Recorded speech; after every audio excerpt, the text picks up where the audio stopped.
Good morning, everyone. We're gonna start here in about. Are we ready to go? Okay, we'll be starting here in a second.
Good morning, everyone. Man, I got quiet quick. That was my cue to get started here. Welcome to the Board of Supervisors meeting. Today is Tuesday, September 12th. It is 9:04 a.m. If you could all please join me for a moment of silence, silent reflection, and/or silent prayer.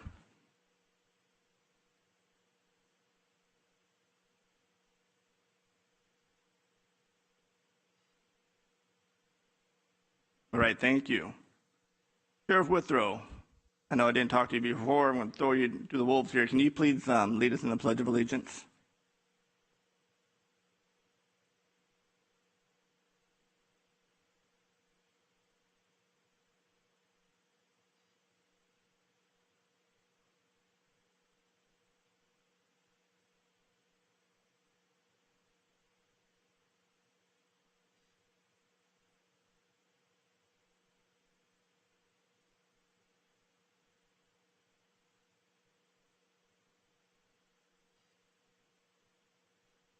All right, thank you, Sheriff. All right, we're going to move on to our recognitions and presentations. Our first one is going to be Board Proclamation. Chairman Rickman, Yes. if I may take roll. Oh, please do. Supervisor Canepa. Here. Supervisor Villapadua. Here. Supervisor Patty. Yes. Chairman Rickman. Here. And for the records, Supervisor Ding is will be late this morning. All right, thank you, Rochelle. All right, item number one is our proclamation of September 2023 as First Responders Month in San Joaquin County. And before we go to the proclamation, we want to let our board say a few words here, and I'll go ahead and start it off. And this morning gives us, this board, an opportunity together as a community to reflect and pay respect to our police, our firefighters, and all our first responders. The brave men and women in public safety, all of whom are on the front line protecting and serving here in San Joaquin County.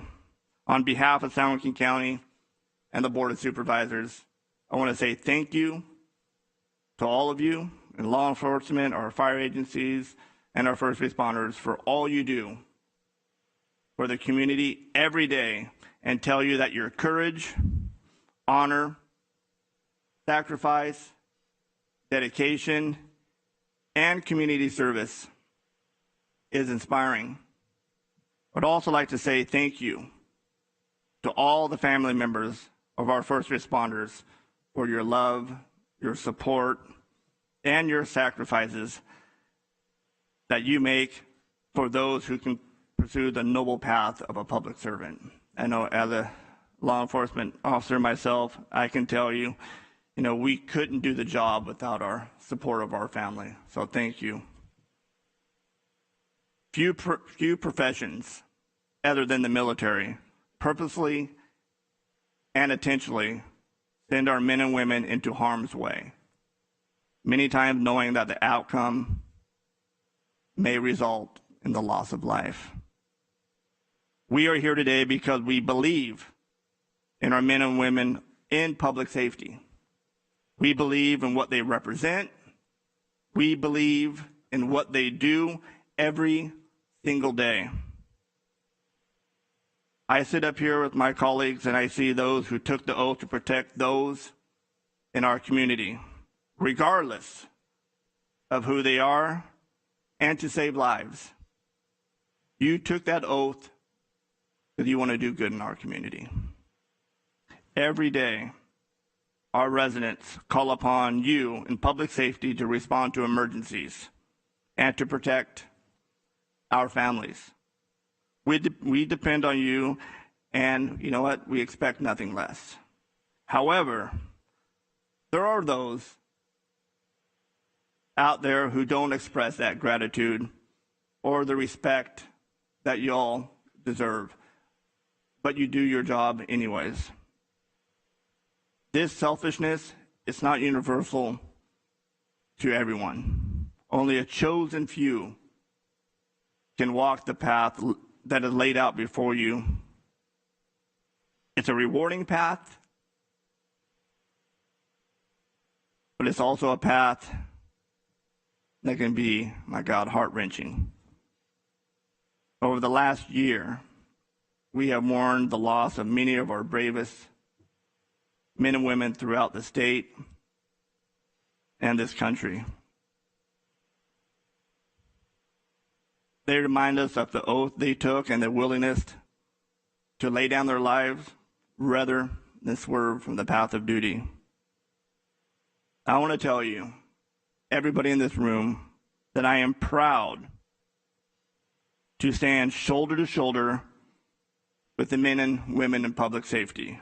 We as elected officials, as well as our communities, have a responsibility to support those who keep our families and our communities safe.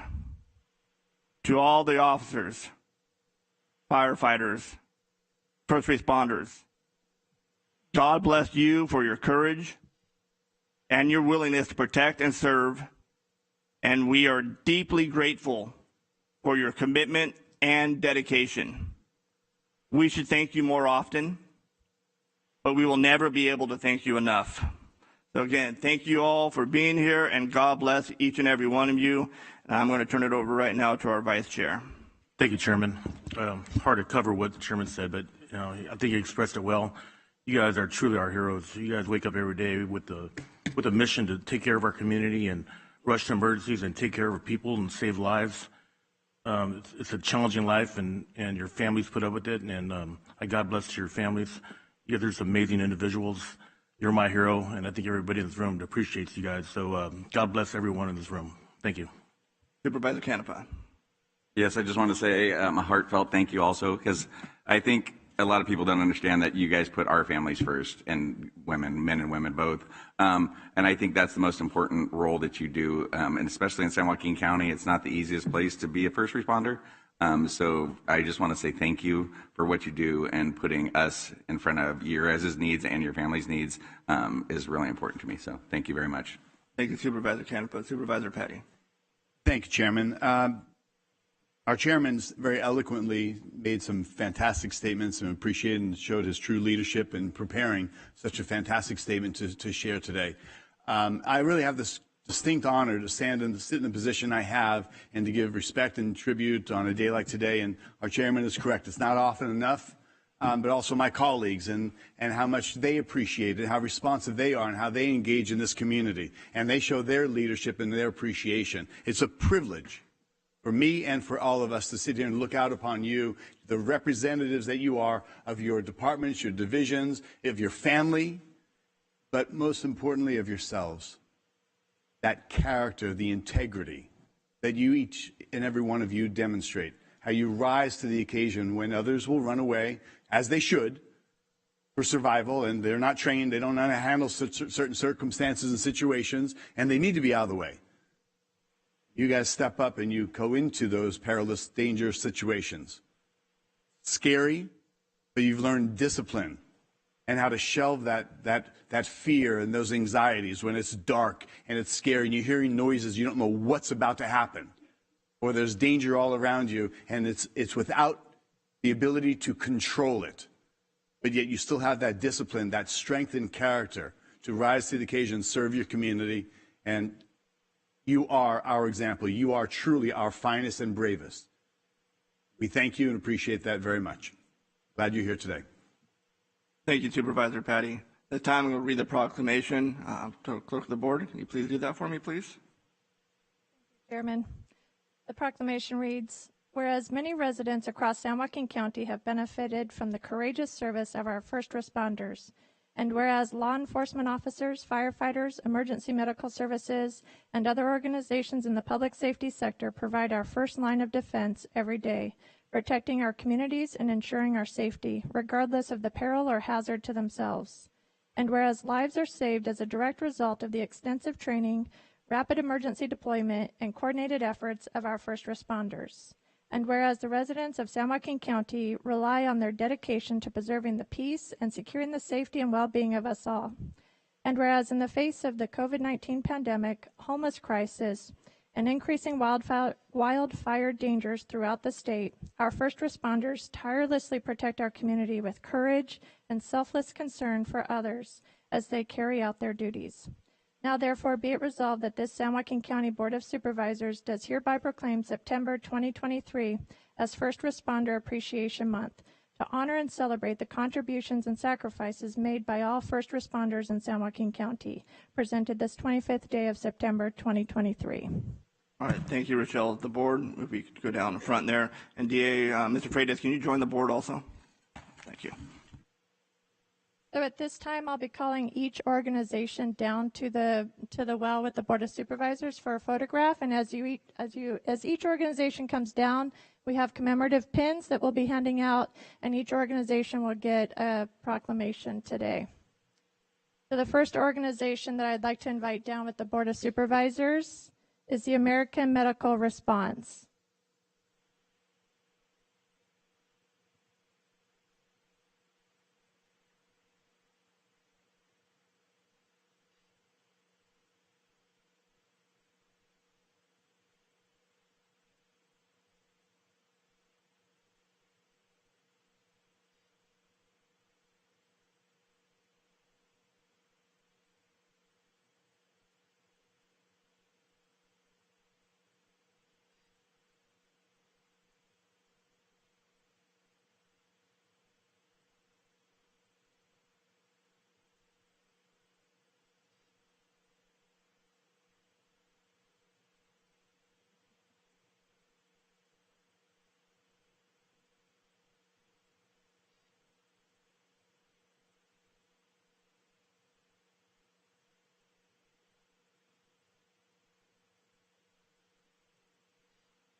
Next, I would like to invite the San Joaquin County Emergency Medical Services Division down to the well.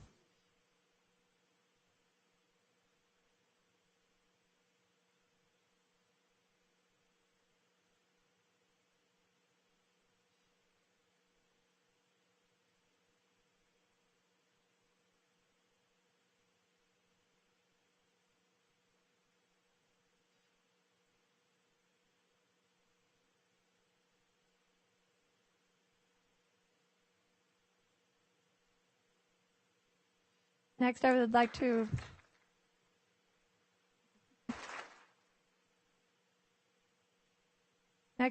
invite the Ripon Fire District.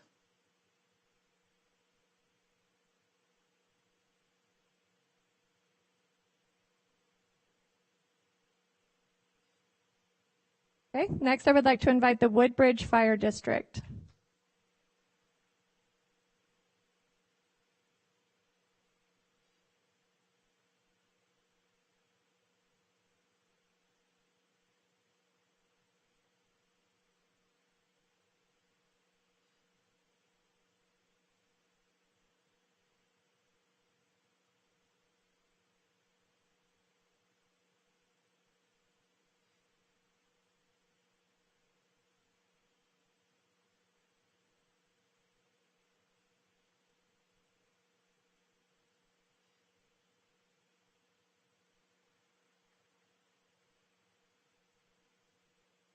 Next, I would like to call down the Stockton Fire Department.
Next, I would like to invite the Waterloo Murata Fire District.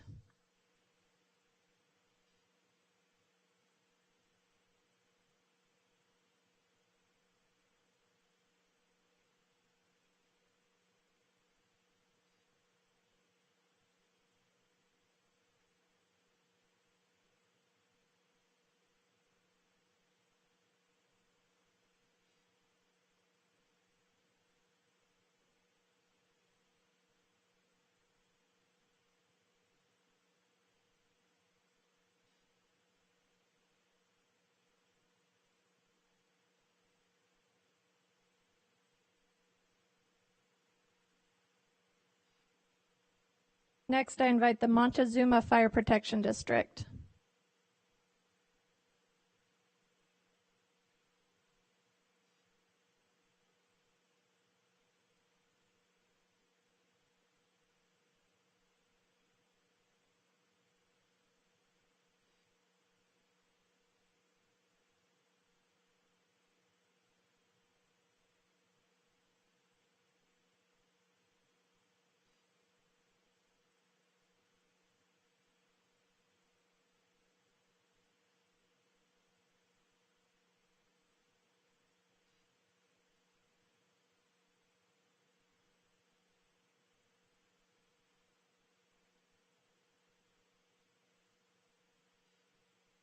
Next, I would like to invite the Escalon Consolidated Fire Protection District.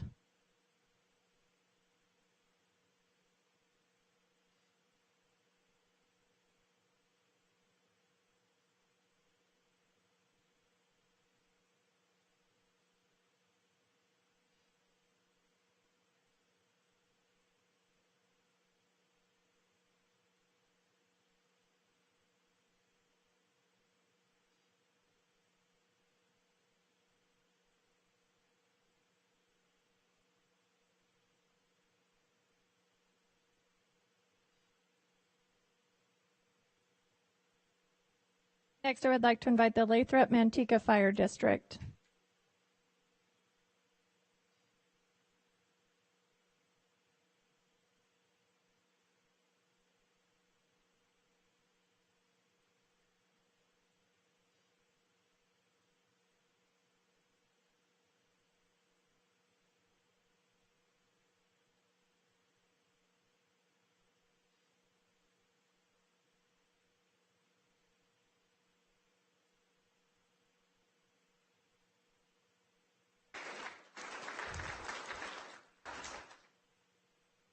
Next, I would like to invite the McCollum Fire District.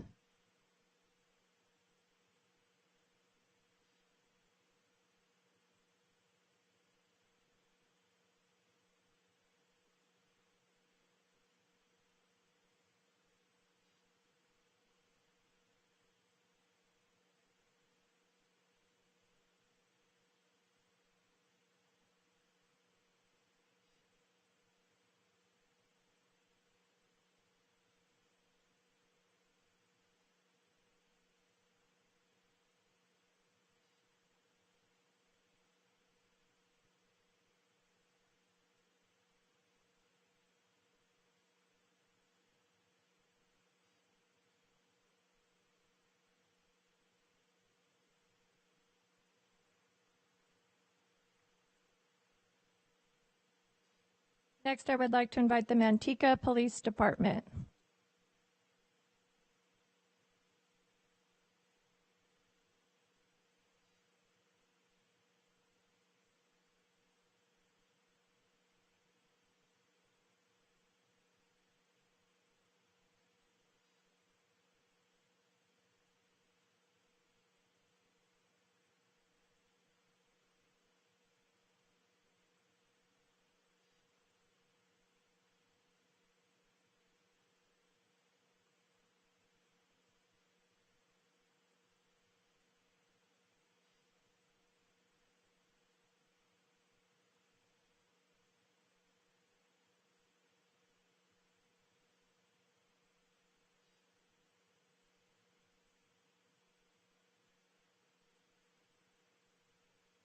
Next, I would like to invite the Tracy Police Department.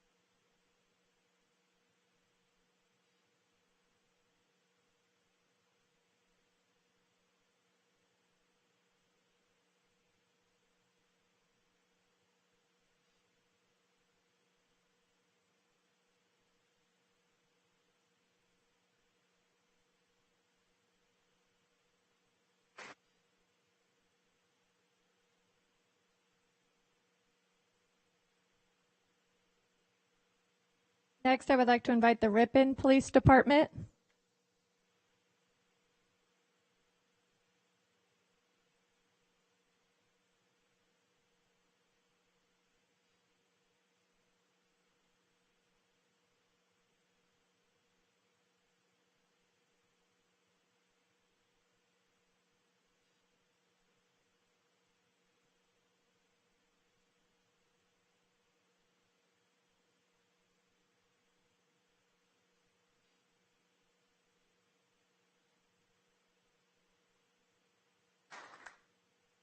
Next, I would like to invite our San Joaquin County Sheriff Department to the podium.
Now, those are all of our first responders that we had RSVP for today. Are there any first responder organizations that I did not call?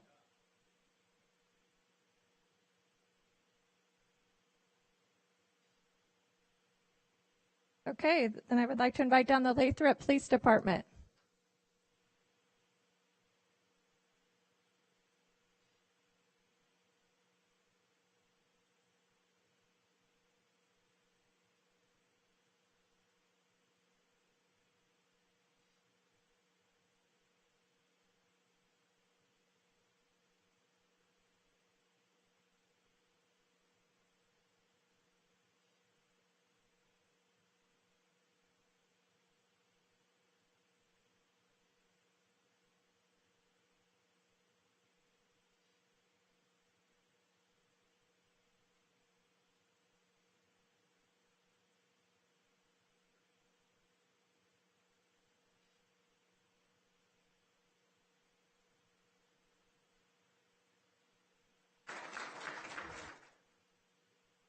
And do I understand the California Highway Patrol?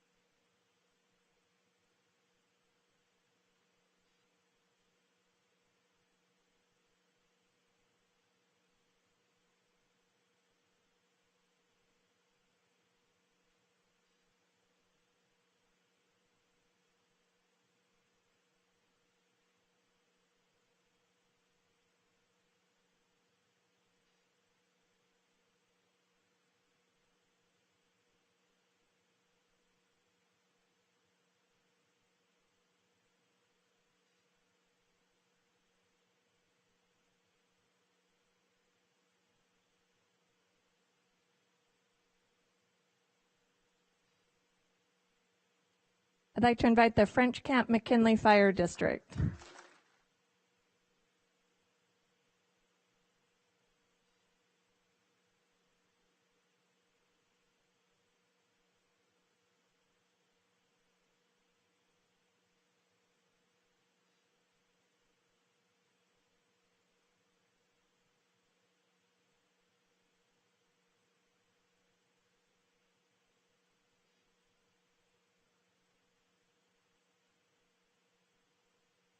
And do we have any others that I have not called here today?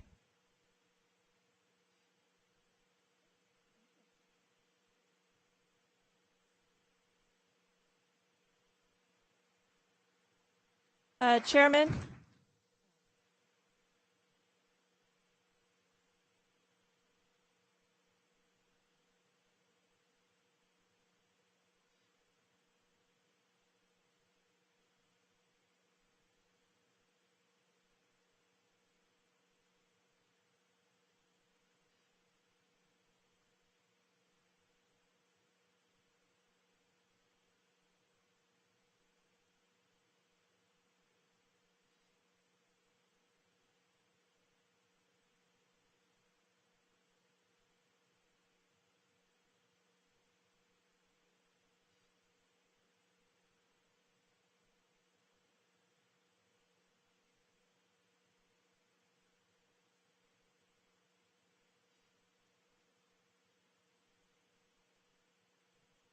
I'm sorry, I believe that we do have one more, San Joaquin County Probation Department.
Okay, next we have the proclamation of September 2023 as Yellow Ribbon Suicide Awareness Prevention Month in San Joaquin County.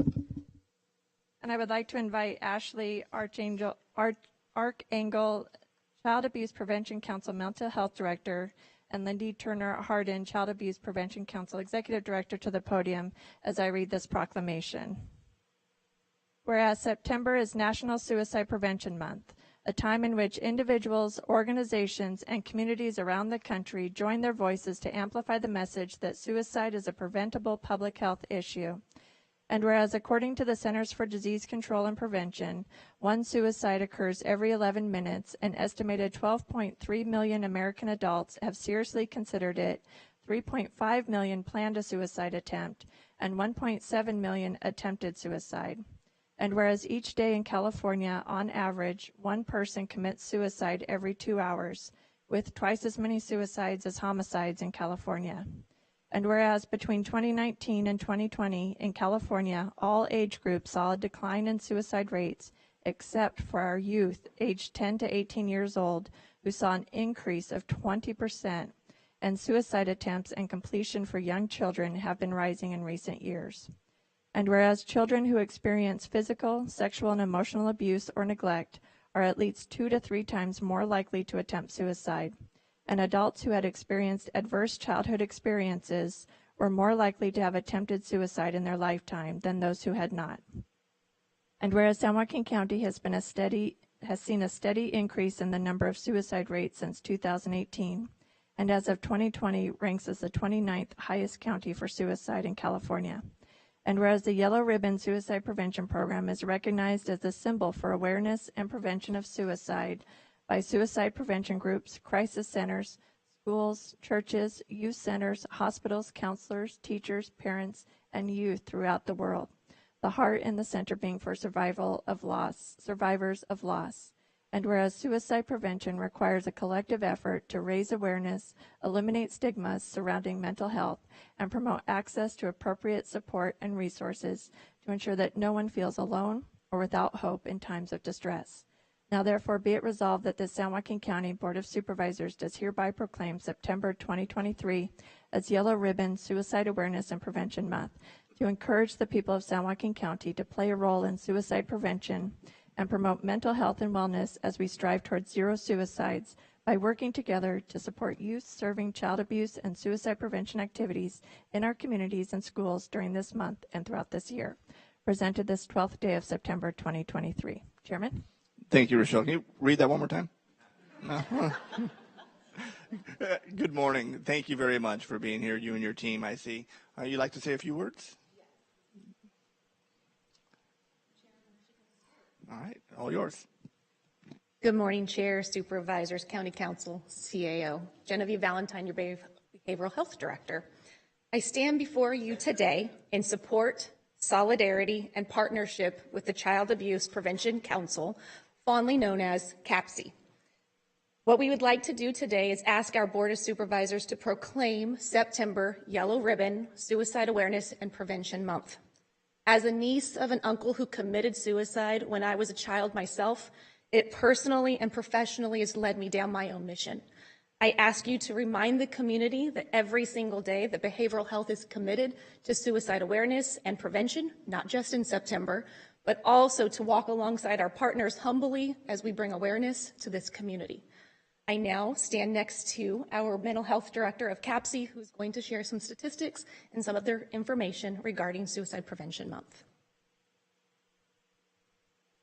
Good morning, Chairman Rickman, members of the board, and to each of you who make up this great audience. My name is Ashley Archangel, and I am the CAPC Mental Health Director. And today, I want to start by thanking you for the chance to continue joining forces in the proclamation for suicide.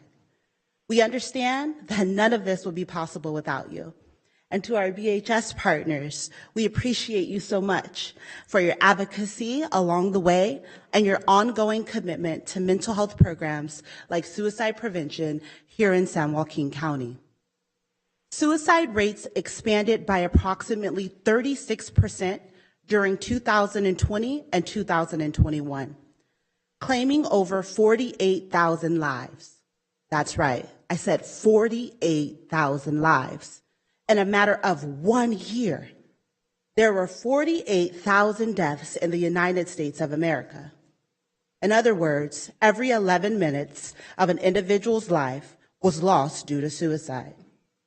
Suicide is a serious public health concern. Every day in our own backyards, suicide continues to take our world by storm. In San Joaquin County alone, 104 suicides were recorded across all ages. In our youth and young adults today, death by suicide continues to contribute to the mortality of our future.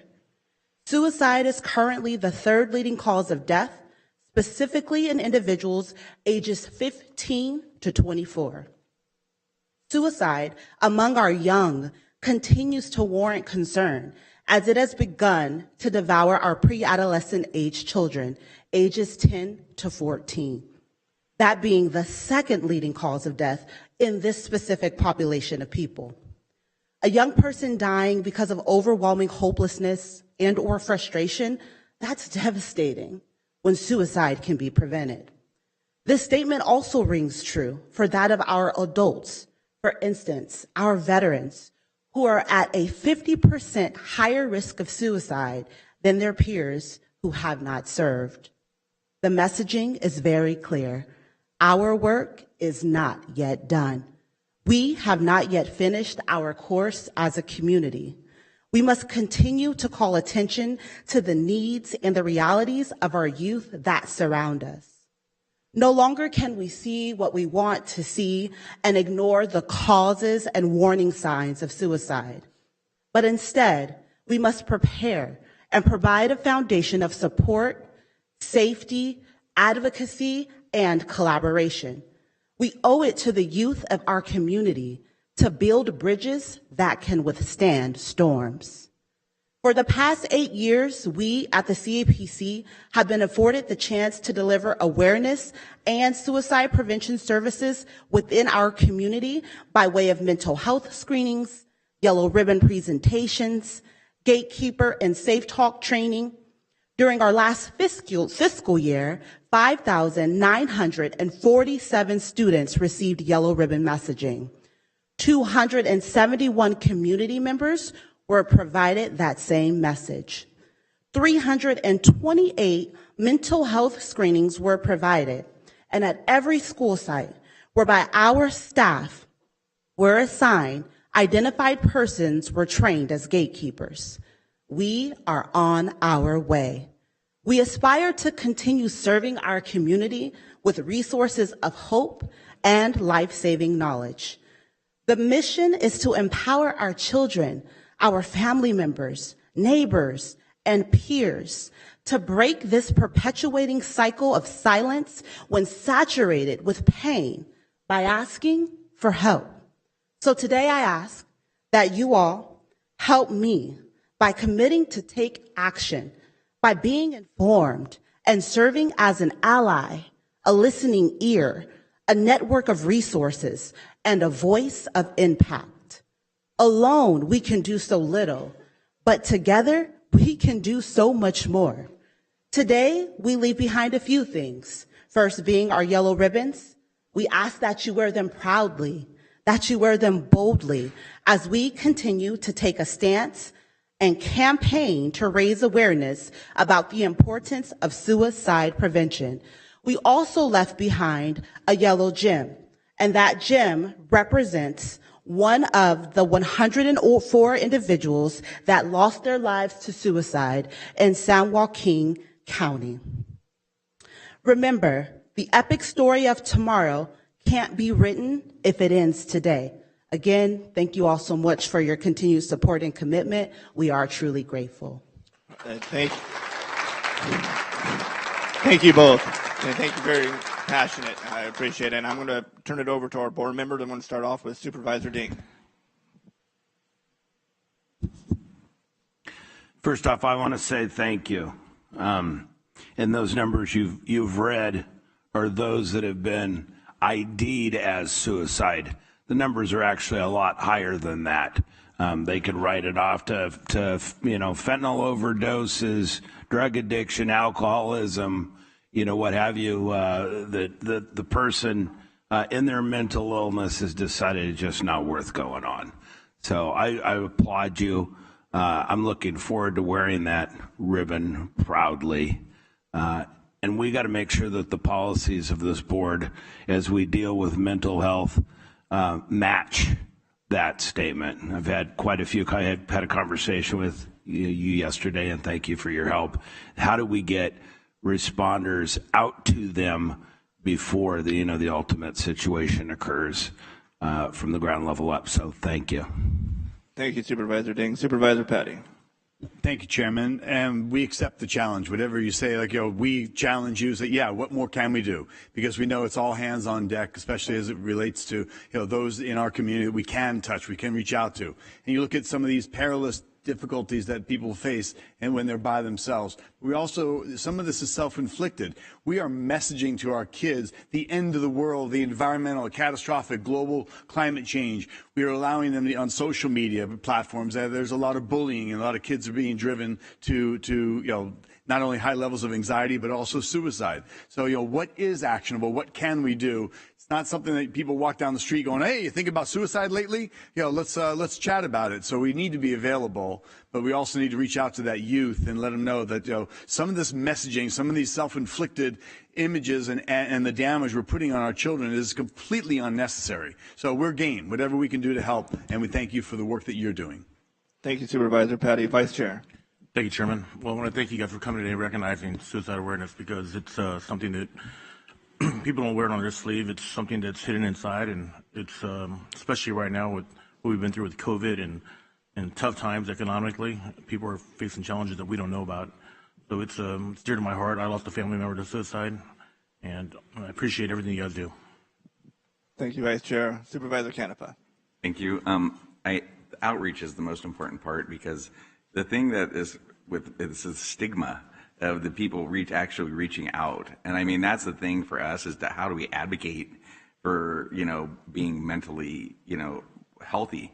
And I mean, that's the hardest part. I'm on behavioral health board in Genevieve. I mean, everyone loves Genevieve. And so it's new, refreshed enthusiasm going forward of how we treat each individual on an individual basis.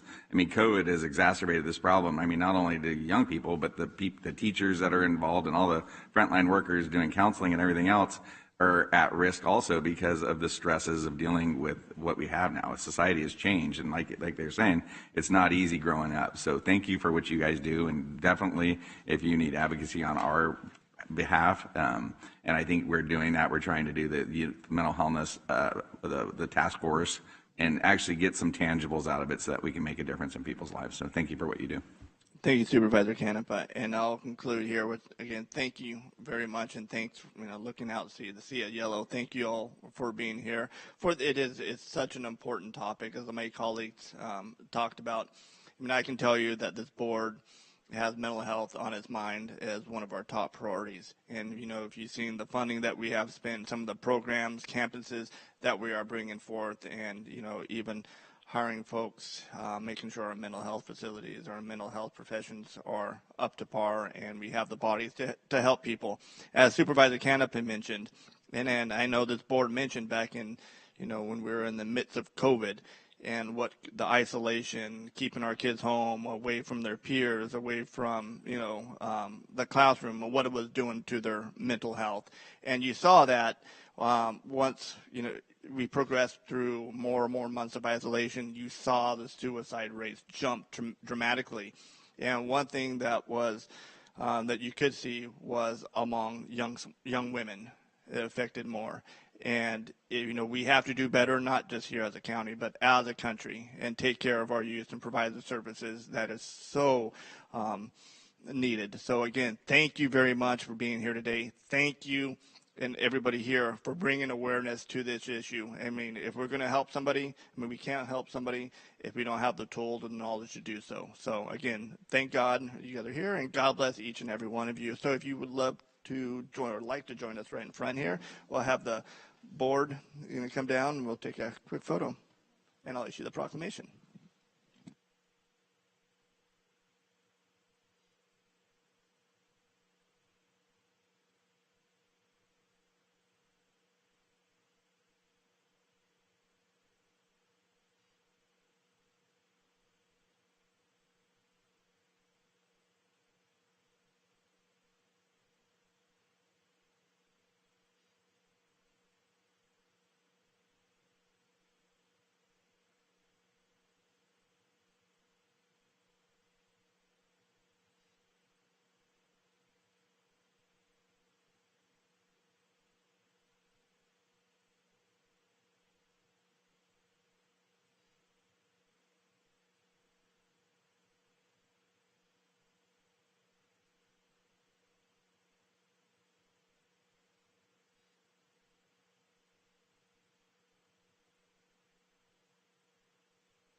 Next, we have the recognition of retiring Executive Director of the Child Abuse Prevention Council, Lindy Turner Hardin. And I would like to invite the Child Abuse Prevention Council's Executive Director Hardin, Family Resource Center CEO Kay Roostaller, and United Way of San Joaquin County President and CEO Kristen Birtwistle to the podium as I read this recognition. Certificate of recognition.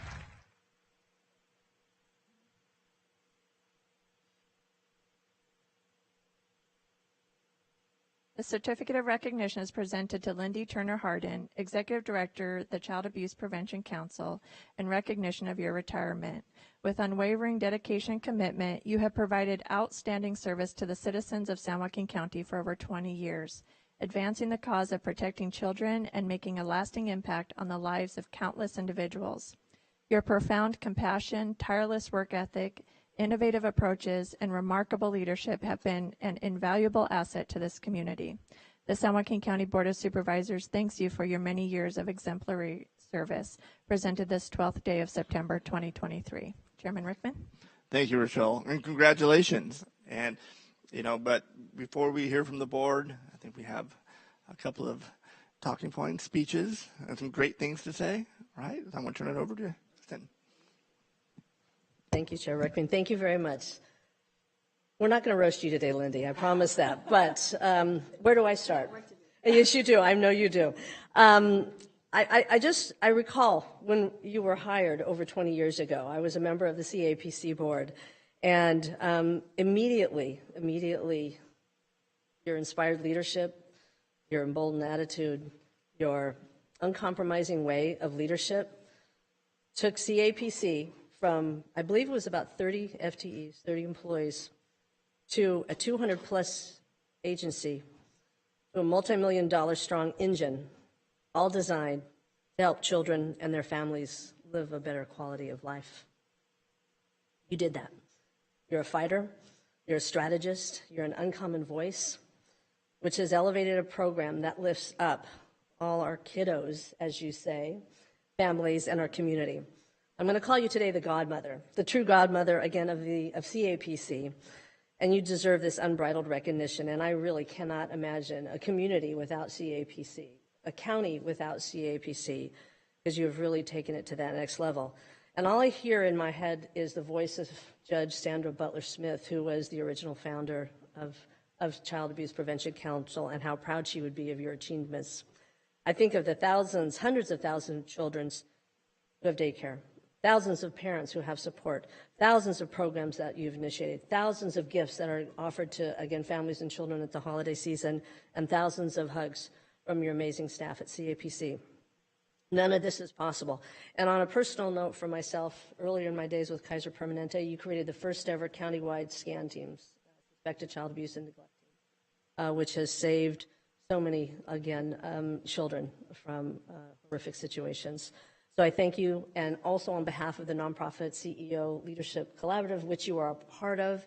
You just don't give back and direct your energy to CAPC, but all nonprofits, and for that I'll be forever grateful. So thank you, Lindy, for everything that you do and leaving this tremendous legacy for a next generation of kids and families that are really just going to be inspired to our community. So thank you very much for you.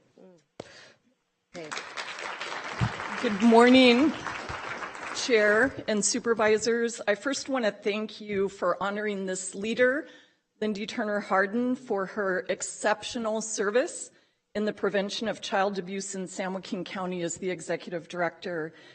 And also just want to thank you for paying respect where respect is due. It's a morning of that, and I'm so happy to see that carry through for Lindy as well. As a colleague and fellow nonprofit director, leader in strengthening families for the past 2 decades alongside Lindy, I want to affirm what a tremendous asset she has been to this county and saving the county literally millions of dollars through her work while saving lives. Lindy's famous for quoting the Chinese proverb, "The best time to plant a tree is 20 years ago. The second best time is now."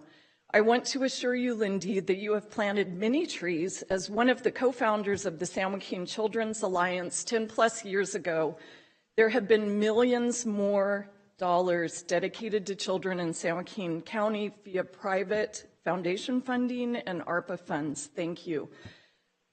Thank you for being a bold advocate, Lindy. Strategically guiding CAPs to provide Head Start services in 2015 and early childhood education through preschool for 1,000 children is one of the best programs for preventing child abuse. It builds protective factors and resiliency in children and families. This is your amazing legacy, as are CASA and suicide prevention, and that was well demonstrated this morning. Along with your husband, Gene, and his creation of the LISA Project, you have educated hundreds of thousands of people about child abuse prevention, always ready with a plan and a budget. Along with the CAPC team and board, you've taken the organization from $1 million to $20 million organization. From me to you, you've always made it look so easy. But as a fellow nonprofit leader, I want to acknowledge this morning with gratitude on behalf of the community the great sacrifices you and your family have made over the past 20 years in order to accomplish all of this. We know the work comes with a 7-day work week, and you could often be found at your desk at 7 a.m. or 7:30 a.m., always prepared with sneakers in her car in case she needed to retrieve a child from a homeless encampment along with the DA. As leaders in this work, there's a price to pay in health and well-being and emotional anguish over cases.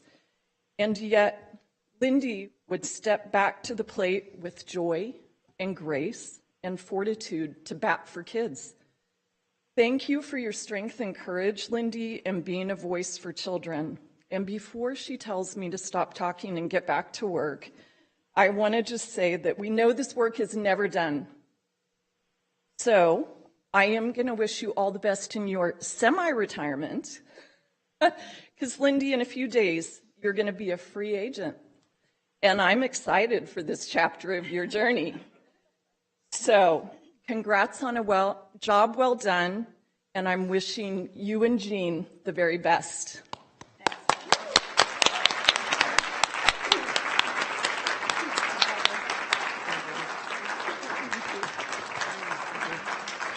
Ms. Harden, would you like to say a few words?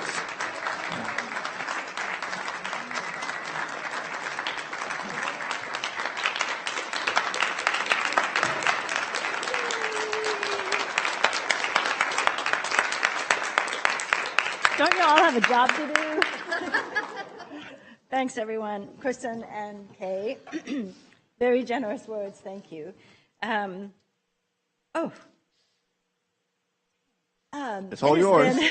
Excuse me. It has been the greatest joy of my life, other than my family, to work at the CAPC and to work alongside all of these amazing people. This is just a small representation of the CAPC team. We're about 190 strong now because we're understaffed, but they do phenomenal work. And I could name off countless people who have been instrumental in building the organization to what it is today. And I'm incredibly proud, along with them, of the work that has been done, the impact that we've had on families' lives. But Kay's right, the work is not done. There's still a lot of work to do. This represents one person that we missed, and that's not okay, right? So I'm really looking forward to watching what comes next for CAPC. It's an exciting time, fresh ideas, new leadership. It's going to be so good, and I'm happy to have been a part of laying a foundation for this incredibly important work. I thank you all. All right, thank you. Don't leave yet, though. I'm going to turn it over to the board, and we're going to have a few comments there. So I'm going to start with Supervisor Patty. Thank you, Chairman. When I first got involved in local nonprofit work in San Joaquin County in Stockton, I got a phone call to have a crane company, and I have a phone call. It's like, I sit down with Ms. Turner, and she sits down and she goes, we want to do a duck derby. I'm like, great. How's that going to work? She goes, well, you have cranes. I'm thinking, like, what are we going to do with ducks with cranes? And she goes, we want to drop ducks in the water. I'm like, well, we don't drop things. We lift things up in the air. And she goes, no, but I've got this great idea. And from that morphed into this all hands on deck and this development of a fundraising project and the spirit of getting things done and thinking outside the box and doing something new, unique, and original that people would buy in the community and spread the mission, the awareness. And then shortly thereafter, I was invited to be on the board for a short while, maybe, I guess, a couple of years. And I saw this metamorphosis of what Child Abuse Prevention Council was and Lindy's vision, and taking it from that smaller hub, moving it to a larger location, and branching out with services and to have an impact in children's lives, and to witness that and to see that can-do attitude, that quest to do more, to help each child and every one child and the many that you can get to and have an impact in their lives was such an inspiration. And it's really something that I carry with me because I'm always constantly looking, what more can we do? And it's just from an example that you set in our community and for families, for people, and for children. We thank you and appreciate you. Thank you, Supervisor Patty. Vice Chair. Thank you, Chairman. Lindy, I just want to tell you, you're going to be missed. You've done an amazing job for San Joaquin County and their community, done a lot for families and children. I wish you nothing but the very best in retirement, and I want to thank you sincerely from my heart and everybody on the board that you've done so much for our community. Have a blessed retirement. Thank you, Vice Chair. Supervisor Canepa. Well, I've known Lindy a few years from our kids going to school at Don Regio many, many moons ago. And you're just the gentle giant, you know what I mean, that uplifts everybody and gives people a voice. And you could just see it, the love in the room when, you know, people speak about you. You're going to be sorely missed, but you can't go too far. Obviously, they've got jobs for you to do already, so I appreciate that because, you know what I mean, I know self-care is important, so obviously you have to do that first. Before you think about all of us. But thank you for your undaunting dedication to our community for so many years. So I appreciate it. Thank you, Supervisor Canepa. And I'll wrap it up. Oh, Supervisor Ding, I'm sorry. I'm back. All yours. On a serious note, thank you. And anybody who's been as active as you are, you're not going anywhere. You're just switching roles somewhere. So we're looking forward to seeing that. So how long have you been director? For 20, how long? Just under 20 years, because I'm trying to figure out the age of my children. So a number of years ago, when my kids were small, my wife at the time, Shannon, and I decided that the children needed an attitude adjustment. And a little spoiled, and so we had them collect up a bunch of their toys they didn't put away. And we took them over to the Child Abuse Prevention Council. And there were kids outside playing, and they played with them. And it really wasn't the reaction I was looking for. They enjoyed it so much, they wanted to go back every single day. So anyway, thank you for everything you've done. Thank you, Supervisor Ding. Yes. Yes, please. One thing I am going to miss intensely is railing against you guys and telling you how important it is to invest in the early years instead of the later years. So I know you won't miss that, but I will definitely miss those nice conversations that we would have. We always miss being educated, right? So, I appreciate you listening. Again, congratulations. And I mean, you look around the room, and you know it's evident how respected you are, how loved you are, and you know, speaking on behalf of the board and of course myself, and thank you for what you've done for not just our children but our families here in San Joaquin County. You know, people live their lives wondering, you know, if they have ever made a difference. And being here today and seeing what you've done for that community, you don't have to ask that question because we know you have made a difference in our community. Our community is better because, you know, what you did and that, you know, you're in it. But congratulations on your retirement. And I believe is that your husband? Yes. So, you know, congratulations to you too. And, you know, hey, retirement, go out and enjoy life, you know, take care of, you know, each other and have fun. So, and you can always come to the board again and educate us. Public comment, right? Public comment, but you only got 3 minutes. But, I can say a lot in 3 minutes. but yeah, but thank you again. But if you would please join us up front, I'll have the board come up and we'll take a few pictures and we'll present you with this certificate.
Next, we have the proclamation of September 2023 as National Hispanic Heritage Month in San Joaquin County, requested by Vice Chairman Miguel Villapaduá of the 1st Supervisorial District. And I would like to invite Gracie Madrid of the Mexican Heritage Center to the podium as I read the proclamation. Whereas each year, Americans observe National Hispanic Heritage Month from September 15th to October 15th by celebrating the histories, cultures, and contributions of American citizens whose ancestors came from Spain, Mexico, the Caribbean, and Central and South America. And whereas the observation started in 1968 as Hispanic Heritage Week under President Lyndon Johnson and was expanded to Hispanic Heritage Month by President Ronald Reagan in 1988. And whereas the day of September 15th is significant because it is the anniversary of independence of 5 Latin American countries, including Costa Rica, El Salvador, Guatemala, Honduras, and Nicaragua. And whereas according to the 2021 census information, 42% of people in San Joaquin County are Hispanic. And whereas the Hispanic people have had a profound and positive influence on our country through their strong commitment to family, faith, hard work, and service. And whereas the Hispanic communities have enhanced and shaped our national character with centuries-old traditions that reflect the multi-ethnic and multicultural customs of their community. Now therefore be it resolved that the San Joaquin County Board of Supervisors does hereby proclaim September 15th through October 15th, 2023 as National Hispanic Heritage Month. And we call upon the people of San Joaquin County to observe this month with the appropriate ceremonies, activities, and programs. Presented this 12th day of September 2023. Chairman? Thank you. Thank you, Michelle. First of all, I'm honored to be here to represent the National Hispanic Month for this month. If you think about Hispanics, we do so much in the community. And just this morning, after noticing our first responders, I was so proud to see so many Hispanic people representing Sheriff's Department, EMT, Fire Department, and so forth. Thank you for everything you do for our community, especially after 9/11. I know that we lost many officers that were Hispanic. We have some incredible members of the community here from the Hispanic community, one being Gracie Madrid. Gracie, would you like to say a few words? Well, thank you so much. Good morning, everyone. On behalf of the 43.1 Hispanics in San Joaquin County, we're here to accept whatever it is you're going to give us. We hope it's money, but if it's not, well, we'll take whatever. Hispanic Heritage Month is an important time to celebrate, appreciate, and recognize the diverse and valuable contributions of Hispanics. It serves as a reminder of the importance of cultural diversity and inclusivity in our society. And with me today to celebrate is Jose Rodriguez from the Concilio. Janet, she's the longest politician we've ever had, and she'll tell you about it. And Inez Ruiz, our cheerleader. Everywhere you go, she's over there cheering. So I don't know if they want to say something. Yeah, I was going to present. Go ahead. I'll do Jose last. Go ahead. Janet Rivera. I'm a Board of Trustees at San Joaquin Delta College. I've been elected 8 times, and I've served 29 years on Delta College Board.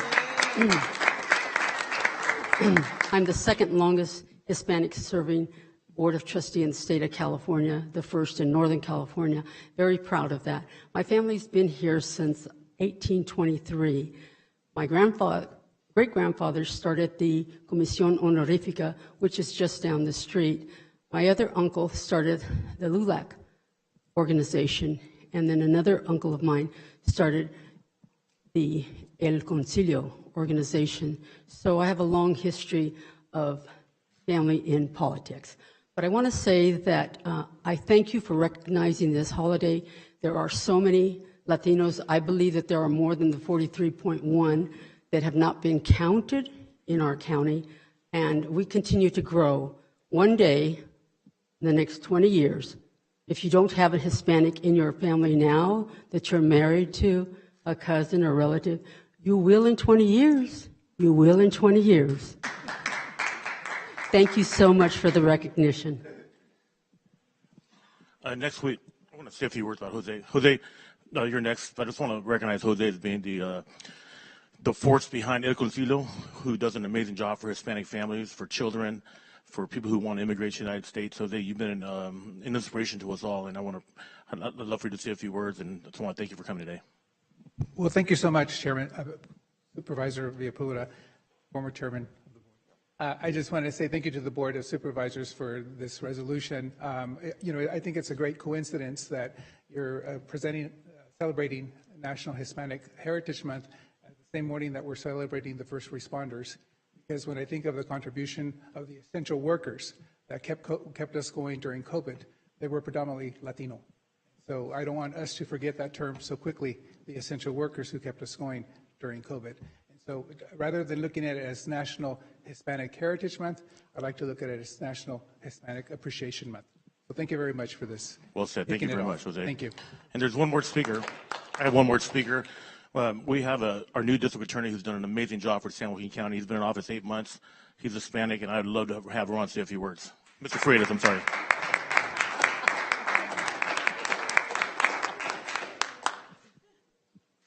Thank you, Supervisor. As the Supervisor pointed out, being the district attorney carries many responsibilities, but one of my favorite responsibilities is being the representative of all the people in our community. And being the most diverse community in the nation really speaks to what we stand for and the amazing things that we accomplish. and the Hispanic culture is no small part of that, for their accomplishments in commerce and community and education in so many different ways, as our speakers have pointed out.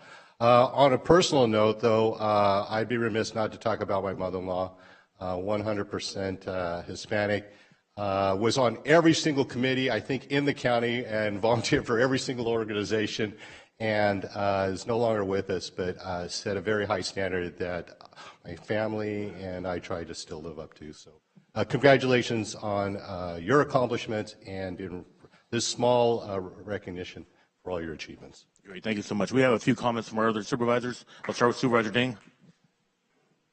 Thank you, and thank you for everything you do in the community. And you're right. There's nobody that isn't married in or somehow so to the Bermejo side of my family and the House side of my family. Thank you. But I'm hoping to learn something here. So I worked for a congressman who was Portuguese, who would always say, "I am the only true Hispanic here because of the Sea of España." Anyway, and then you've just said Latin American. How do educate the white guy here? Hispanic, Latin, how do you define this? My father is from Santander, España, so I represent part of that community. In terms of the terms that we use today, we are a very mixed community, a multicultural community, a multi-ethnic group, so you can be part of Hispanic, Latine, Latinx, whatever we're calling ourselves today. I think it's important for you to look inside yourself and realize that our languages are united through culture, through celebration, and we are a culture that is very open arms to everyone. So if you want to be part of us, everyone's welcome to be part of us. And as you know, Hispane, which is established, is a very long course that you could take at any college or university to learn about it, because it is really in-depth history that we have. Part of the Hispane is those that speaking Spanish or related to Spanish, so therefore, the Hispanic terminology only would include those that are speaking Spanish. But if you put Latino, then you talk about the Latin languages. So yes, that includes the Portuguese aspect of it, because that's Brazil and also Portugal. So when we talk about Latino, Latine, Latinx cultures, then you're more of an inclusive of a larger population. But as you know, we are of all races. We are of all cultures. We're Afro, we're white, we're indigenous with part of the Miwok, Yokuts, and Aztecs, and Mayans, and all of the indigenous communities that we're part of. But we are of everyone, of everything.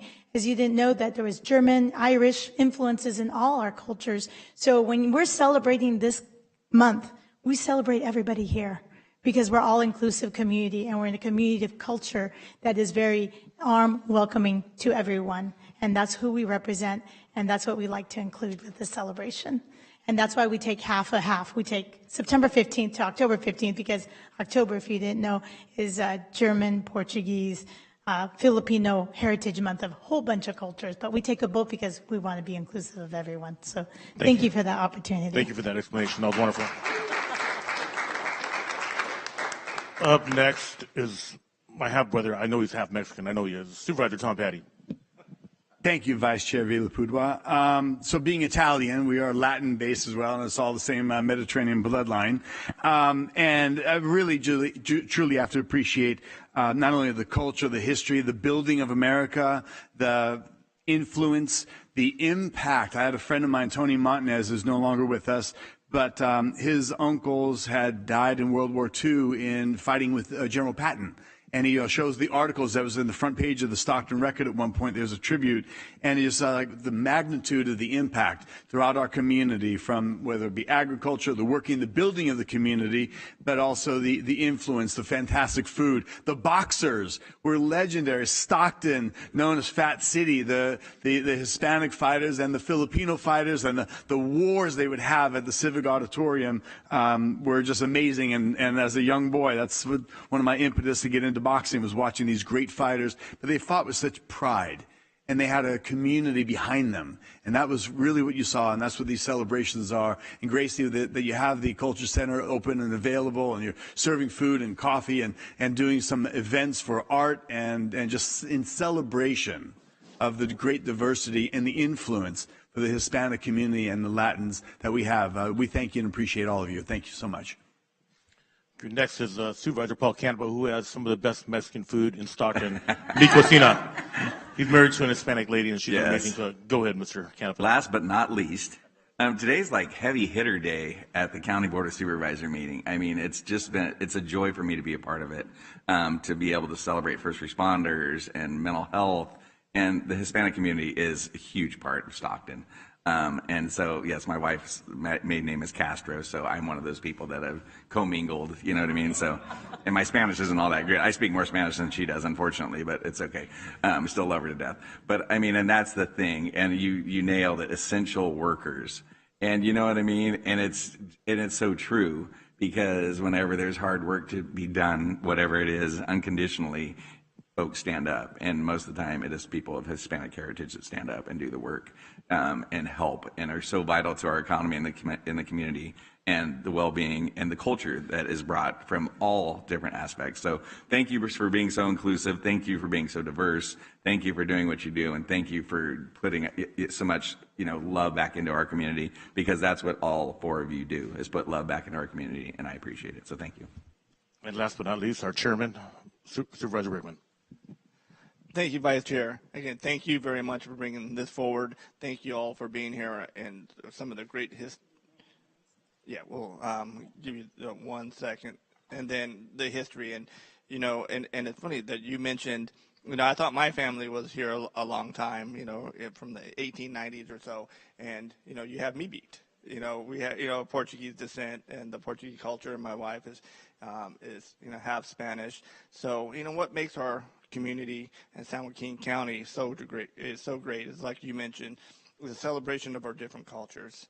The diversity. It doesn't make us weaker, it makes us absolutely stronger. When we can all experience and live together and have fun. And hey, I can tell you, I have fun with this guy. But again, thank you very much. God bless each and every one of you. I'm going to turn it back over to our Vice Chair, but I know you had something that you wanted to mention. I just want to invite all of you to our Community Street Fiesta. It's taking place October 28th. 2 blocks from here. We close Market Street from San Joaquin to California, and Sutter Street from Maine to Washington. We have lots of vendors. About 1,000+ people always come. We have music. We have people dancing in the streets.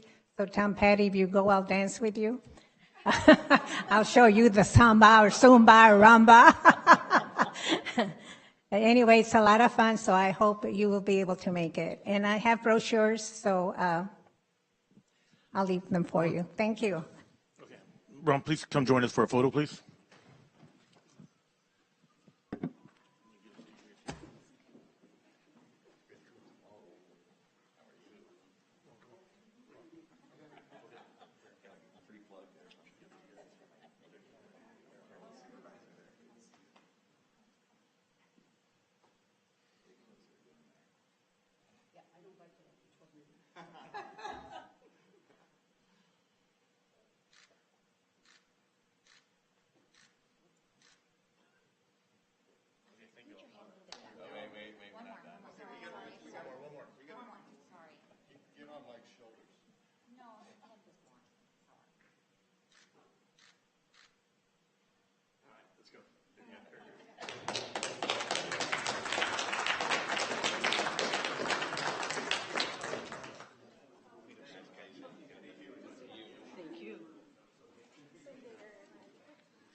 Next, we have the recognition of Tracy Glaves with the San Joaquin Delta Neighborhood Watch Group, also requested by Vice Chairman Miguel Villapadua of the 1st Supervisorial District.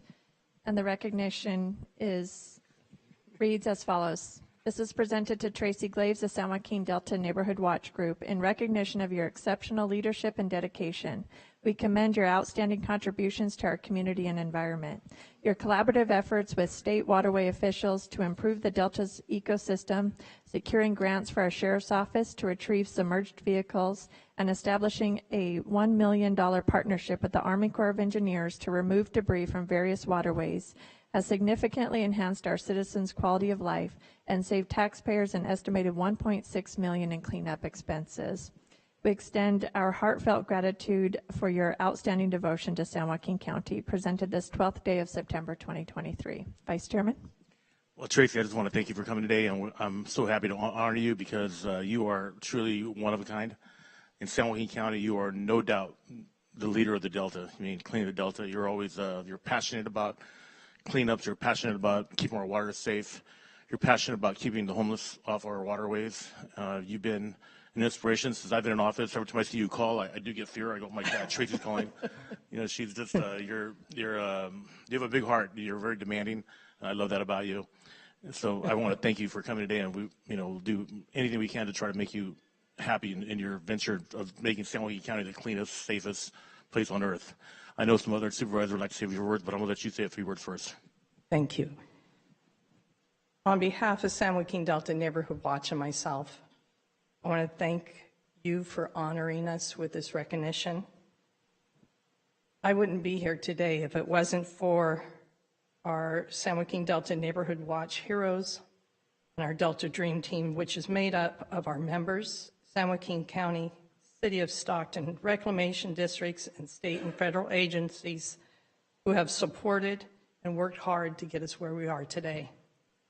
Our goal was to swing our safety pendulum into the safety zone, restore hope, faith, and improve the quality of life on our Delta. What we have proven is that it takes teamwork, patience, community involvement, and for positive change. I would like to thank Sheriff Withrow for his support, guidance, and patience along this 6-year journey. He supported me prior to taking office. And believe me, he's needed a lot of patience to put up with me. Our current San Joaquin County Sheriff Boarding Unit is doing a fantastic job. Their presence is known, welcomed, and our waterways and community, Delta community, is safer because of them. I thank the Board of Supervisors again for being patient and not blocking my calls, taking my emails, listening to our needs, reviewing our ordinances, revising to keep the pendulum moving forward in our Delta. Thank you. Thank you for that speech. Sheriff, would you like to say a few words about Ms. Lees? This might not be good.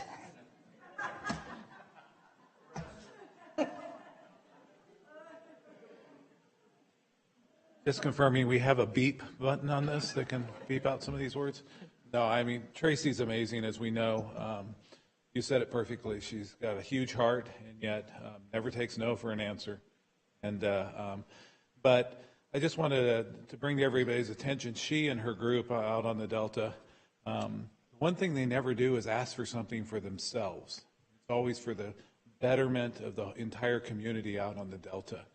And we know that's rare a lot of times. And so we appreciate that. She always stays focused on what is best for our community and made a massive difference out on the water, not just water quality, quality of lives of the people out there. And so we're blessed to have her. So thank you for allowing me to speak. Supervisor James, would you like to say a few words? I just want to say thank you. You know, most people 3 miles east of the Delta don't even know it's there. Shocking. It is really shocking. So anyway, you're the more you're a pain in our side, and it's for the good of the community. Bless you. Thank you. Thank you, Steve. Supervisor Campa. Tracy's like the mom of the Delta. And don't mess with the mom of the Delta. And it's true, though, when she does call, you kind of cringe. So I have to admit that. It's like, uh-oh, what does she want? But I mean, the legacy that you're leaving is absolutely amazing. And I love to work with you. And I love when you call me on my BS. Because, you know, I call around her BS too. So, but it's the partnerships. I mean, for the Army Corps of Engineers, the San Francisco unit, to send those folks was you. the water quality and testing and seeing all the E. coli was you and your group, obviously, but you're the leader and the fearless leader at that. So I want to thank you, and I love you. I gave her the key to the city, and she did. Where can I just pick it up? No pomp, no circumstance, because that's what you are. No nonsense, get it done, and get it done collectively. My nephew's on boating and waterways, and he loves his job. And what you do, and I went to the one meeting that you guys threw, is you include everybody. And it's gotten better because everyone loves to blame.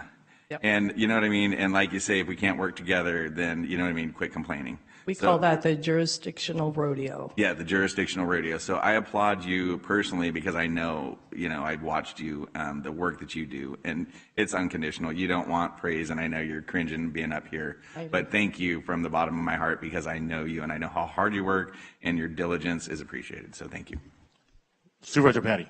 Thank you, Vice Chair Villapudua. And just to sum it up, because we all love, respect, and appreciate, there's so many things we don't know unless you're involved. I'm a major boater and an advocate for the Delta, grew up on it, and moved back to Stockton because of the Delta. I was living in New York City. I'm like, you can't water ski here. So coming back and home, and you just assume things are okay, and then you start to get awareness of what's not happening and what is happening and the deterioration. So to mobilize the assets that you have, the people, the resources, the engagement, and the proof of what needs to be done because of what maybe isn't being done, or in effect of what is also happening.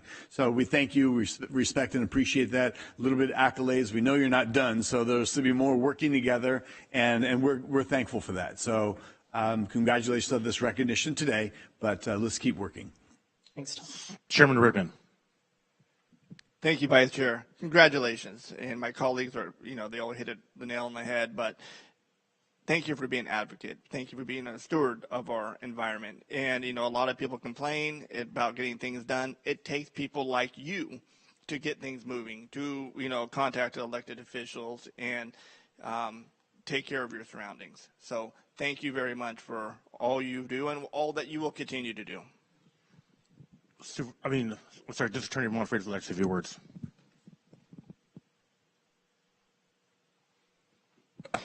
Our Delta is one of our most valuable resources, and I cannot think of a better guardian of it. And while she gives the credit to everyone else, the fact of the matter is you don't have a parade without a band leader, and this is the person that's recruiting. This is the person that's tuning the instruments and making sure we all do our best. And I don't know about the rest of you all, but I answer her call first time every time because she's on point and you're a brave man. Has yet to let me down. So I greatly appreciate all you do for our community, and anything we can do, we will give you our 100% support. Please join us for a photo.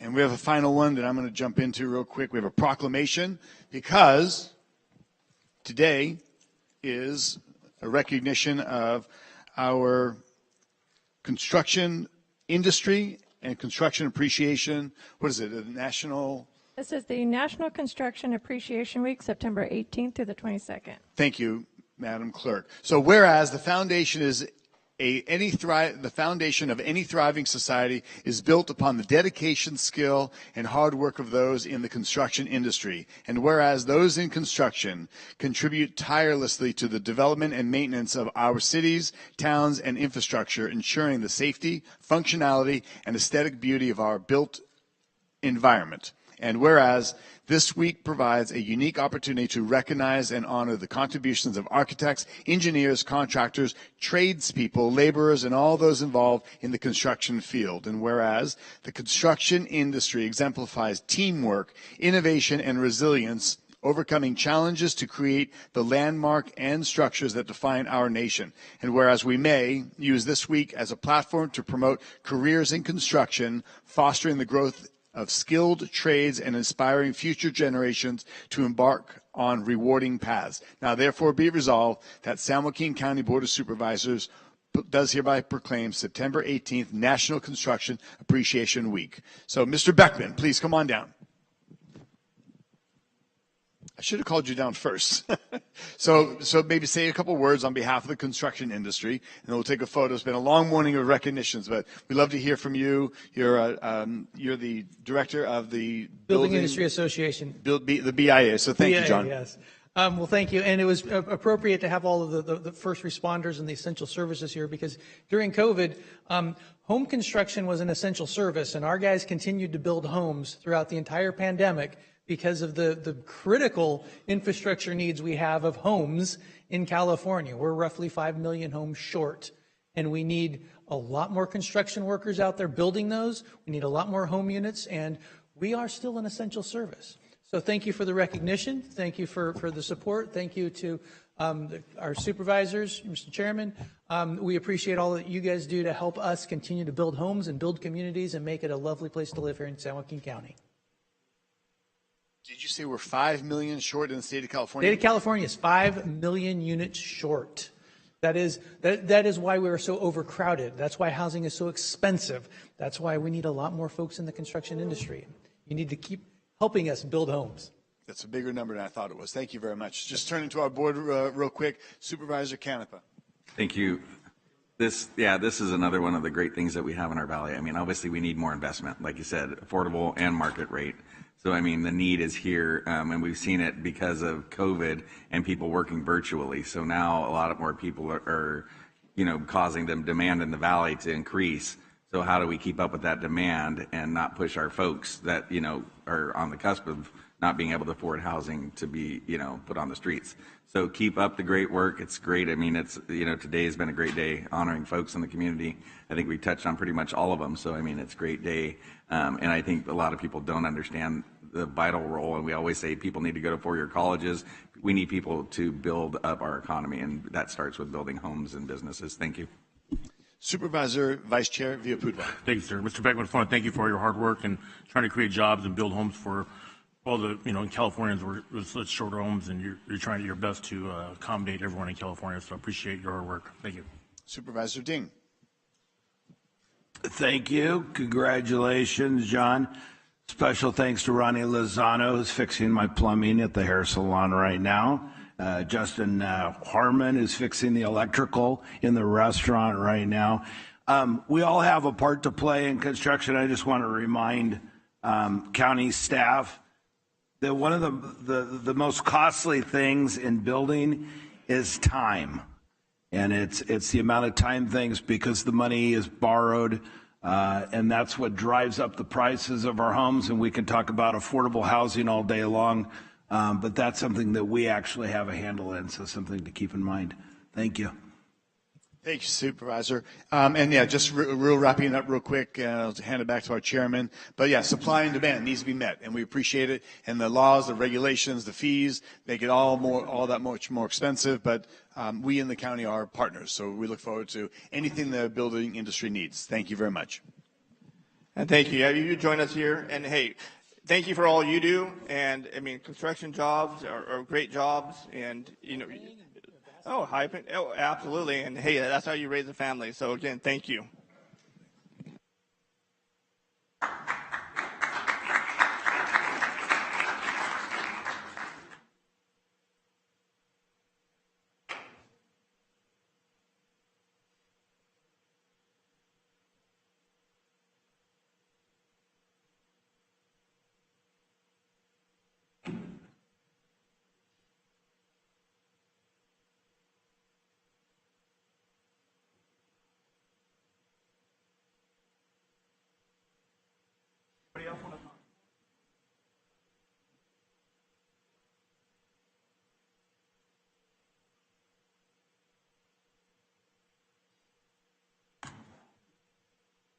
Well, give me 1 second here. I know I have some stuff on my desk. Hold on 1 second.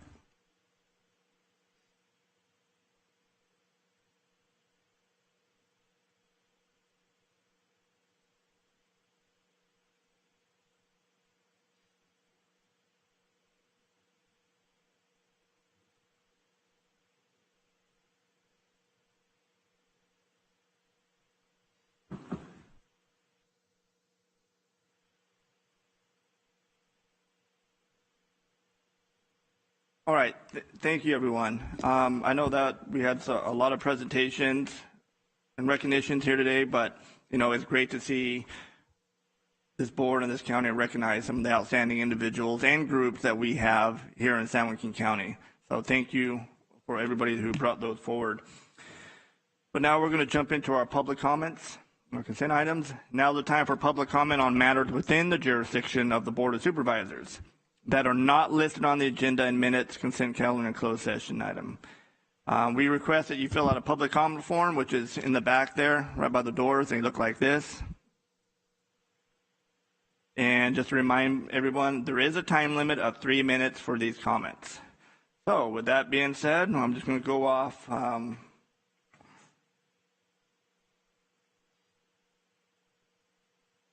what I have here in front of me.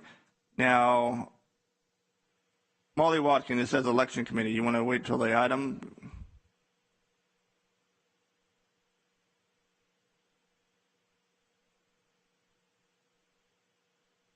Good morning. I just wanted to talk about our election integrity. We're working with our committee to do transparency and look like we have a great election system in our county. So local control means local participation. So on the agenda you have System Soft Technology. They are an international company. They are also closely based in Santa Clara. That is not our county. So I think we need to rethink our hiring process. We have 2 colleges here. We have lots of great people. We need to hire local to help with our elections.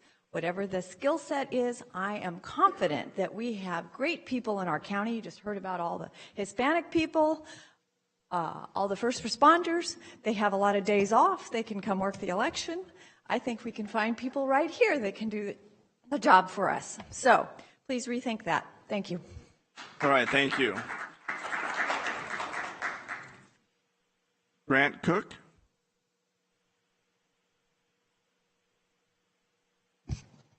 Morning. Good morning. I wanted to briefly reflect back. It's not on your radar, I know, but not too long ago we had a precinct-based voting system that was really neighborhood-based.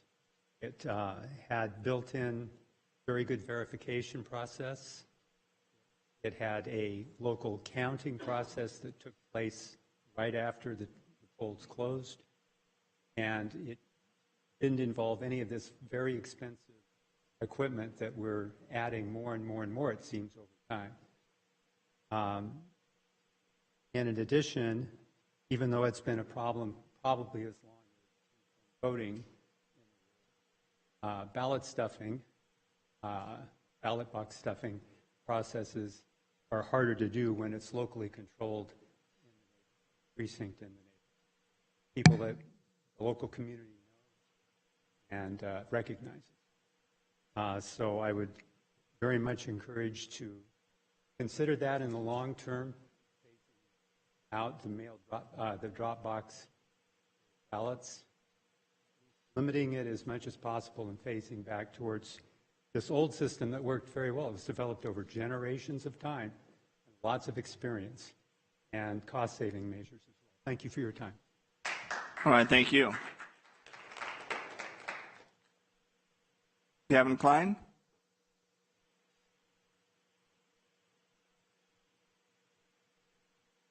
Thank you, Mr. Chairman, Vice Chair, members of the board, county staff community. Thank you. Gavin Klein, Field Representative for Congressman John Duarte's office. Real quick, we're officially over with the August recess. I just want to touch on a few things that we're going to be doing in district when the congressman comes back. But first, I want to thank, and it was an honor for Congressman Duarte to join members of the board, Sheriff Withrow, and other members of the Sheriff's Department for their groundbreaking ceremony. It's going to be a great resource to San Joaquin County, so that was an honor to be a part of that. As well as on September 25th at 6:30 p.m. at the Lathrop Community Center, we're going to be hosting our 4th Congressional Town Hall. So I wanted to go ahead and invite you all, as well as a member of the community. And if there's any questions, go ahead and always feel free to reach out to myself or our office. Thank you all for your time.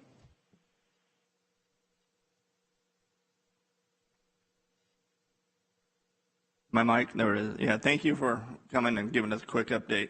Appreciate it.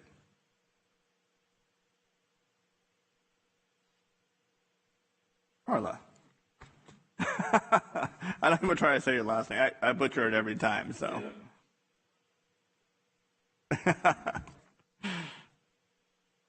Good morning, Chairman Rickman and members of the board and the rest of the staff. First of all, and I'm sorry, Miguel, if I mispronounce, Villaputa. I just want to say congratulations on your marriage. Oh, thank you very much. That's so exciting. Thank you. So I'm Carla Huney. I'm a resident of San Joaquin County, and I'm going to go off script just a little bit because in talking regarding mental health of children. So I read the other day that in a county in Ireland, and I realize that's another country, but everybody has been suffering from the suicide rates of children in their countries. So what this band of Cities Dead is the parents all got together and they banned the use of social media and cell phones for anybody under the age of 13. And it has cut down on their suicide rate. So it's just something for you to think about and parents to think about, that maybe that's something we might need to try. I know we don't want to mandate it out of the county, but with the bullying and everything that goes on social media, it's something to think about because it is appalling how bad the suicide rate's getting with our children. I'm trying not to cry. So then, of course, I'm going to talk about the elections. So it's come to my attention, and this is going to be way sideways, but so in 2022, in our elections, a Vietnamese gentleman who works and lives in our county and has always used an English language ballot. Him and his wife fluently read, speak, and write in English. But guess what happened in 2022? He got a Vietnamese language ballot also. They both did. Luckily, both of these people are law-abiding, and so they only use the English ballot. But how many people did that happen to? We will never know. And why did it happen? They never asked for it. So that's kind of weird. It's never happened before to them in all the years they've been voting. So something to think about, and we need to get to the bottom of it, because how many ballots were done or sold or given away for other people to use? Because we always have more people voting than we should, okay? Then also, I want to talk about the ROV's approval for new drop boxes, which currently have 25. She wants 29. We only by law need 13. We've only used our drop boxes for 3 years. There's nothing wrong with them. And I think this needs not to be approved. Thank you. I appreciate your time. All right. Thank you.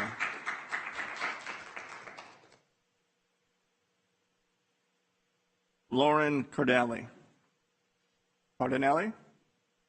Sorry about that.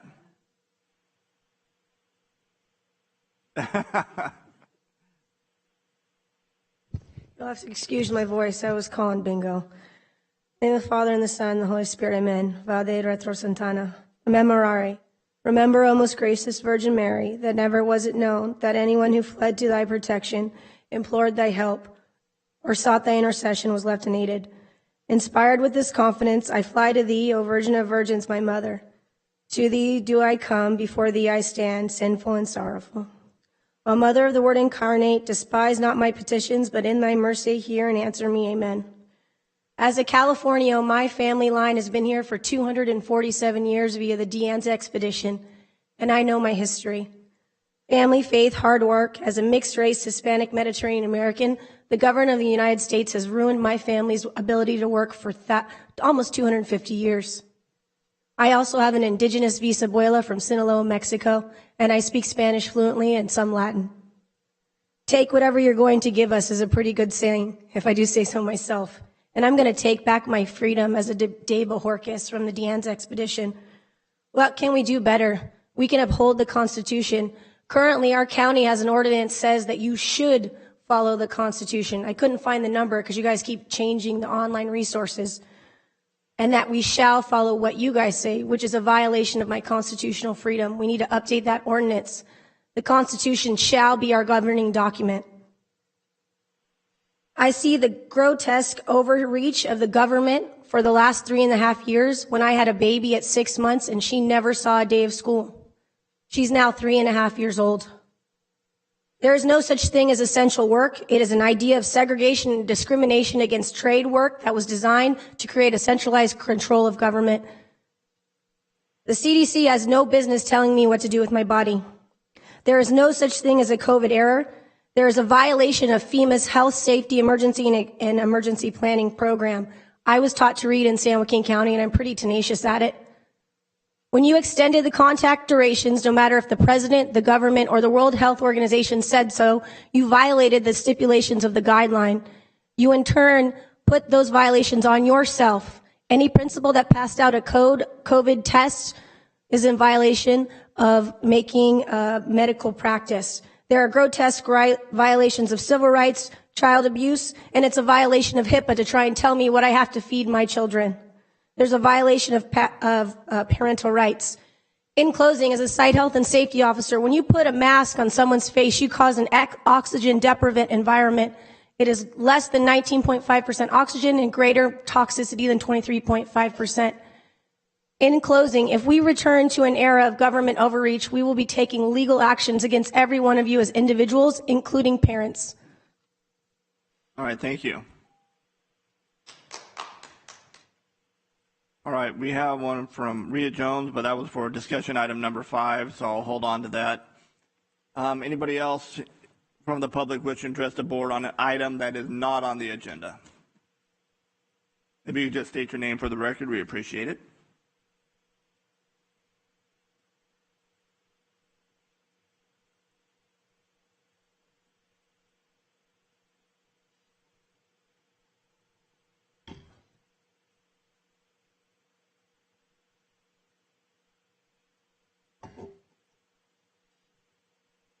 Good morning, Chairman Rickman. Morning.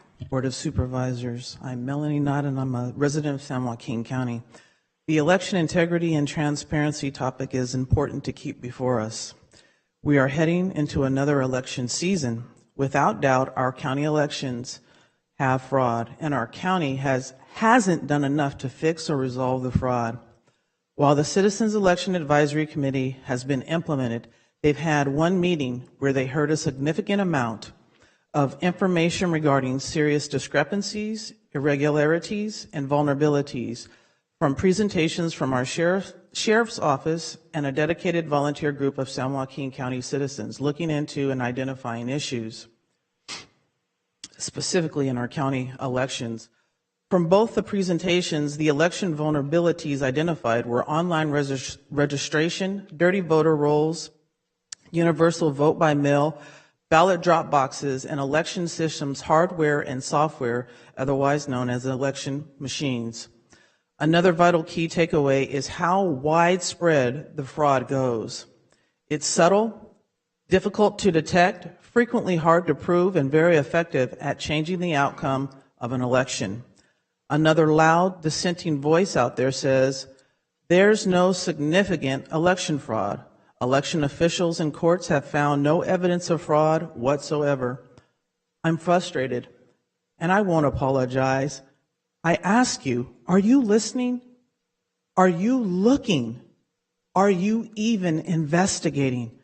How is it that volunteer citizens getting public request records information from the ROV office and the Secretary of State's office, certified results, are finding and reporting these anomalies, and we can't even hear, maybe we need to conduct an independent audit?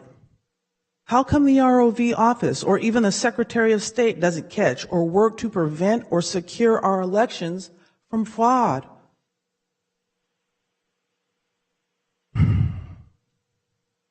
Now today on the agenda, the ROV office is asking to approve 2 agenda items. One regarding an agreement with System Soft Technologies, and the other regarding mail ballot drop boxes. I'll close with this. System Soft Technology is a provider of IT, project solutions, and consulting services. If our election management systems are not connected to the internet, what would we need to call upon the services of this company for? And how come we aren't promoting and encouraging San Joaquin County residents for temporary staffing? I urge you to oppose that agreement. Also, in the EIC meetings, vulnerabilities were identified in regards to the drop boxes. I oppose that as well. Thank you for your time. God bless you. Thank you. All right, anybody else from the public wish to address the board on an item that is not on the agenda? Seeing none, we're going to close off public comment, bring it back to the board, move on to minutes. We'll be approving, or we'll be discussing, and then hopefully approving Board of Supervisors regular meeting August 22nd, 2023, and to Board of Supervisors special meeting August 29th, 2023. Barring any changes, Chairman, motion to approve. Second. Got a motion and a second. Seeing nobody on the queue, go ahead and vote.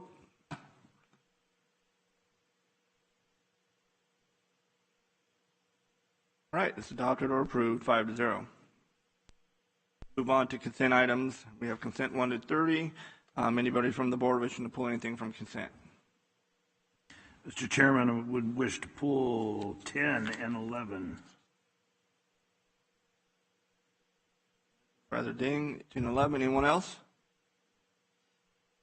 All right, Supervisor Ding, I'm going to give you item number 10 here. So here's my main concern is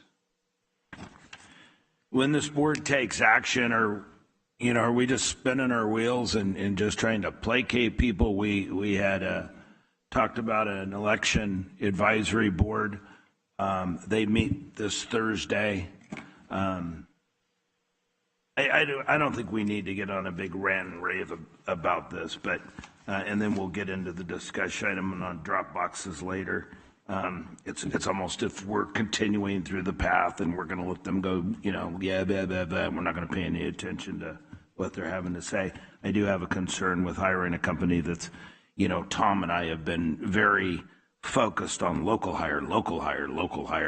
And before I want to pass something like this, I want to make sure we're doing everything in our power to hire locally. So I would like to pull 10 and 11 completely off and dismiss it till I get more information before we vote on that. So I don't know how procedurally you want to move forward, but through the chair, if we could ask county council. Well, real quick, let's clarify something. So you just want to pull it off the agenda for today? Correct. You were asking? Yes. And we can, but we'll need we'll have to do it by a vote. Okay. I would second that motion for further review. Through the chair. Yes, go ahead. Just, Supervisor Ding, are you looking to postpone this to a date certain or postpone it indefinitely? Well, I would like to hear from the advisory committee, the Board of Supervisors put in place its meeting Thursday. And then I would like to talk to the Olivia a little bit more about this. So not date, but specific at this point. So it sounds like if you postponed it to a date certain being the next board meeting, that would accomplish that task? Well, I can always pull it again if it's not. So yes, let's do that.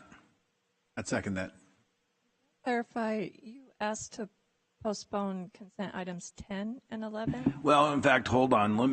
It depends on the answer I'm getting back. So no, I don't want to put it off to the next because, you know, the goal here is to hire people locally. And if we're hiring a temp agency out of a different county, it's probably not going to come back as written. So let's just pull them for now, and then we can place them back on the agenda when our needs are met. Supervisor Ding, we have our OV here. You want to hear it? No, we could go ahead and address it for. It's up to you. This is. Yeah, I would rather not. Let's move on. I just we know we have the meeting on Thursday, so I'd kind of like take all the election stuff off the table today. So you want to pull item 10 and 11 to the next scheduled board meeting? Correct. Number 10 is the general services lease of a warehouse. It's for the elections office. Is that okay? All right. So we have. I'll take that as a motion. We have a second by Supervisor Patty. Any further discussion from this board on this item? Through the chair. Yes, sir. My recommendation would be to address them individually. That is, make them rather than collectively. Okay. So you want to do an individual vote for each one? That would be my recommendation. All right. If that's the motion. That's fine. We'll do it for item number 10 then, but before we have nothing here, I'm going to go up to public comment. Anybody from the public wish to address the board on item number 10?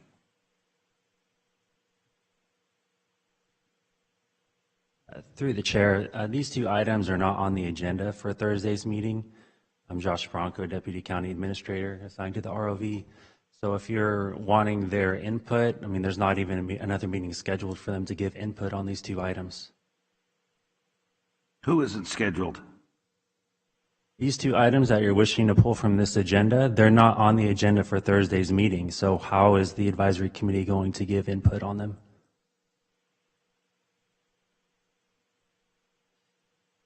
County Council, I don't even know why I'm answering these flipping questions. I asked to pull the damn things off the agenda. I've got a lot more questions for you guys. I'm really trying to be nice. I can tell you what I really think, and I'm not doing it because I'd like to do that behind closed doors. The elections meeting is going to be open. Yes, there's a set agenda. There's public information. And the direction that committee is going is not going to allow for the purchase of 26 more drop boxes, even though for some reason our perfectly run elections last time, those drop boxes weren't good enough. We got to spend more money. We need more warehouse space, everything else.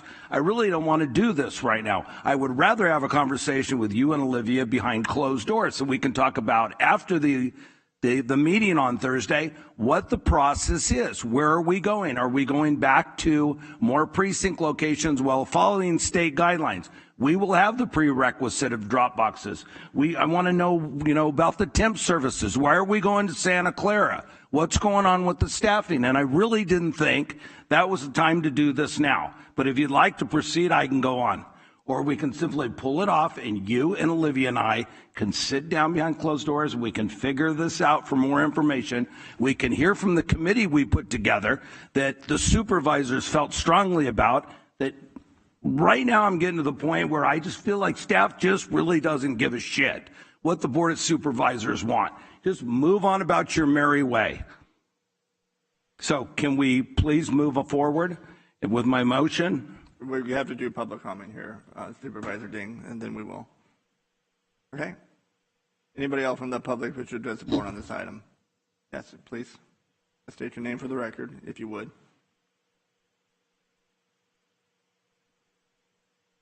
My name is Rhea Jones, and Supervisor Ding happens to be my supervisor, and I have to honestly say that my comments later address the same concerns, that the committee that was put together by the board should have the opportunity to do its work. It's not a hollow committee. It shouldn't be like just patting on the head, good boy, and then just everybody else do what they want to do, irregardless of what the facts bear out, what is presented to the board and what that committee will discuss and find or recommend.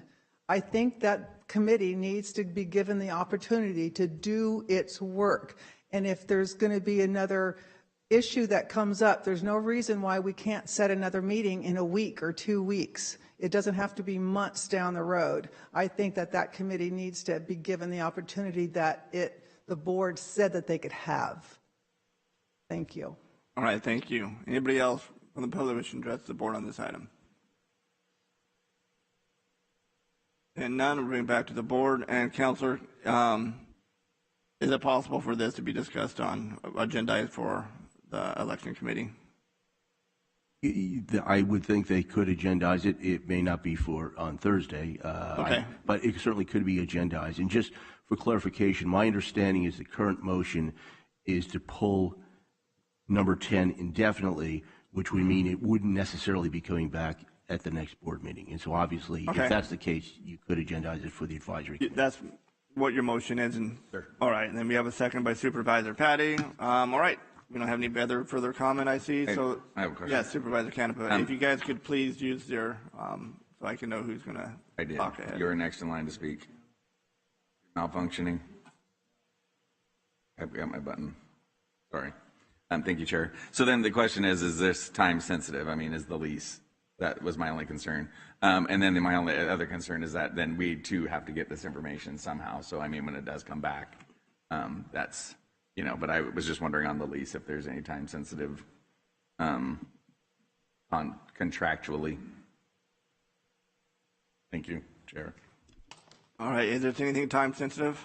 That's all the question I want you to answer. Is anything yes or no? Okay, thank you. That's answer your question. Vice Chair, do you have something? Yeah, I did real fast. Just curious, it's a consent item. Did we already put this money aside for this? Is this something we voted on? That's why we're consenting to it? You can explain this to me, CAO Wolverine. Yeah, Supervisor Villaputua through the chair. If you're talking about item number 10, no, this has not come before the board previously. We have, well, it has been when we originally did the contract. The contract, I believe, is from 2016, and this is just a renewal of an already established contract that we have. Correct. It's a fairly routine item. It can wait, though. We do have time because the renewal period is April 1st, 2024 to March 31st, 2029. So if there's questions and it wants to be discussed as part of the overall discussion, we have time.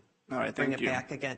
Just don't pull it indefinitely because we need space. Well, the motion and second's already on for that, so unless somebody wants to amend or, 1 second, Supervisor Patty. So that's what the motion second. Supervisor or Vice Chair still has the floor. I think I'm done. Thank you. Thank you, Vice Chair. Supervisor Patty.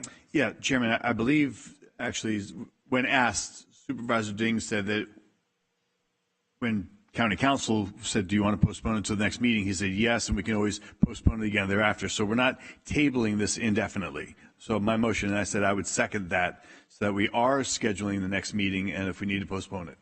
Supervisor Patty, we just clarified that with our counselor, and it was indefinite, and it's not tabling, it's postponing. But the motion maker is Supervisor Ding. So Supervisor Ding, what is your motion so we can get clarification so we can move on from this item? As County Council stated earlier. So postpone indefinitely. Because we can always put it back. Exactly. Yes. So, One more question. So we have a motion on the table to postpone indefinitely. Do we have a second before we get it? Do we have a second for that? Yeah, but we have a motion on the table, so we're going to finish. Yeah, I'll second it. And we have a second. Vice Chair. Okay, thank you. I want to refer back to Josh. Josh, so to his question, can their board act without the information we're giving them? Do they have direction? Can they make a decision without, if it's not on the agenda, can they make a decision? Who you're addressing that question to, Josh? Josh had a very good question. And then I got a comment after Second, Josh Supervisor wants Ding. to expand upon Vice Chair, he has the floor. He has a good question. How can they act if it's not on the agenda? How are they going to discuss anything? How are we supposed to put it back on the next agenda? To his point, you made a good point. Can they act without anything being on the agenda? The Chair, Supervisor Villaputua, that's my understanding.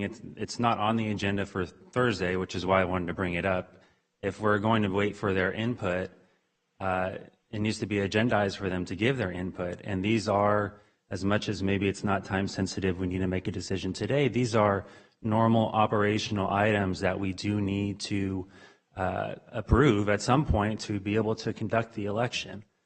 So that is my concern, is the timing and the postponing indefinitely and trying to get input from the advisory committee when these are not on their agenda on Thursday. So that's why I wanted to bring it to your attention. Thank you for bringing it to our attention. I have one question for Ms. Olivia. Olivia, so what's the proper way to go about handling this since Please tell us. It's not on the agenda? Okay. So the item number 10 is just the renewal of our current warehouse space, the same warehouse space that was signed with a contract back in 2016.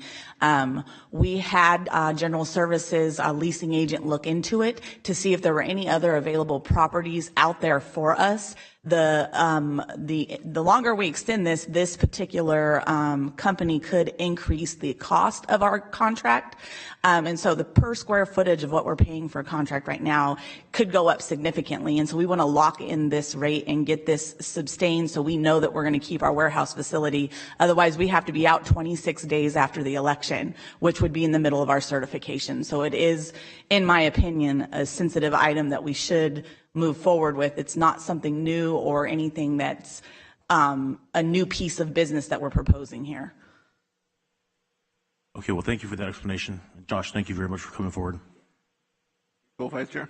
I'm done. All right, Supervisor Ding, you had something? And just to let staff know, my button's not working up here, so I can't see who's asking me to speak. So you guys could take care of that for me. Supervisor Ding, you have something? Yes. So the question probably wasn't for Josh, it was for county council, because he's not a council, he's a assistant elections office. On Thursday's agenda, he is correct, it is not on the agenda. Actually, the only thing they're discussing is the overall path these elections are taking. Everything we're talking about, it's kind of like, deciding, what, we haven't even decided what game we're playing yet. Are we doing, the state requires 9 drop boxes. They want to have 26 of them, even though the Elections Advisory Committee thus far has been talking about expanding precinct operations. I think I'm a little more irritated right now because I feel like as the Board of Supervisors, I'm being told by staff, yeah, go ahead, do your advisory thing, and they're moving right down the road with the old process before. If the system wasn't broke, then don't fix it, right? The state requires 9 drop boxes. They're now talking about 26. They're talking about, I don't want anything to do with the elections, all of this, because this has to do with the support of an election that we don't even know which direction we're going in. So I think they need to wait for direction from the Board of Supervisors for moving forward, and maybe this will get their attention that we're not kidding around here. The integrity of our system is of utmost importance. There is a perception out there that our system is broken. Let's hear from our election advisory meeting after Thursday. Then we'll know which direction we're going. Then we'll know what resources we need. So that's why I kind of wanted to just postpone it. There's a lot more conversations that need to be had. I'll be darned. We speak a good game about local hire, and then we're hiring a company from another area to help us with our local elections, which should be done, quite frankly, locally by volunteers. So there's a lot more into this, and I think 2-3 weeks to figure out exactly what we're doing, and hearing from those citizens who take their time out of their day to help us make a decision, they'd be shown some respect. Let them have their meeting on Thursday and report back to us. Kind of, it's like you guys, we appoint a lot of people to boards and commissions, and we listen to them. And it's a respect thing. So let's have a little respect. Thank you, Supervisor Ding. Supervisor Patty. Thank you, Chairman. I appreciate that this isn't time sensitive, so we have a colleague that's looking and wants to dig in. He is, through his office, engaging on this issue, so let's take a overall view of it. I appreciate that if it's not time sensitive, that we have a little flexibility until next few weeks coming forward. Lastly, through the chair, County Council, it's only Tuesday. If Supervisor Ding were to contact the Election Advisory Committee, they could put something on the agenda and still publish their agenda, and this would be addressed on Thursday. Is that enough time? Yes, I believe. Actually, you need 72 hours notice. But just to clarify here, the motion is being made to postpone indefinitely, which is essentially pulling it, but it can be put back on a later point. I don't think we can put this item on the agenda for Thursday on the advisory committee because it's subject to the Brown Act, which requires 72 hours notice. Okay. But there's no reason it couldn't be put on a subsequent advisory committee meeting. Right. And once that is done, then this matter could be put back on the Board of Supervisors agenda. And this may not even, just for the record, speaking with Supervisor Ding, this may not even go to the advisory committee. He has expressed the interest of wanting to work with Olivia, get a better understanding, and then bring this back as well. So just as a small pause, I'm in favor of it. Thank you. All right, so my speaker button is working, so thank you very much with staff for that. Okay, so we have nothing else. Go ahead and we have a motion, a second, postpone this definitely. Going to have a vote, please. This one is for consent item number 10. Yes. Adopted 3 yeses, no 2, so it is adopted and it does pass. All right, item 11, Supervisor Ding, what would you like to do on that one? The same. So you would like, you had to make a motion to postpone indefinitely? Is that your motion? Please. That's Supervisor Ding. We have a second. Second. All right. Anybody? Don't see anybody else from the board. Any public comment for this item number 11? And now bring it back to the board. Go ahead and have a vote, please. Adopted 4-1. All right. So that was item number 10, 11. Now, if we can get if there's nobody else wants to pull anything, get a motion to approve consent items. So moved. Second. All right. We got a motion and a second. Get a vote, please. Consent to approve the rest of the consent items.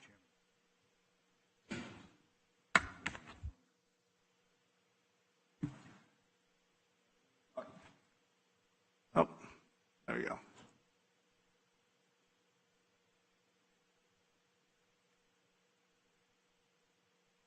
Read it on, Vice Chair. Yep. All votes have been cast, but I don't see anything. Not seeing it either, but I do see that it's 5-0. All right, it is approved, adopted 5-0.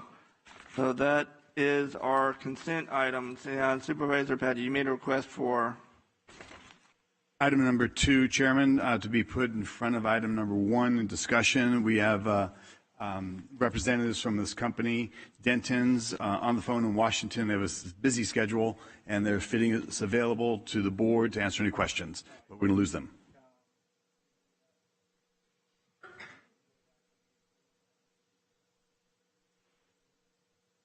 Your mic is not working, but Supervisor Patty, I do not see the representatives on the call yet. Oh, here we go. They're just coming in. Thank you.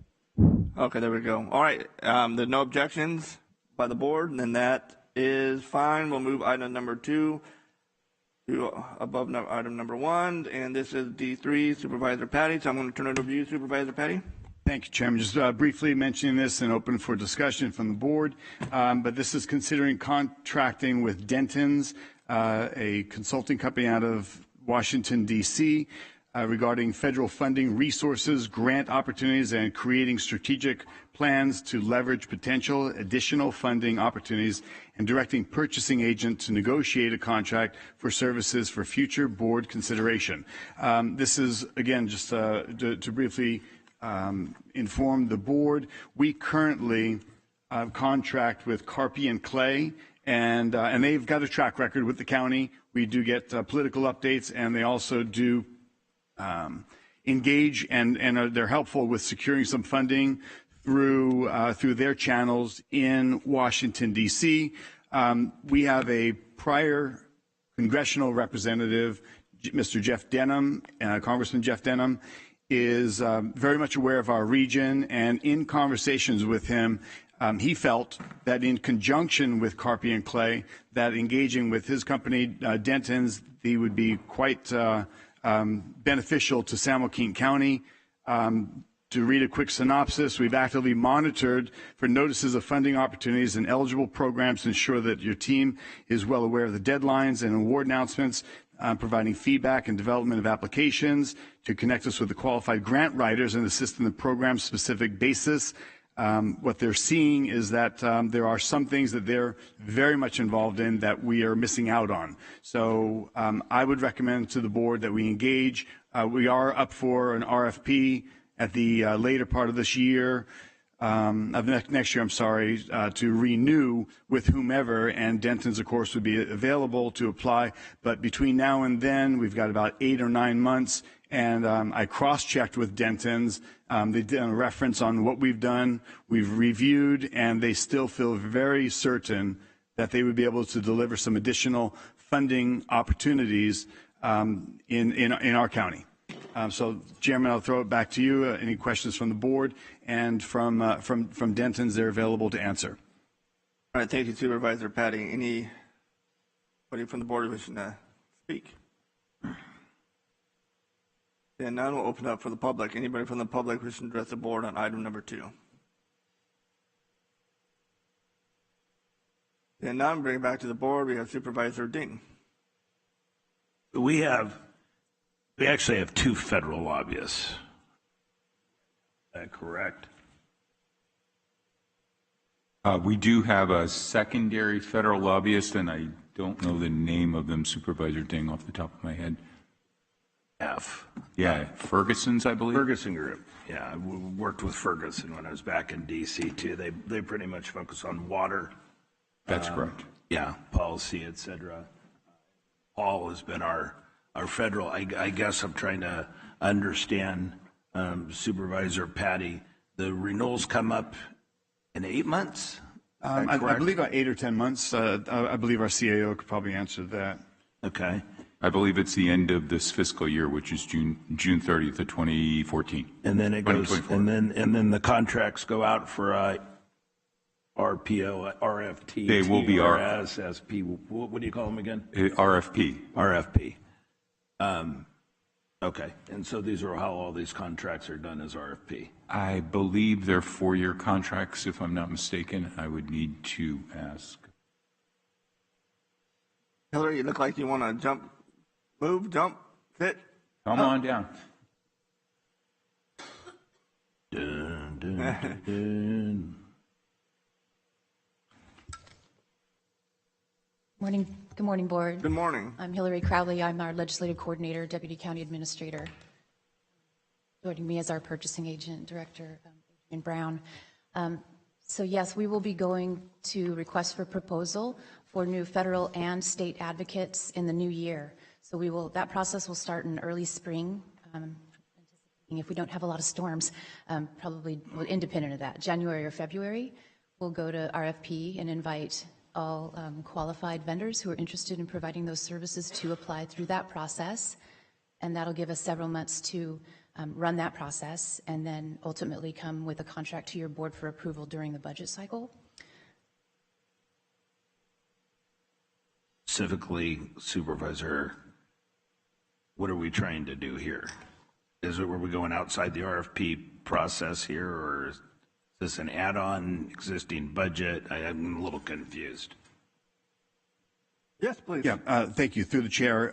So this would be an add-on. There's nothing in the contract with Carpy and Clay that is exclusive. Looking at Denton's, and as you know, you've got more experience in Washington as I do. There's some organizations or relationships that may be accentuated, stronger or bigger somewhere else. Denton's reviewed what we're doing. They've looked at a report that Carpy and Clay provided, and I suggested, so look, we do not want to go down this path if it's going to be duplicity, and there'd be no sense if we're bringing you on and there's an underperformance. Based on that review, and again, Denton's is on the phone. We've got the representative, Jordan, that is available to answer questions, but they looked at it and said, look, upon review, we are certain that there's a gap in some of your funding for disaster relief, flood mitigation, and resilience. So just in that alone, looking at infrastructure, they believe that they've got their fingers on the pulse, great relationships as it relates to FEMA grants and a host of other things. They've got relationships, as you know, throughout Washington that are stronger than perhaps others may be, and that's what their specialty may be. So the benefit is, and as we all know, when money is available, and we just had an epic rain event this last year, when you've got money available, that money can oftentimes disappear. So you got to get when the getting's good. And if we've got a representative, a company that says, look, we believe that there's additional opportunity for you out there, to me, it's worth pursuing. So that's my take on it. And I would ask, Jordan, are you available? Can you hear us in this meeting and able to respond? I can. Can you guys hear me all right? I can hear you quite, yeah, we're clear. So in addition, you heard there was a question. We know there's an RFP process coming up. Denton's got some strengths that have been shared with my office, and you believe that there would be an opportunity for some additional funding and resources coming into our county. Would that be a valid statement? Yes, sir. Thank you, Supervisor Patty, for having me on. Thank you, Board, for having me. Yeah, look, we were able to review a lot of the information that you guys sent over as far as what the county is looking for, some of the issues that you're facing from a variety of different areas, whether it be flooding or disaster mitigation, whether it be broadband issues, water infrastructure, energy infrastructure, education, workforce, all these different things. And By no means do we want to disparage any of the firms you already retain services for. They're very well credentialed and highly esteemed in DC, and they have great connections. We just found potentially a few gaps in the services that they were providing where we might be able to supplement and help the county obtain some federal funds that are available. In the interim, prior to the RFP, there's a bunch of different programs out there through a variety of different locations, the federal government, mainly the Bipartisan Infrastructure Law and the Inflation Reduction Act, which were passed last Congress. There's grants specific for resilience and disaster mitigation at the Economic Development Administration, the Federal Transit Administration, FEMA, the Department of Transportation has a few programs, and those are all either rolling or active, or the notice of funding opportunities are coming out in the near future. And so we just want to make sure that the county is equipped to position themselves and capitalize on some of these funding opportunities, and not necessarily having to wait till the RFP to be able to do so. Thank you. And I know that just to share with my colleagues that basically the same price that we're paying for Carpi and Clay is roughly $7,500 a month. You guys have done a review, and you feel that in addition, if we were to pay you guys that similar amount to be finalized and negotiated through our purchasing department, but we would be receiving and eligible and pursuing a much higher return for that cost and comparison, correct? That is our belief, yes. The return on investment for a lot of these grant programs is very high. A lot of these disaster mitigation funds can be in the millions and tens of millions, depending on the type of program that you're applying for. So we would work with the county to, one, identify a variety of programs that are out there, and we've already been able to provide a few examples. And then we would help with a few things. We'd help with developing the application to best position the county to obtain those funds, providing advisory services as to what the Biden administration is looking for in these types of applications, as well as, continue those advising and advocacy, both with the Biden administration and the congressional delegation. We work closely with the Congressman Duarte and Congressman Harder's office, as well as the senators from California, and making sure that anything that the county or our clients are applying for has the subsequent support from the congressional delegation as well. And Jordan, in conclusion, and something I would be concerned with, if we've engaged and we currently have Carpi and Clay as a consultant for us, we're not having duplicity, as I don't want to see multiple contract applications, or grant applications coming in from two different sources, and they're now competing against each other and perhaps canceling each other out. How would we make certain that we're avoiding any conflict of interest or duplicity?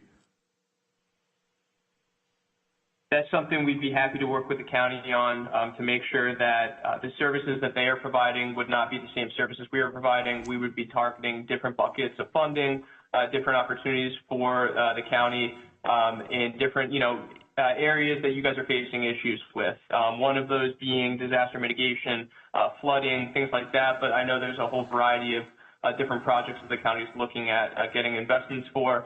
And so we would make sure that we were not doing the same types of things as the other firms, and we would, make sure that we identified a specific area that we could help with and target to, make sure that this is a viable opportunity.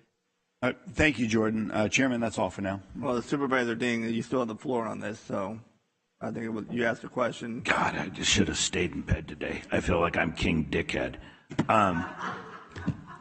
Here's my concern, given my background in D.C. I have been hit probably by 24 different firms that want to put a contract before the county, and I've referred them all. I said, you're going to have to go through the RFP process because and every single one of them can offer us services that the other one didn't.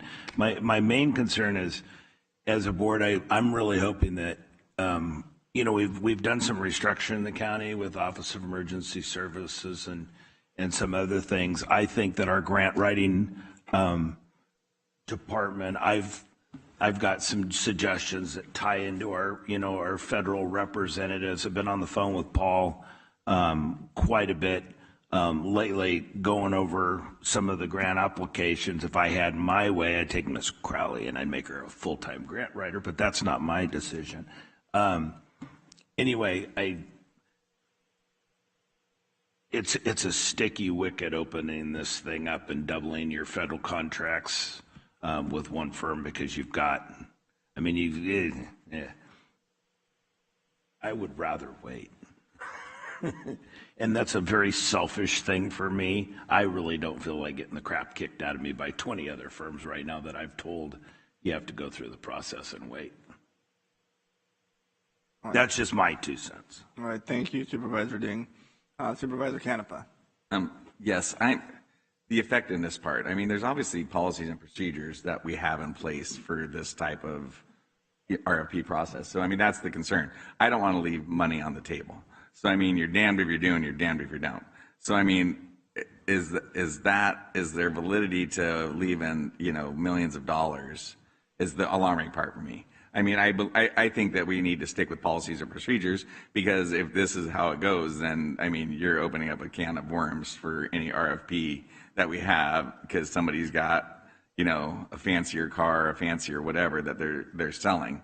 And then it's even harder when you're comparing, is it apples to apples, apples to oranges? You know what I mean? So what do they have to offer? Because maybe, they were involved locally in politics, that these other folks don't. So that's my concern. But I mean, that obviously needs to be, vetted in the RFP process.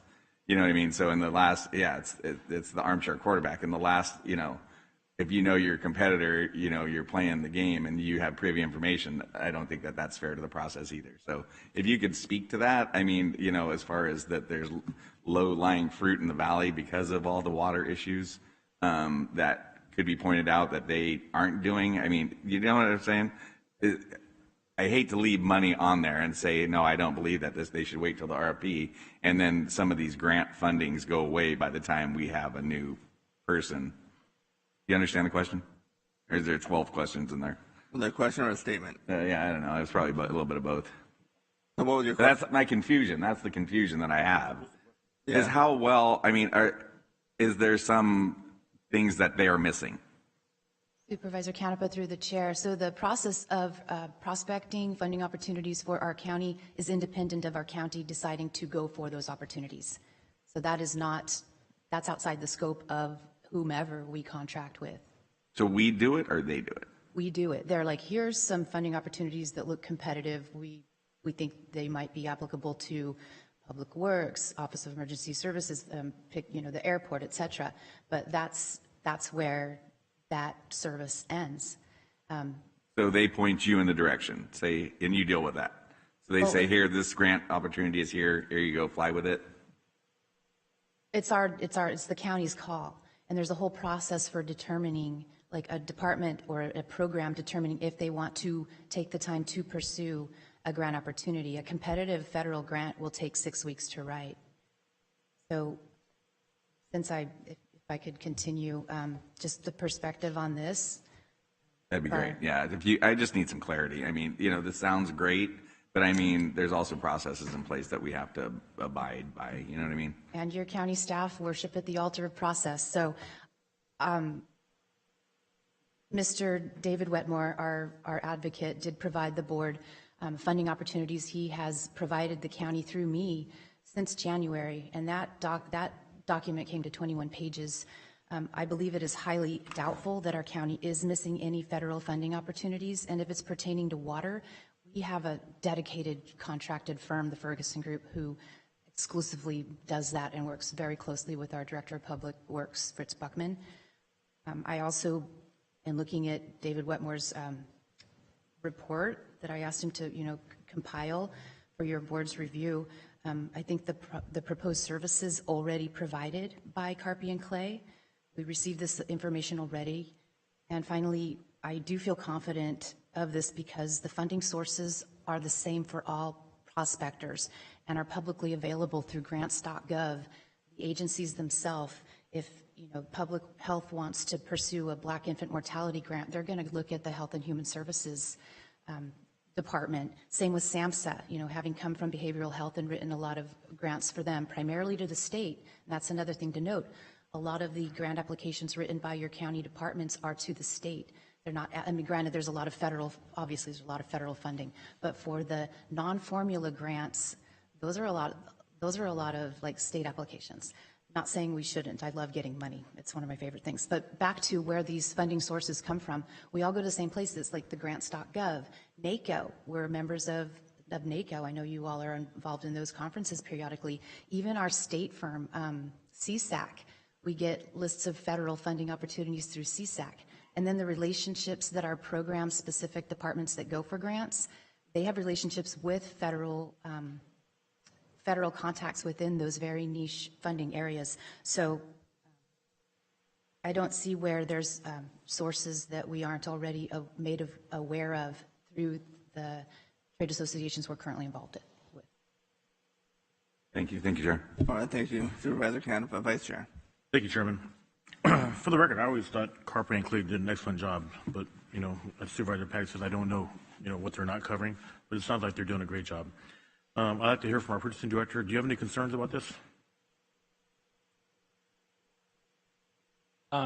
Just my concern in general is that we do have a request for proposal competitive solicitation process that is in place, and we've already done awarded contracts in the past, and that we have current contracts, and we do have a new set of RFPs that will go out in the near future.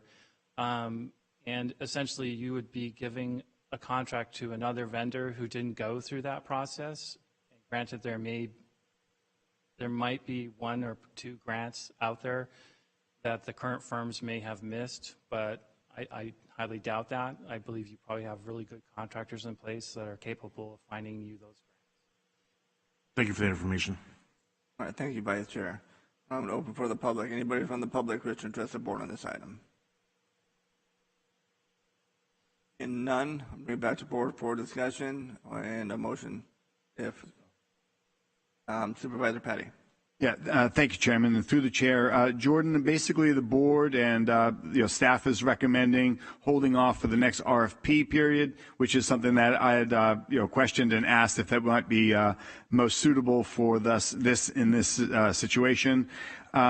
Any closing thoughts that you'd like to share that we're really missing out on the boat if we don't, or just roll the dice and let's understand that we are pursuing whatever's presented to us, and we certainly would welcome a proposal from you guys in your company in the near future. Any closing thoughts on that, Jordan? Yeah, thank you, and again, thank you for the opportunity to address the board. I just wanted to note.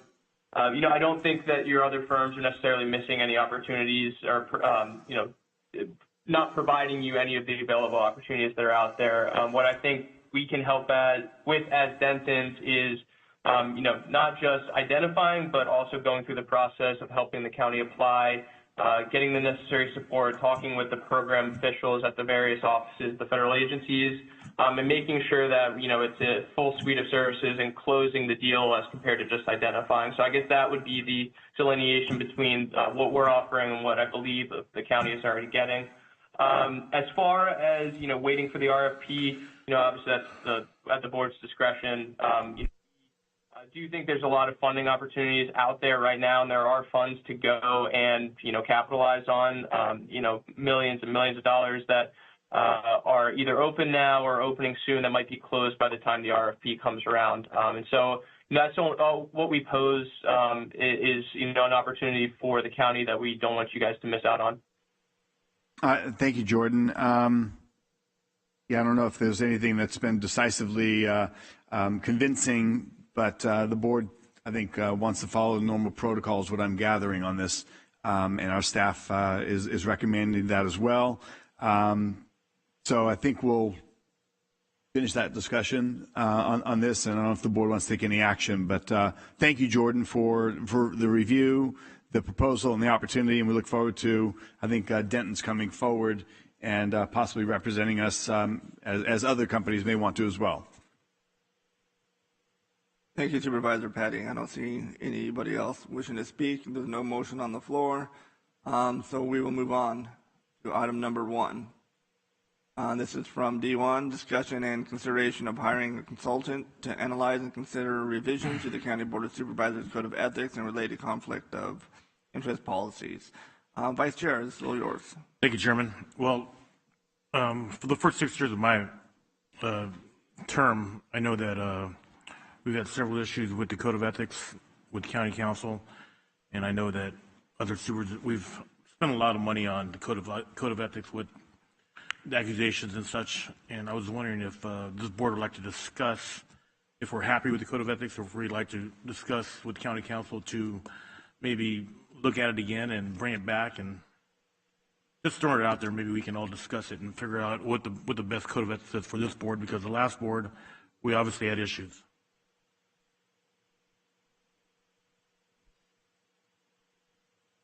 All right, thank you, Vice Chair. And are you good? That would be it. All right.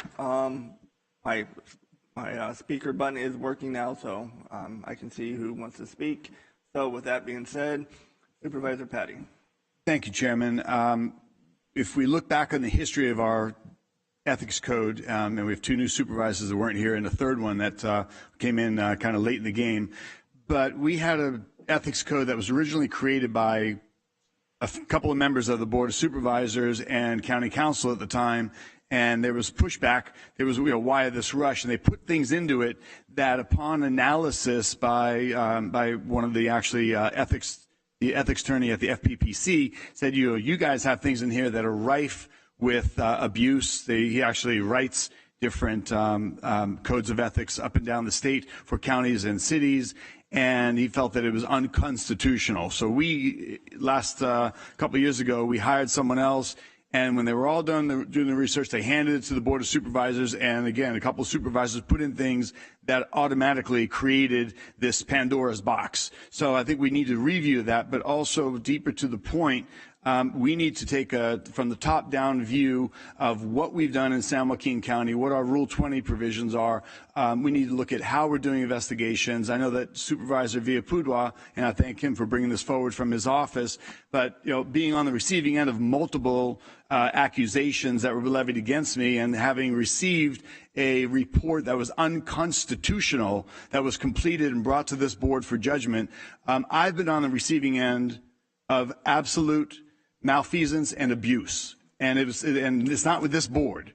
But we need to clear this. We need to fix this. We need to take from the top-down review. I've seen directors come here, and with a different county council, I've seen directors from departments come here and literally be lambasted, and investigations that were done with them that were not proper and fair. So I think we need to take a holistic view of what we've done, lessons learned.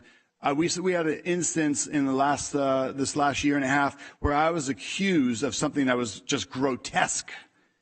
And it was escalated to a point of investigation. There were blatantly false accusations that were escalated and brought into a further heightened level of investigation. And that's just not right. And to the point Supervisor Villapudua said, he goes, this isn't right. He goes, we're pitting supervisors against each other in this review process. And he goes, it's just an uncomfortable environment to be in. And I believe we can do different and better. So I think we need to have an independent review, and we did exactly the same thing, this board, before 3 of you were here. We had some medical examiner, coroner issues, and at one point we stepped back, we brought in an independent auditor that was an expert in the field that did a review from the top down. Now, at the time, our county council came up with the conclusion of, well, yes, there's some problems out there, but with some better communication, everything would be just fine. We hired an expert, came in, and there was a 40, 50, 60-page report of illegal activity, actions that were improper, came forward with, and that has nothing to do with the current. In fact, we fixed it, and we have a new system in place so that it really cleared anything that was bad in the past that was being done, and has set a new precedent going forward. And I believe that's what we need to do now in this county, is set a new precedent. Let's fix this ridiculous ethics code that it has the ability for any of us to file complaints, and our process is rife for abuse. Not with this current board, but I have experienced it excessively in the last few years, and abusively by a few members that had an animus and their malicious nature. And that's not how this board should be set up. We should have a a process in place, and there should be a buffer from abuse. So I'm in favor of moving this forward. I think it would be done through HR, as we do in the past. I've been on the EEOAC board for the Equal Employment Opportunity and Advisory Council. So HR has a process. We can hire somebody independent through them, and we could, I think, come back with recommendations and a review, do an audit, and really take a dive into this so we fix it and put it to rest. That's where I'm at with this, Chairman. Thank you, Supervisor Patty. Vice Chair. Through the chair. Supervisor Patty, would it be better if we were to go through the county council's office? What's your thoughts on having county council direct this investigation, not investigation, but code of ethics versus human resources? And through the chair, to answer your question, speaking with county council, they felt they wanted some separation. That's what our county council said at the time. I'm comfortable with either our chairman or vice chair selecting somebody. I have been on the receiving end of we'll select somebody, and this person is going to be fantastic. This person does a great investigation. Well, that person came forward with the conclusion without even giving me the constitutional right. They came forward with an illegal conclusion that was against the law and against my constitutional rights, and that was a great person that we were bringing in to do this review. That was recommended by our staff and such. So I'm wanting to have the board of supervisors to take the helm and be in charge, because I've been on the receiving end of actions that were improper and illegal, and I don't trust that selection process, but I trust our chairman, I trust our vice chair, that we can choose somebody that will come in and take a proper analysis of this. And that's not a knock to anybody in any department, but this board needs to take charge of what has been abusive to some board members in the past. All right, thank you, Supervisor Patty. Vice Chair, you still have the floor. Okay, through the chair, county council, what are your thoughts on this? I thought it'd be a better idea if you were to lead this charge, but what are your thoughts? Yeah, I think at one point the thought was potentially that we'd be looking at Rule 20 policies, but ultimately that was not the subject of the motion. I think that would be problematic insofar as we'd have to meet and confer with various representative of employee unions and what have you. So my understanding is the motion that's being proposed is one in which we look at the Board of Supervisors Code of Ethics as well as the conflict policy. And I've had the opportunity to speak with the person, with HR, the HR director. And so I don't have any problem if it's the board's preference to have my office coordinate with the consultant. I think the way the motion was originally contemplated, it was the board's discretion to either have HR manage this, or my office manage it, or anybody else who the board decides they want to have manage it. But to answer your question, I'm indifferent as to whether or not my office handles it or not. If the board wishes for us to handle it, we will do so. Okay, Chairman, I'd like to hear from other supervisors on what their thoughts are versus human resources or county council. Thank you, Vice Chair. Supervisor Canepa, sorry to keep you waiting. No worries, thank you, Chair. So the question is this can all, regardless of if you do this, if you have 3 votes, you could change it back to whatever, right? So I mean, this is not a concrete, 10th commandment here, right? It's right? I mean, so 3 people could change whatever we do. I mean, so that's my only concern is if we go and do this, and then, obviously if 3 people want to be malicious to another supervisor, you're going to have that.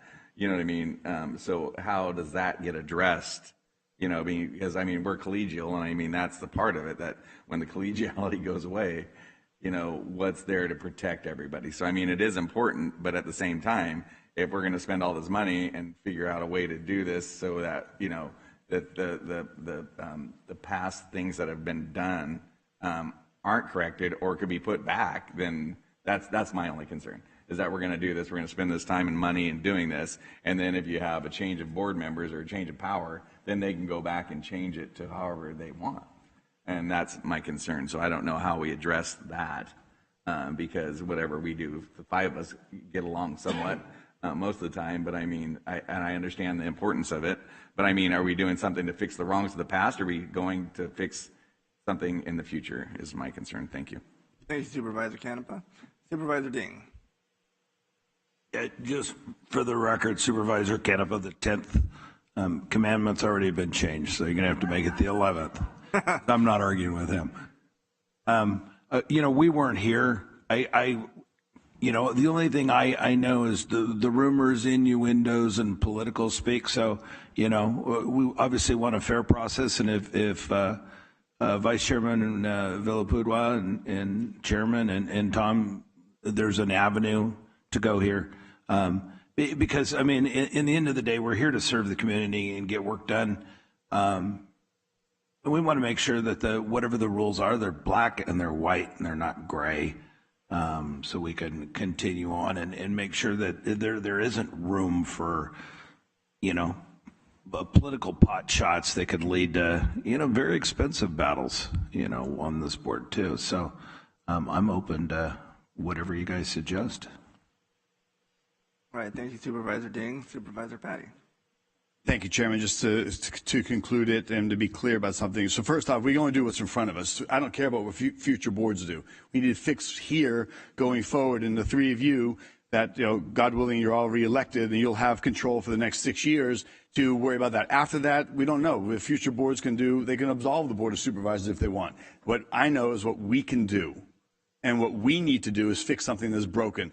I've been on the receiving end, and I need to be exonerated. I need to have this process reviewed so that we see that it is rife for abuse. And I was on the receiving end of abuse for several years. And there was a system in place that allowed it. And that's not acceptable. And we had departments that were privy to it that had to participate in it, even though they didn't want to. So this is more than just doing an ethics code. And when this was brought up at the last board meeting, and to address, as County Council points out, this is more than just the ethics code. This is the Rule 20. I had 40-something complaints against me done under Rule 20. We need to look at that if there's anything fixable by an independent audit and take a review so that we eliminate the prospect of abuse. That's what we're looking at. And we have to take a look at what have we done. I've seen things happen to directors that are improper and illegal in this county. We need to fix that. We need to hire somebody independently, review it, bring back to the board recommendations, and we adopt or we don't. When we hired the medical examiner expert, he brought back recommendations, and it was at that point we decided yes or no to do it. But he had to take a dive into it to discover and reveal what was the good, the bad, the ugly. That's a simple process, and it's a necessary process because at this point, at this juncture, I know firsthand what that abuse is like, and it's not nice. It's not pretty, and it's not something that you want to welcome in your life. So we need a chance to fix this, and that's where I'm at. So this is more than just the ethics code. We need to do a holistic review on our policy protocol in the past, what we've done, and how we can fix it so that we eliminate the prospects of that kind of abuse and the mistakes this county's done. Legal mistakes that could be costly from lawsuits. That's where I'm at with it. Thank you, Chair. Thank you, Supervisor Patty. Vice Chair. Thank you, Chairman. Thank you, Chairman. Can I have Director Gibbon come forward, please? Just because you sit in the back row doesn't mean we don't see you. Welcome. Good morning, Ms. Goodman. Just wondering if you could get your input and tell us what are your thoughts on the Code of Ethics, and if we were to go forward, would you be comfortable doing it, or would you prefer County Council do it? Through the chair, Supervisor Villapudua, I appreciate the opportunity to provide some input. Human Resources would certainly work with County Council and the Board of Supervisors with whatever contractor is selected to review the process. I would recommend that we ask our County Council to be the point person on this for the reason that it does help to kind of ensure that the process is appropriate. If needed, we have attorney-client privilege that is extended through the process. And so, and he probably can better speak to this than I can, but it certainly is something that Human Resources would be very happy to partner with County Council's office to ensure an appropriate consultant is selected and that the results of the product that's presented to the board is one that addresses your concerns and what you'd like to see moving forward from the ethics code. That makes sense. That's a good point, and thank you very much. Thank you. Thank you, Vice Chair. Supervisor Canepa. And I mean, I get it. I mean, but I'm not going to sign off on a blank check to have somebody come out and give us a report. That's not going to do any good. So, I mean, if we are, well, at least for my vote going forward, I want something a little more concrete than, you know, hey, this person or whatever, however we're going to find the firm, and then figure out a dollar amount and what they're going to do and what their scope of service is. Because I'm all for that. I mean, we don't want people being up here and being victims for being an elected official, and I get that. So I mean, I understand the importance of that, because if there's cracks in the foundation, then you're always going to have people that are evil and have ill will, whether it be election cycle or, you know what I mean? But those are the things that I think we do need to fix going forward. So that's important to me. But I mean, we've got to have a little method to this, because I've seen lately where we're just, you know what I mean, kind of nilly-willy doing things, and I don't feel comfortable doing that. So thank you. Thank you, Supervisor Canepa. Supervisor Ding. I agree. It needs to be done in from my perspective, and then, you know, not that I think it's even more important, not just as it relates to the Board of Supervisors, but department heads and contracts we're handing out. I'll tell you what really interests me more than anything is the conflict of interest section of that, because I mean, the rules keep changing. We have, you know, the new FPPC guidelines on contributions and conflicts of interest within that realm. Contracts we're handing out to, I don't know, nonprofit builders and who they're contracting with and who elected officials are. I think it's privy in this time of change that we make sure that we're covered and we're doing things correctly. So I think it's time. Thank you. Thank you, Supervisor Ding. Supervisor Patty. Thank you, Chairman. Just to address the cost on this, going into the medical examiner's audit and review, we didn't know what the cost was. Every single complaint that goes through the EEO, the Equal Employment Advisory, which, by the way, you guys have that now, Ms. Goodman. So through the chair, we know that when we hire or contract out somebody, it could be a $20,000, it could be an $80,000 investigation. You don't know, and you can't hold that firm to a set number, because as they peel back the onion and then the layers, you may go a little bit deeper, you may find out a little bit more, and you have to uncover. It's just like, again, when they went into county council, looked at the coroner situation and said, oh, a little bit better communication and everything would be just fine. We hired somebody and we spent tens of thousands of dollars, I think probably over $100,000, to get a clear analysis, to stop the process and say, we need to know what we're going into, we need a contract, we need a firm bid. That's not going to happen. That's not how these work when we do investigations. Would that be true, Ms. Goodman? Director Goodman. Through the chair, Supervisor Petty, you're correct. When we do when we do any kind of investigation, if it's an EEO investigation or any other, we are not able to predetermine the cost of that. Depends on the cost of the attorney that we are able to engage, as well as the complexity of the cases, how many witnesses or documents need to be reviewed. So we are not able to pre-select that. My estimation on a situation like this is that it would be relatively nominal compared to a full-blown investigation, in that this is a somewhat contained subject matter. There is information out in the universe. Other boards of supervisors have codes of conduct that we could review.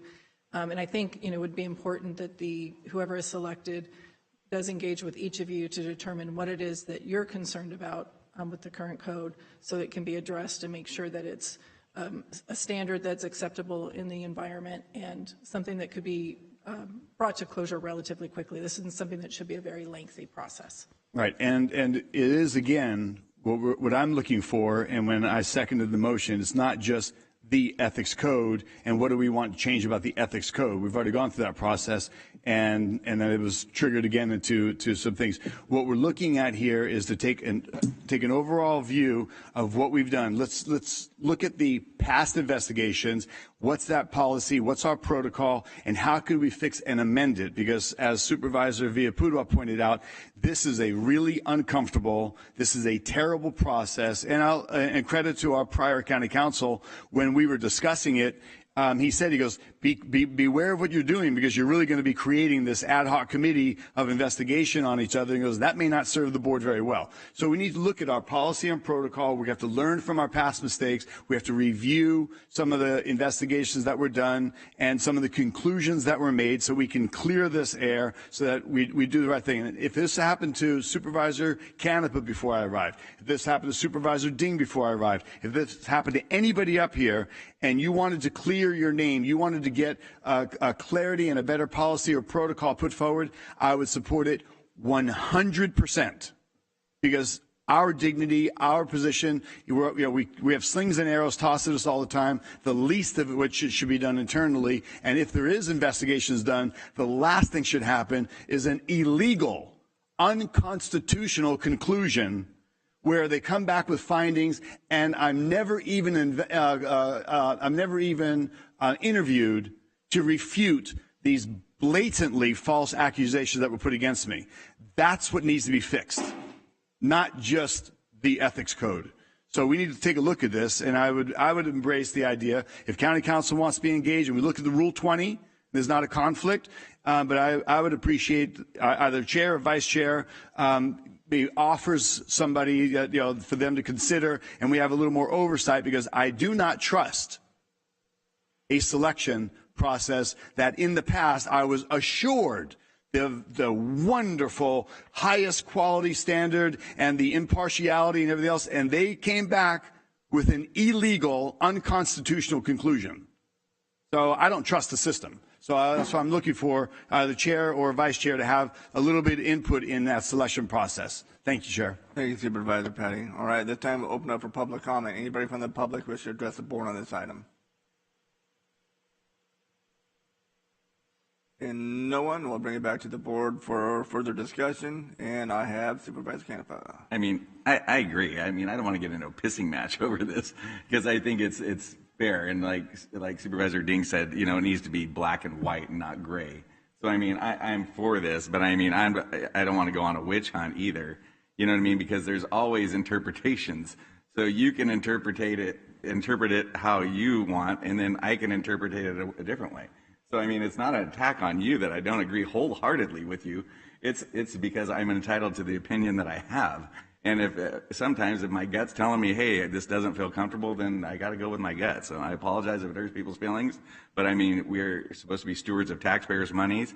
And I want to make sure going forward, we're doing exactly that, being stewards of taxpayers' money and being fair and equitable to the county supervisors and the staff. So, I mean, I'm willing to do this, but I mean, I want it to be done correctly, and I want something tangible to be coming back that's going to fix it going forward. So thank you. Thank you, Supervisor Canepa. We have everybody. Supervisor Ding. And I agree with Supervisor Canepa that we are stewards of the taxpayers' money, which is why I'm actually supporting this, because the amount of money we can spend in potential legal fees and everything else by violating this policy or this policy, I think a little up front goes a long way in saving us money. Besides, I kind of want to hear, a rendition of everything that Tom was accused of in the past, because I'm not really quite sure of all it. I want to see photos and everything else. So. All right. It's going to take you a while. Supervisor Ding, thank you. Supervisor Patty. I'm sorry, you can go with someone else, and before you finish this up, I'll make a motion after. All right. You're there.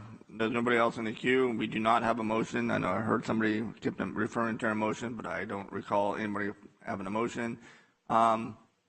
Yes, Supervisor Patty, if you wish to make a motion, just make sure to be specific of who you want. Through the chair. Talking about.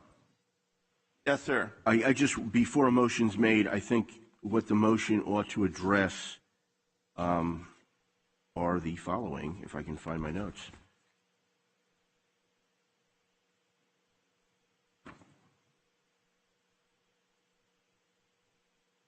So the motion, well, bear with me just a second here. I wrote down something and I need to find it.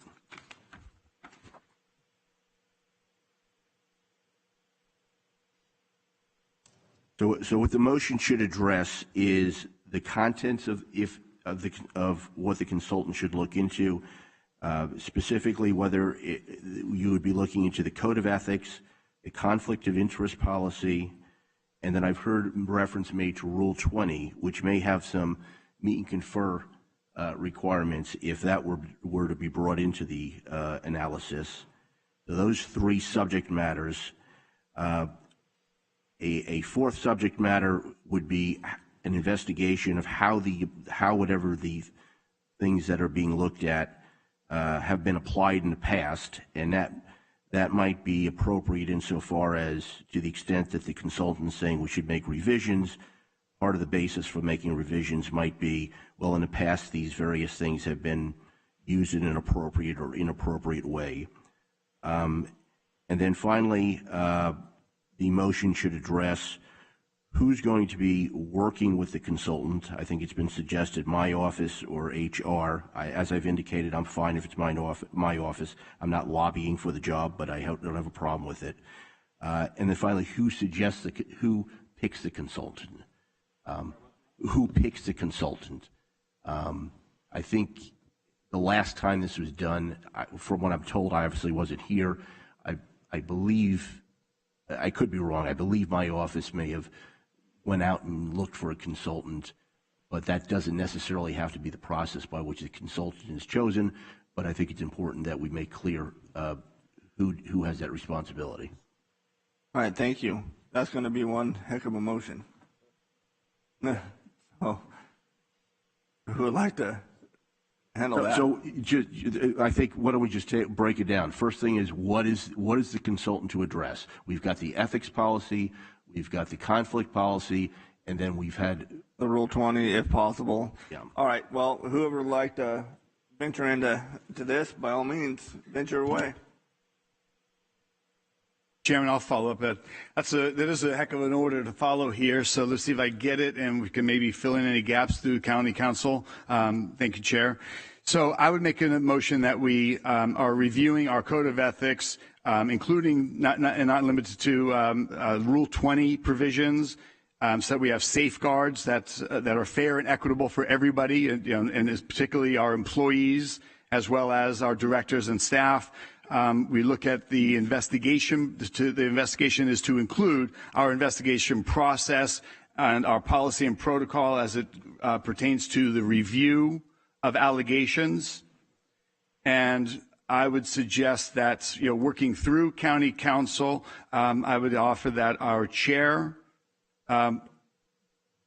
presents any suitable investigator that may be worth considering and looking at, and the chair has approval on that, as well as, did I miss anything, County Council? Am I checking your list? What about conflict? I'm going to repeat it back to make sure I've got it. Okay, and making sure that we're reviewing, we're avoiding conflicts of interest.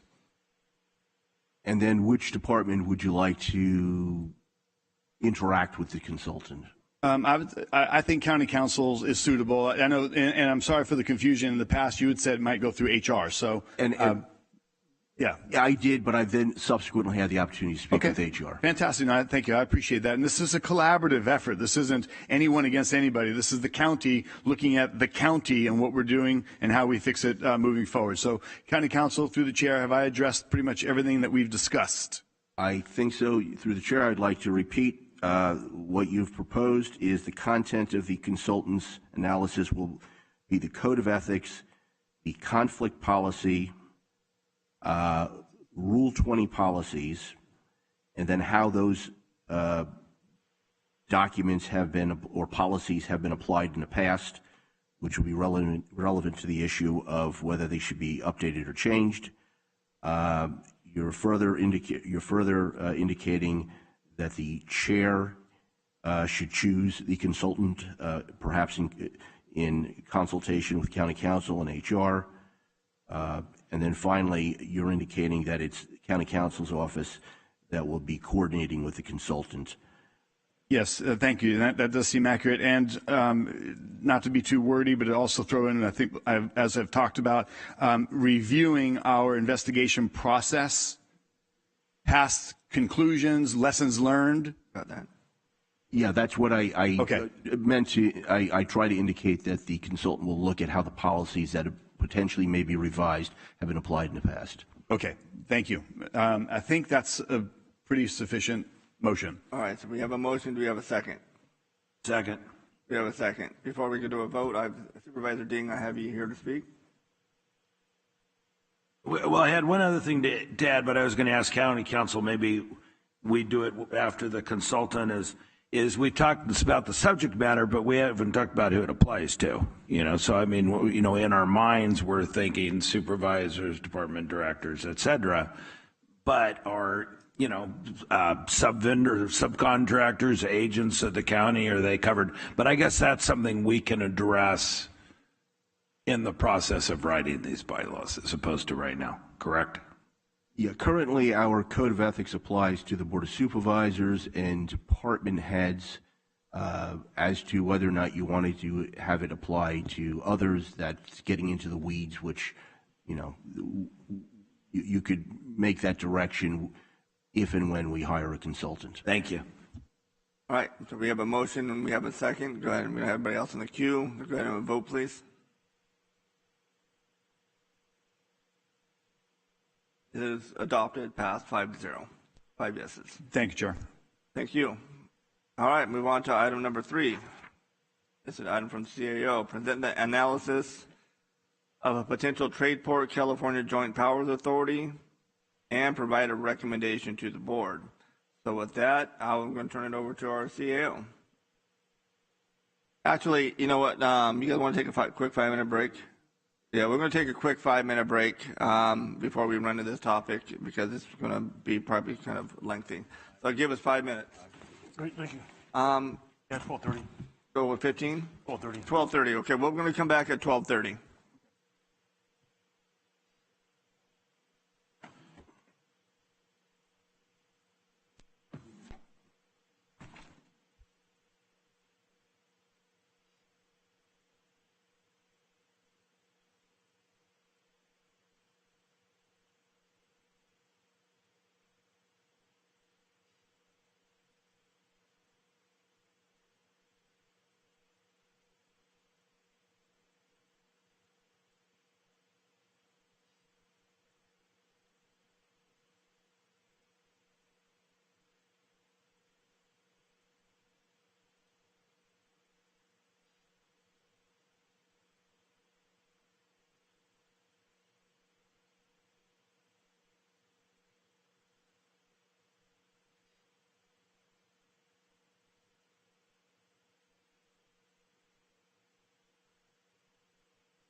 right, welcome back, everybody. Well, I shouldn't say welcome back. You never left. So, welcome us back.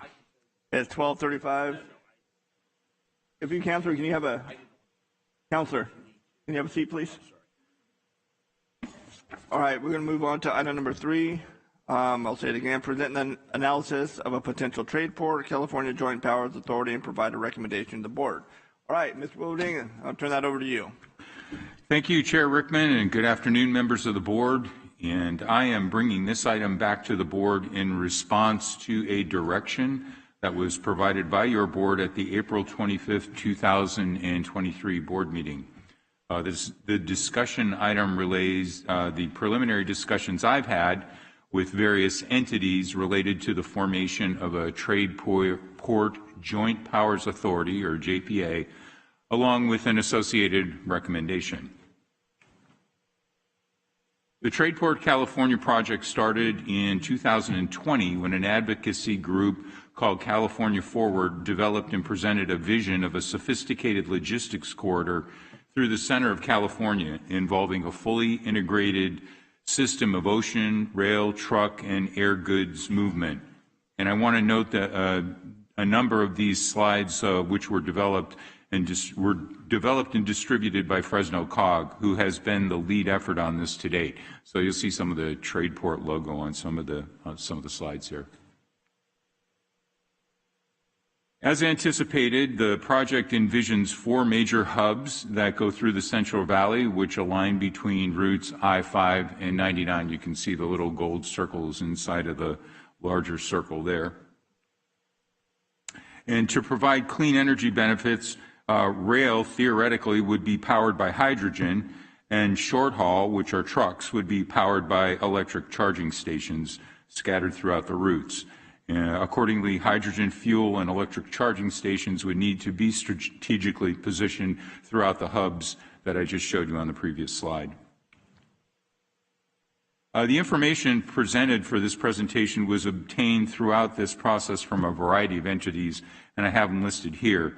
GLD Partners, a local developer, a former California Forward board member, the County of Fresno, the County of Merced, Fresno COG, our SJ COG, our Port of Stockton, as well as our Public Works and Community Development departments. So those are the entities that I talked to and researched as a part of my work here.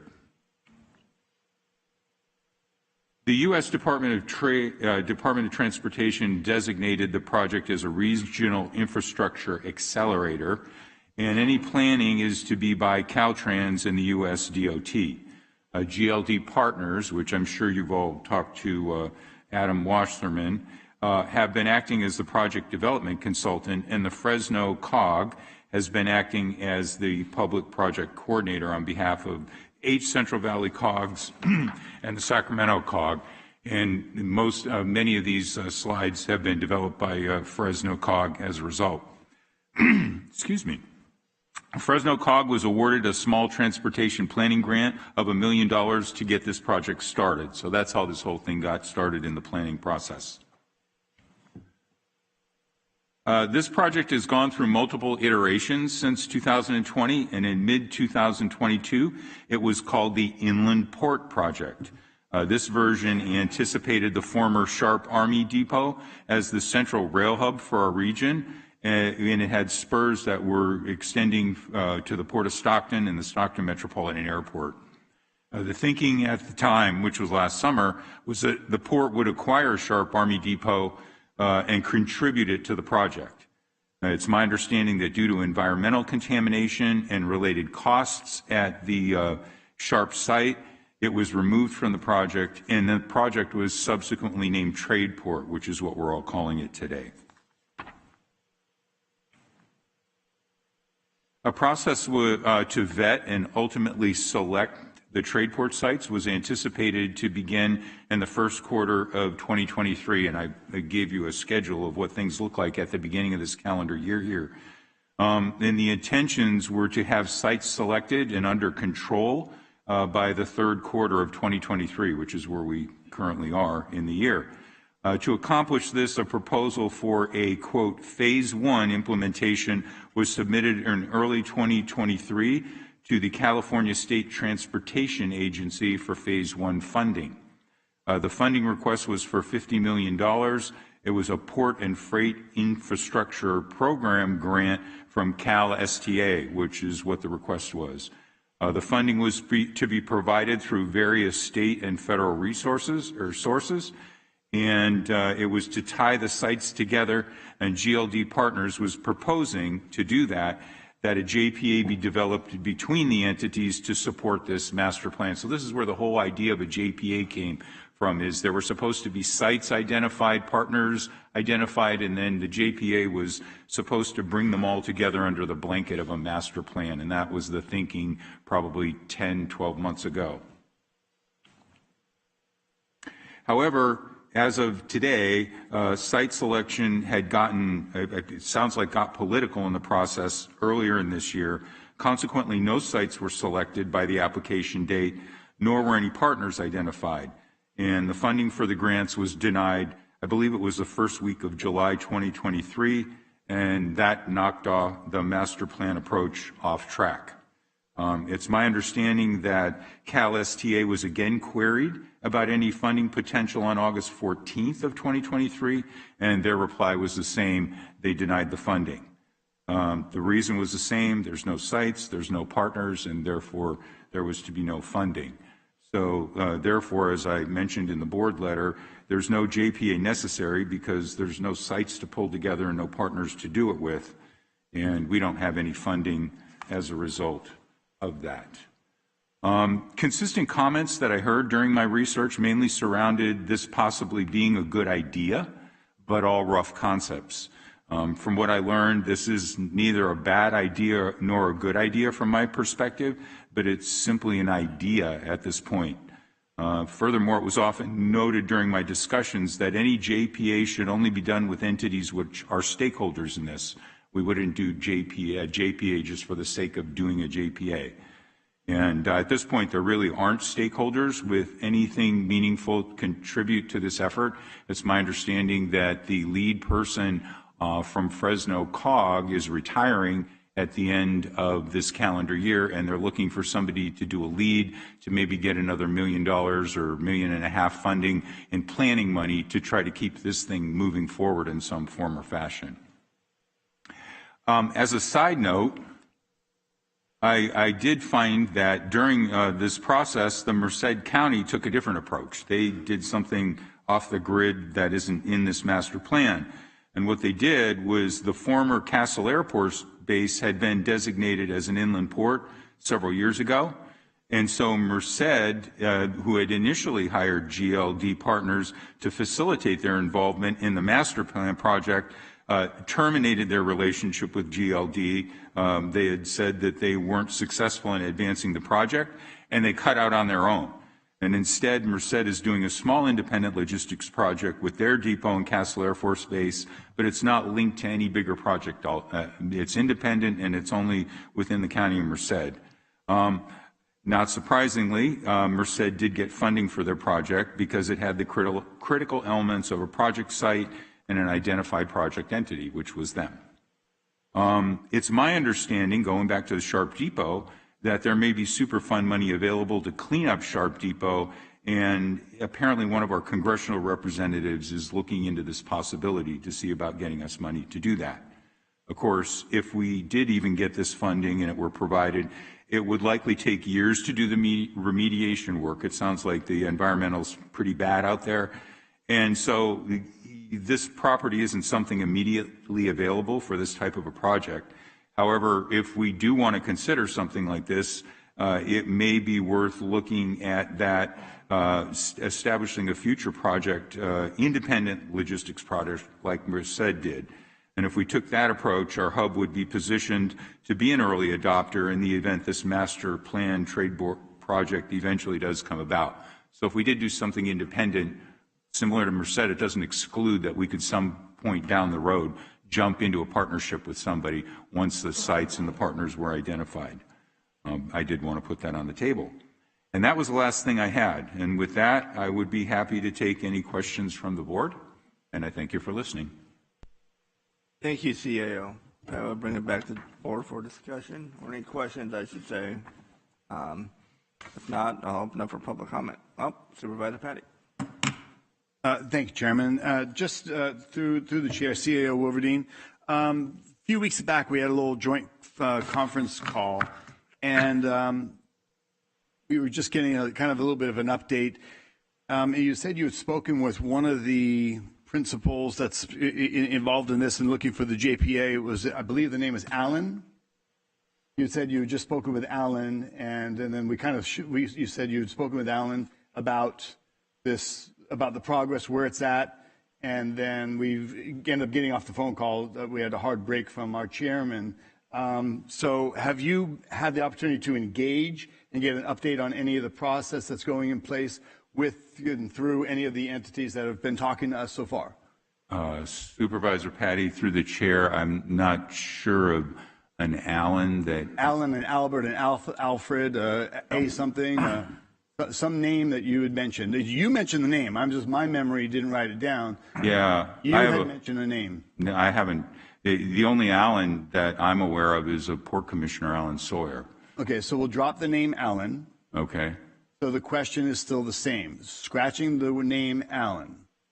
But you had said on the phone conversation, and I believe it was somebody that may have been on the phone with us, that you had just spoke with so-and-so, maybe you indicated a week prior, and we now know it's not the name Alan, but it you may had have been spoken with somebody. Pete Weber was the gentleman who was on the board of California Forward, who, it's my understanding from having talked with Pete multiple times about that, had gotten things started. I can go back through my notes if you want to give me a second here.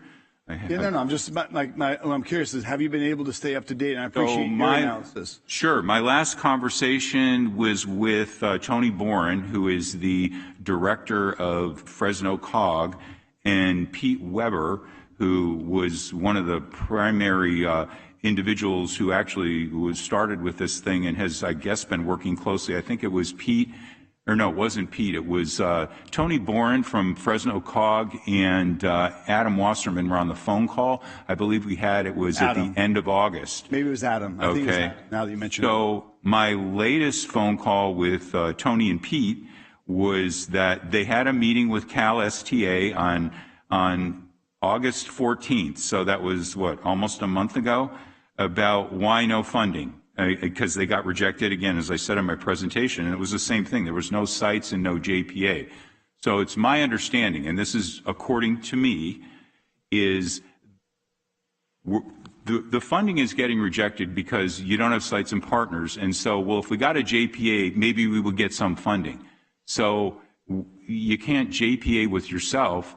And right now, I can tell you, I didn't see any interest in any of the counties up and down the valley, the ones that I mentioned that I talked to, either one of the COGs or our Port of Stockton. And I see one of our port commissioners in the audience, and I would be curious as to why the port wouldn't take this thing on.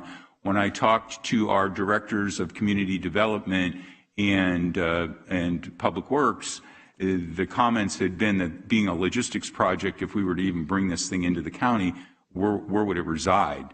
And I don't have an answer, but I don't know who we would partner with because I don't know that anybody would be willing to partner at this point. Got it. So then going back to my original question, and now we know, I believe the name is Adam.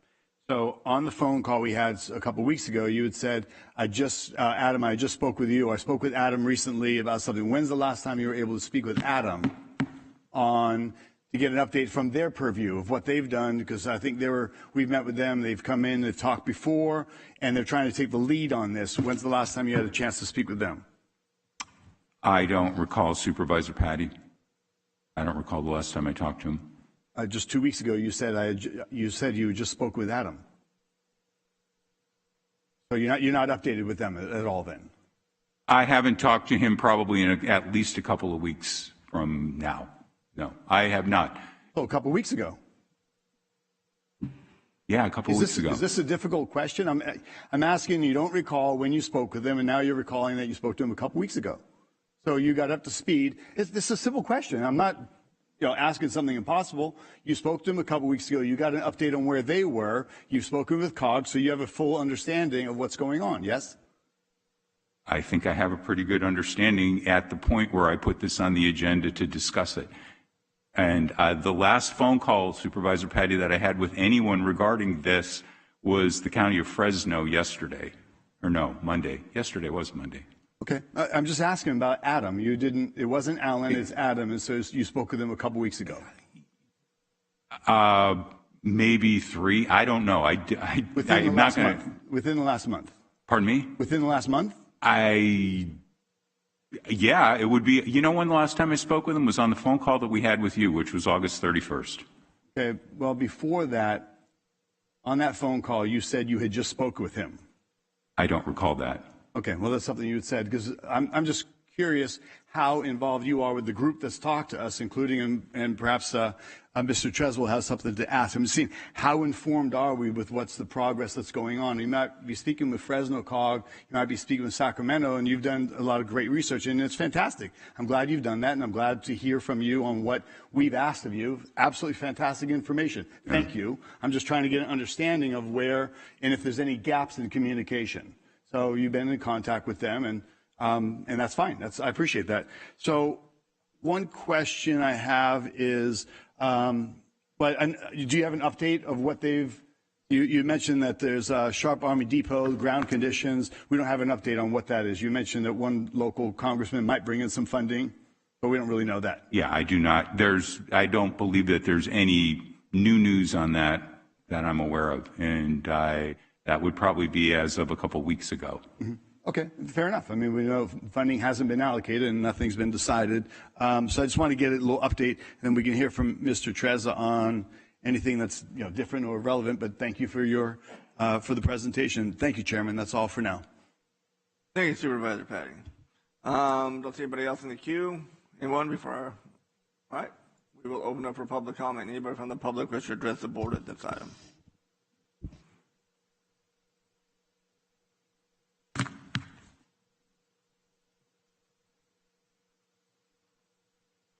A long time. Yeah. It could have been longer.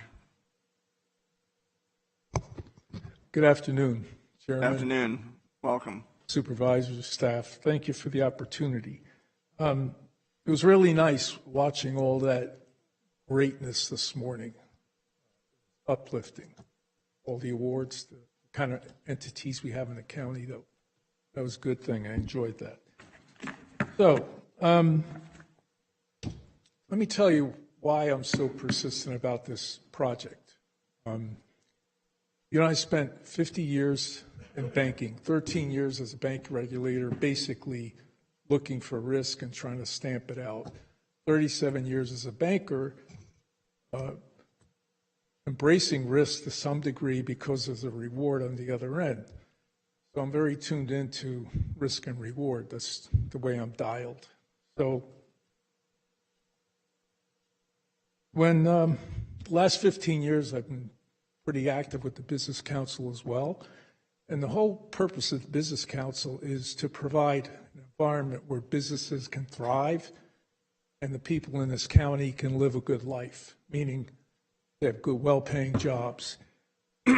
This project, I put it in my notes, but I'm just going to repeat it. This project is probably the most transformative project that this county will ever see for the county itself, as well as for the whole logistics chain, because it's kind of revolutionary, and there's a strong possibility it's going to happen, which I'll share with you why I say that.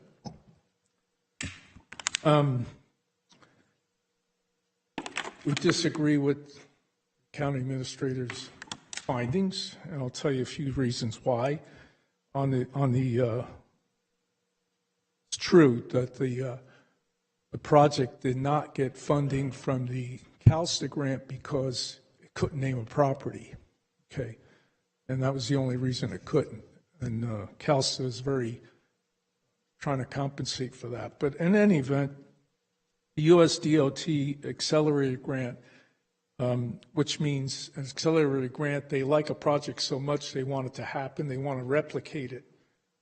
There's another project coming to go out Highway 10, out Highway 40 from the LA ports, because the LA ports running out of time. The LA ports seem to, even with the slowdown, they're the largest importer of containers. They take a big part. A lot of it goes across the country. So this is a very important project. Phase one was to explore the concept. Phase two, which they're waiting for funding that's supposed to be coming in next month, about $1.8 million, that is to initiate the project. And Mr. Trez, I'm going to hold you off 1 second. We're going to continue with time, and so one of my things I can do as the chair is move. I keep talking? Yeah, but we're going to put a time limit on 10 minutes as we do with all. I won't take much. Okay, so we'll do of 10 minutes. No problem. As far as partnerships, Tulare County supervisors have agreed to be part of the JPA. I understand Madera County has as well. Next month, the U.S. DOT is going to visit the Central Valley, probably down that because of Fresno COG, and they're going to promote this project. They're very interested in it. Later in the fall, there'll be an all-hands meeting at the LA Port of Los Angeles. There'll be Port of LA, the Port of Long Beach, Port of Stockton, the rails, big trucking companies, the COGs, the Air Board, everybody involved in this that Wasserman and his group is touched with come together and start trying to get this thing to go. There's a lot of interest in it. Also, as I sent in my presentations, the San Joaquin County Office of Education is primed when this project happens, because something will happen in this county, to set up a trade skill academy specifically for high school and post-high school students, that they can learn the trades, whether it be traditional industrial or green industrial equipment repair and whatnot. They're prepared to get ready to do that. So there's a lot of partnering and support going on that will happen. As far as the site goes, true, it got stuck because of mainly this PFAS, which is in the water. There's ground pollution, which is very easy, expensive, but it can be fixed. The PFAS is a lingering problem. It's a very prominent national problem. However, we have a congressional representative, Garamendi's, on the one of the military committees, and he's made this his big goal is to get this site mitigated, or the risk absorbed by the U.S. Corps of Engineers of the Army, the people who polluted it, so that we can move this project forward. In the event that it doesn't move forward because of environmental issues, there are other sites in the county that would serve. Wouldn't be perfect right on the rail, but it would be more than adequate. During the process, myself, other people, Mr. Wasserman, we've talked to every federal congressional representative, from Fresno to Sacramento, all of the state representatives, and they're totally in support of this program. In fact, the federal people said that they would use their earmarks to help this project come along, whether it be down south or up here.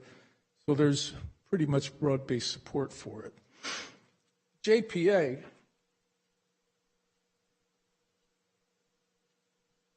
purpose is basically to seed the project. No government agency has said we're going to own it, therefore we're going to put out RFQs or RFPs to start the project. So their goal is to seed the project and let the private industry invest most of the capital. I think, well, the port would not, I just want to clarify one issue. The Port of Stockton would not contribute its property to the project. It would probably master lease it, because the project is way, way beyond the capacity of the port to develop 500 acres of industrial and intermodal And there are people that we've talked to that are big regional and national investors that would be more than happy when this project finally gets there to come in and master lease or purchase.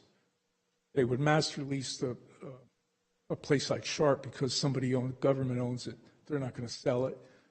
Whereas they will go out and buy property to develop all the ancillary properties around it, or further down the valley if there's sites that are not owned by the government. So there's be a lot of private capital coming in this project. One thing you got to recognize is the people down the valley, they look at LA with the big ports. They look at Stockton with the port, being in the logistics business, being in this county with all the business we have going on that we've developed for logistics and distribution. And they view our county as a natural leader in this project. That's why we're all involved. The port will not want to enter, they'll want to be into the actual project, the property, leasing it. They're not interested in, at this point, not interested in trying to be part of the JPA because it's not their business. So what they've asked me to ask you to do is to withhold your decision, and the people in COG, the other counties that are interested, would like to invite a small group of people from this county to come down and talk about the JPA, because the only way to find out what a JPA is going to do is sit around the table and say, what's our goal? How are we going to get there? How do we bring these 2 or 3 parties together to do it? So they have an open invitation if you want to appoint a committee of 2 or 3 people to be involved to explore it, no obligation. I was told to offer that today. I think it's a great idea. I think to just drop it now and say, no, we're not going to be involved, a little bit premature. This is a very dynamic, very complicated project, a lot of moving parts, support beyond what I would ever imagine to see. I've never seen a project like this. It's totally transformative. So with that, that's my ask, that you consider deferring the decision and, more importantly, sending a committee of people to either through Zoom meetings or occasional live meetings to interact with the other county or counties. All right. This makes sense. All right. Thank you, Mr. Trezza. Okay. Appreciate it. Any questions? We may I'm stand by. Appreciate it. Anybody else from the public wish to address the board on this item? Seeing no one, we will bring it back to the board for discussion. So, anybody in the queue? Supervisor Canepa. I mean, this seems like a great idea, but I mean, seems, so until we get something more concrete, I think there's tons of potential because if we want, you need to be a player in it.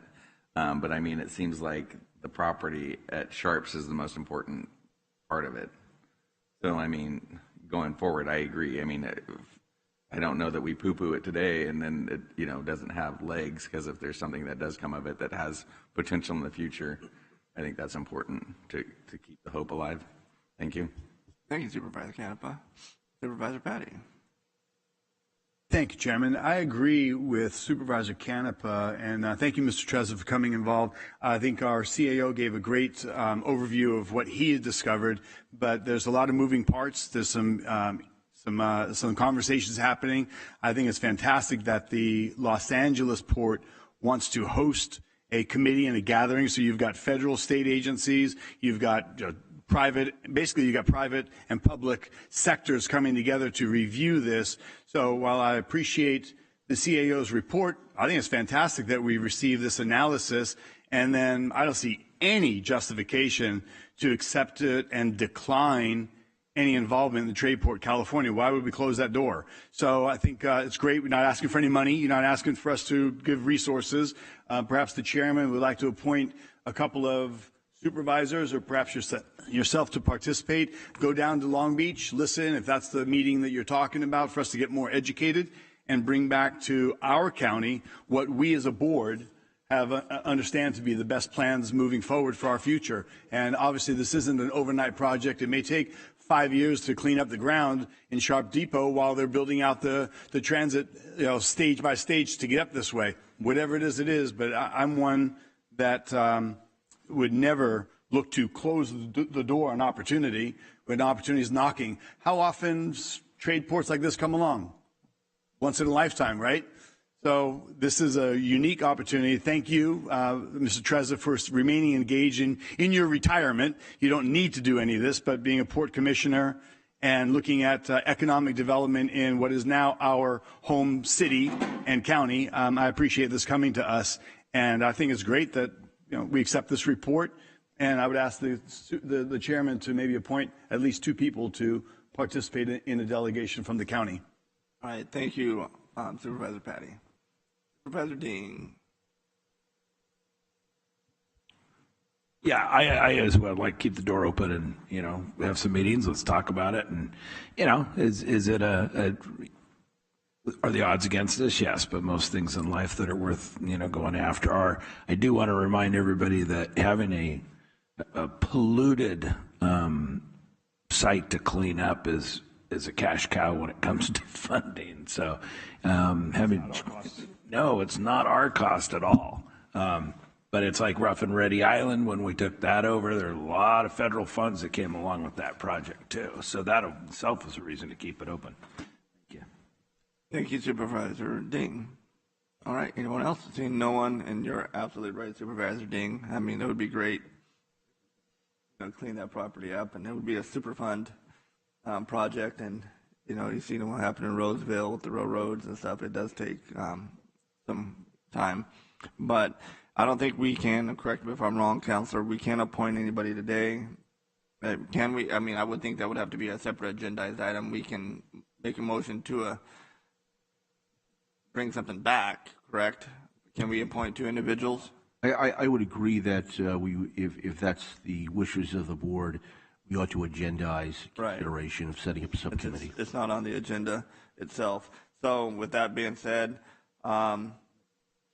make a motion, then we'll bring it back. Then it's usually the chair's responsibility to appoint whoever it may be. But being said, who would be who wants to? We can at least get this portion out of the way. So if my office brings it back, when my office brings it back, we can appoint whoever. So who wants to do it? Good. Two people. Anybody else interested? All right. So we got 2. Any other supervisor? Anybody? Are you interested in beyond this? All right. Are you interested? All right. So you 2. That's fine. Then my office, I'll bring something back. But I don't think you can. Not for ad hoc. It would be a Brown Act violation. So 2. All right. You're on. Let's not get ahead of ourselves here today. Do we need a motion just to accept this report and then? We don't need a motion for anything. Okay. Unless my office will bring back an appointment to this. Okay. Okay, anyways. So anybody else have anything before you move on? All right, Mr. Trezza, thank you. All right. Thank you, CAO, Mr. Bilderding. All right, move on to, what if I was going to move on to something else? Just number 4. CAO's office approved the proposed flag and half-staff policy and authorized the county administrator to update Section 800 for the facility operating and security policies. CAO? Thank you, Chair. I'm going to turn this over to our Deputy County Administrator, Josh, to be able to speak about this. Welcome once again, Josh. Mr. Brinko. Thank you, Chairman Rickman, members of the board. I am Josh Bronco, Deputy County Administrator. I'm here to give a short presentation, emphasize short, on a proposed flag at half-staff policy. Thank you.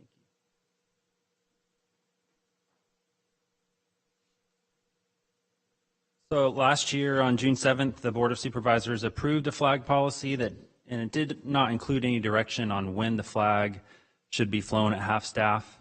And the proposed flag at half-staff policy extends the existing flag policy to create uniform guidelines.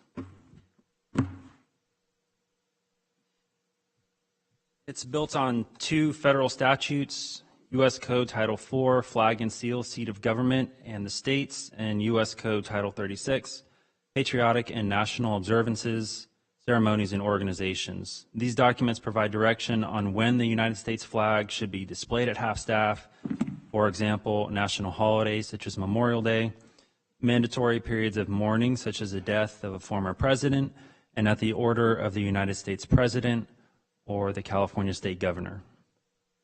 They also describe the procedure for displaying the United States flag at half-staff.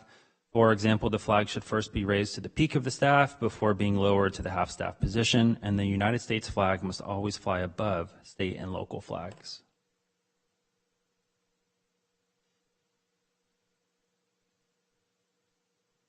In U.S. Code Title IV, it states the flag may be displayed at half-staff in accordance with recognized customs or practices not inconsistent with law. Therefore, the proposed policy includes a process whereby the Board of Supervisors or the county administrator may declare a local period of mourning. Consistent with U.S. Flag Code, this act should commemorate the death of a county resident, past or present, who has rendered significant public service as an elected official, member of the military, a law enforcement officer, firefighter, emergency medical responder, or a public servant. The proclamation must specify the length of the period of mourning, and the county shall make reasonable efforts to inform the public of why it is flying the flag at half-staff.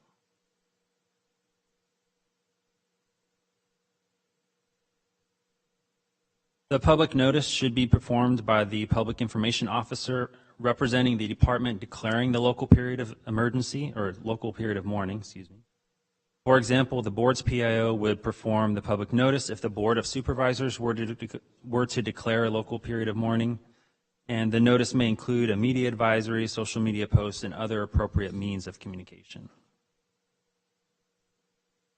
There is no increase in net county costs. If displaying the flag would require overtime expense, the county would instead fly the flag on the workday immediately preceding or following the holiday or mandated day. That concludes my presentation. If there are no questions, as recommended, the Board of Supervisors approve the proposed flag at half-staff policy and authorize the county administrator to update Section 800 of the County Administrative Manual. All right, thank you. I'll bring it back to the board for discussion. Supervisor Ding. So let me understand you correctly what you're... First off, I want to apologize to you publicly. What I said was, although I was right, it was out of line, and nobody should be talked to like that, and I deeply regret that and apologize. Now to the flag. We're talking about lowering the flag to half-staff, the United States flag, for local. It would be the United States flag and then all the other flags on the staff. Okay. So now I get to piss off the other half of the committee I didn't piss off on the pride vote side. We stick with our United States flag policy as designated. My opinion, it is so sacred, and you know there's so many other things we can do in memory for all different occasions. Or I'm absolutely opposed to this. So it should be something that is decided by the President of the United States or the Governor. You know, raising flags, you know, up and down based on political whims. I can't support that. Thank you, Supervisor Ding. Supervisor Patty. Thank you, Chairman. I'd be curious. I remember looking this up when I was chairman, and there was a protocol that only the state and the governor can authorize flags being flown half-mast. I don't remember us authorizing that. Could you brief me? And if we did, that's news to me. But do we have county flexibility and discretion, or for some reason there's a law that says something to the effect of only governor and the presidential order?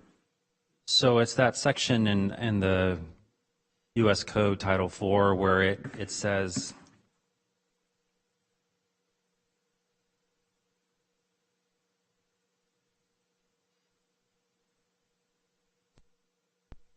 so in accordance with recognized customs or practices not inconsistent with law. So that is what gives us some flexibility. It's not a requirement that we adopt that section of the proposed policy if that's the board's wish. Everything else that's in the policy is directly from the U.S. Flag Code. So it's really just that one section that gives the opportunity for either our board or the county administrator to recognize a member of the public in that manner. So if I were to look at this and say, okay, there's something tragic has happened and we want to lower the flag, the last thing that's going to happen is we call a board meeting, because by the time we call a board meeting, agendize it, do a public, 72 hours or 48 hours, whatever's required, the event is likely already passed. So I'm in favor of the chairman having discretion and authorization, and only the chairman, because that's the responsibility that they would have as the chair of this board and our representative above any other and exclusive to only the chair's position. So that's where I would be on this, but I don't know if we need to do that, other than if there's a local moment of mourning or something local that happened. But I'm inclined to believe, as Supervisor Ding is, that there's a policy, the governor and the president established that protocol. I don't know why we're doing too much local. That's where I'm at. Thank you, Chair. Thank you, Supervisor Patty. Don't see any other cues. Open up for the public. Anybody from the public wishing to address the board on this item?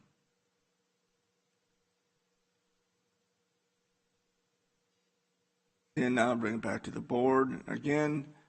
Closing public comment. Supervisor Canepa. So then if we don't do this, then say a county employee or somebody that we wanted to lower it for half-staff wouldn't be able to be done. So barring this, there's no language in there that would allow us to do it, correct? Through the chair, I think the board would always have the discretion if you wanted to make a proclamation aside from this policy. If everyone were to vote to do that, this is just trying to create some uniform guidelines that we can follow when those situations come up.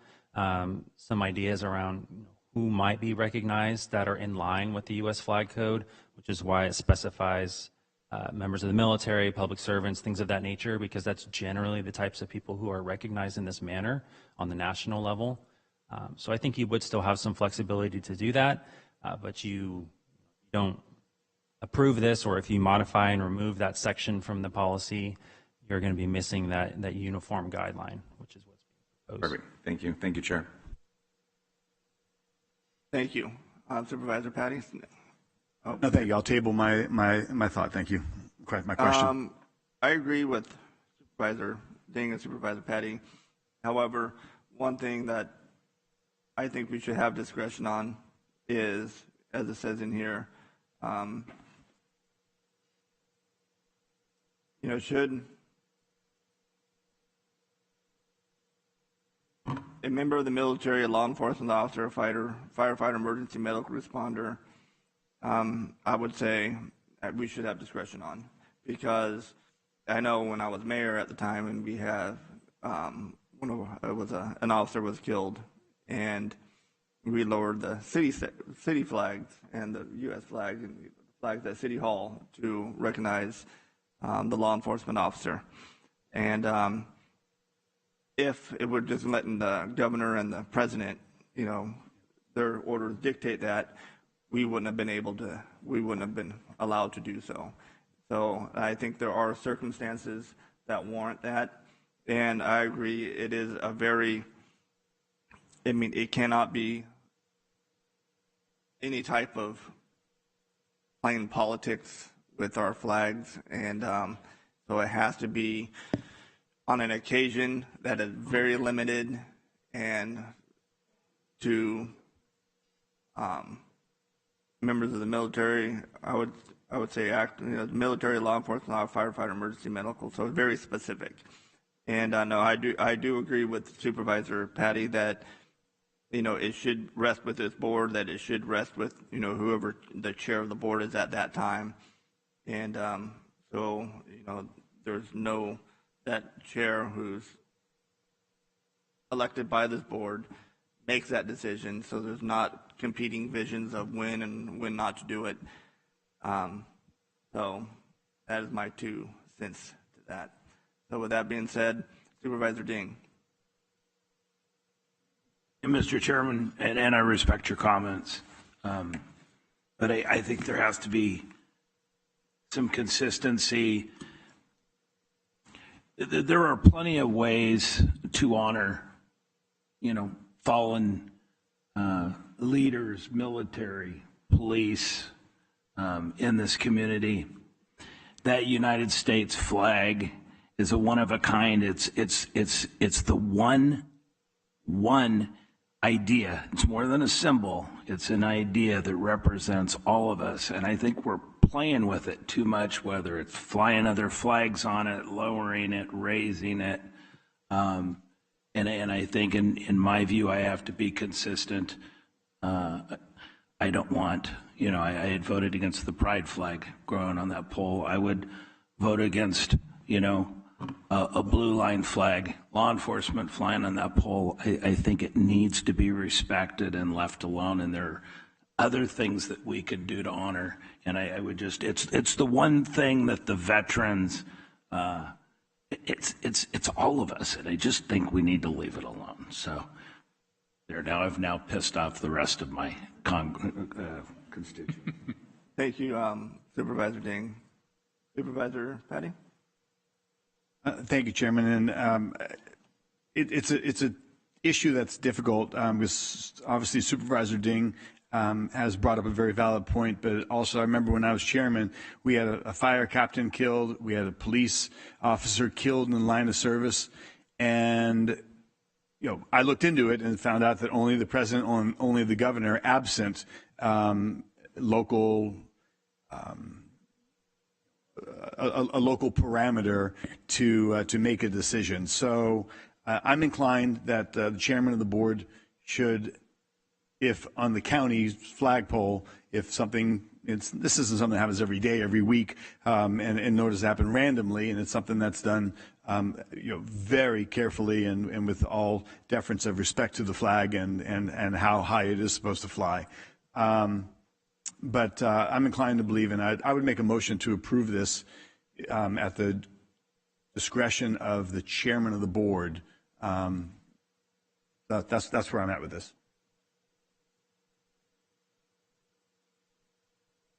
It's all the same parameter. Through the chair? Yes, sir. I think it might make sense if we're going to be changing the wording to instead give direction to staff to come back with policy which reflects that. I don't know off the top of my head, Josh, I don't know if you do, whether the discretion given under the Flag Act, do they specify, I don't have the language in front of me, so I don't know without looking into it whether or not would provide the discretion to the chairman of the board. And if we're going to be, we'd obviously need to be changing the language, and I think probably the best thing to do would be to come back with the language as opposed to trying to do it on the fly. Through the chair, we can definitely come back. We can revise this and come back. The flag code isn't specific. It doesn't say chairman of the board or county administrator or mayor or anything else. It just says, it just creates some opportunity for things that are in line with other sections of the flag code. I will say, when I was putting this together, I looked at other cities, counties in our state, and some of them have this provision for a local period of mourning. Some of them don't. Some of them assign it to the chair or the mayor. Some of them assign it to the executive. So it kind of varies from jurisdiction to jurisdiction. But I'd be happy to revise this. It sounds like the board would like to see the authority given to the chairman of the board, and only the chairman of the board, so I can do that, and we can check on the flag code with county council and come back. Supervisor Patty, go ahead. Yeah, thank you. So that's great. I think, thank you, County Council, through the chair. So through the chairman of the board and possibly a future mayor could have that decision. Thank you. I just caught that. Please do. Supervisor Canepa. I just hope that, just in case, not saying anything, but if I do drop dead, that she'll fly the flag at half staff for me. Not to be selfish or anything like that, but I think it does have to have, and I don't mind it. I mean, and if it is abused, you can go back and change it, like we just were talking about changing things. But I think it's important, and I too would allow the chair to make the decision. So there's my 2 cents. Right, thank you. Supervisor Canepa. I agree with the chair side of it. However, I mean, I would like to tighten it up a little bit more in the language, and please, let me. I'd love to hear you guys' opinion, but I would say for sure. Local period of mourning for an active member of the military, law enforcement officer, firefighter, emergency medical responder, and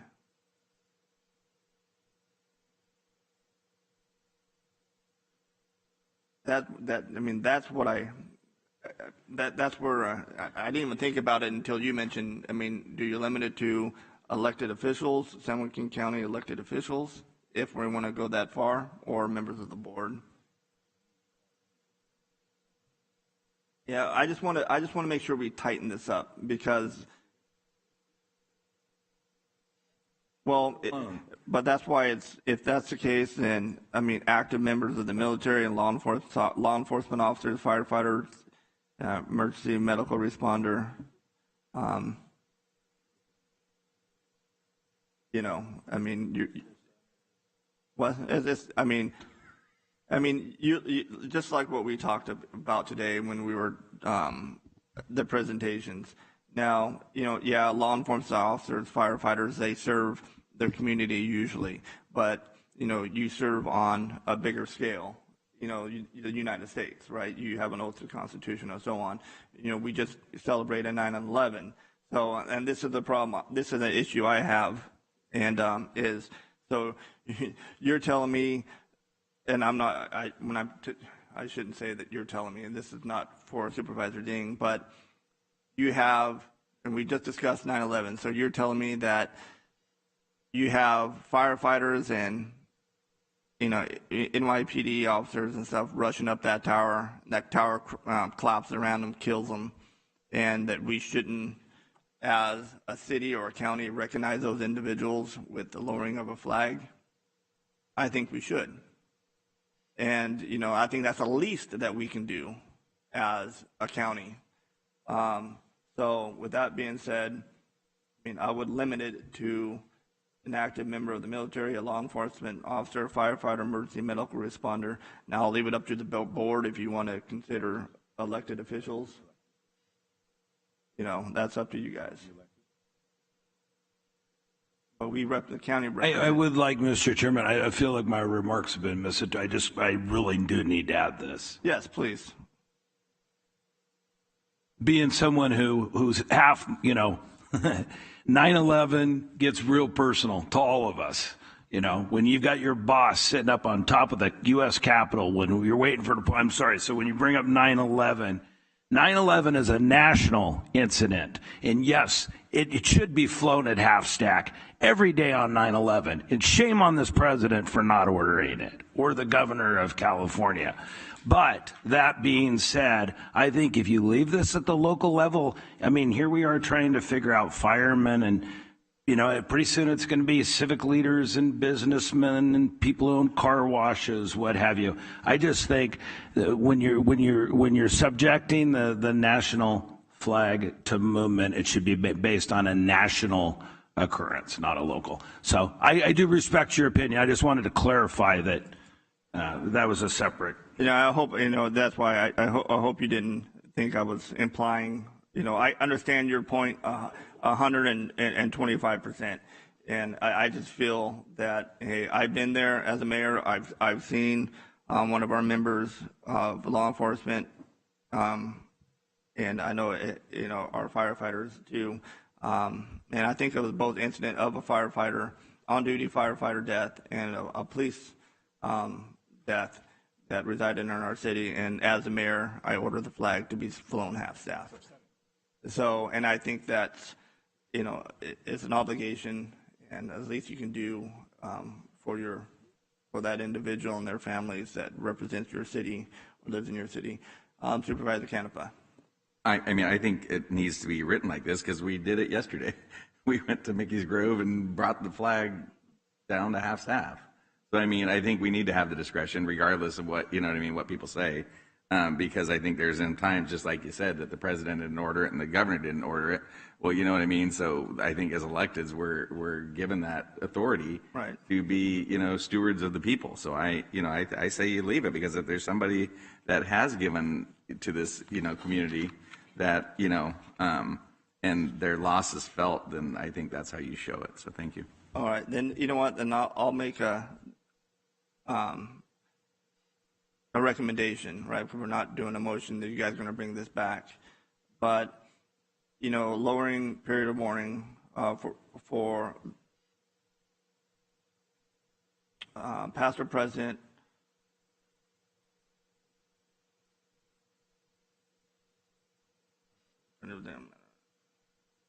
rendered significant public service as an elected official in San Joaquin County, an active member of the military, a law enforcement officer, firefighter, emergency medical responder. That's what I would limit it to. You guys good with that? So let's take a roll call on that, just so we can get clarification, if that's okay.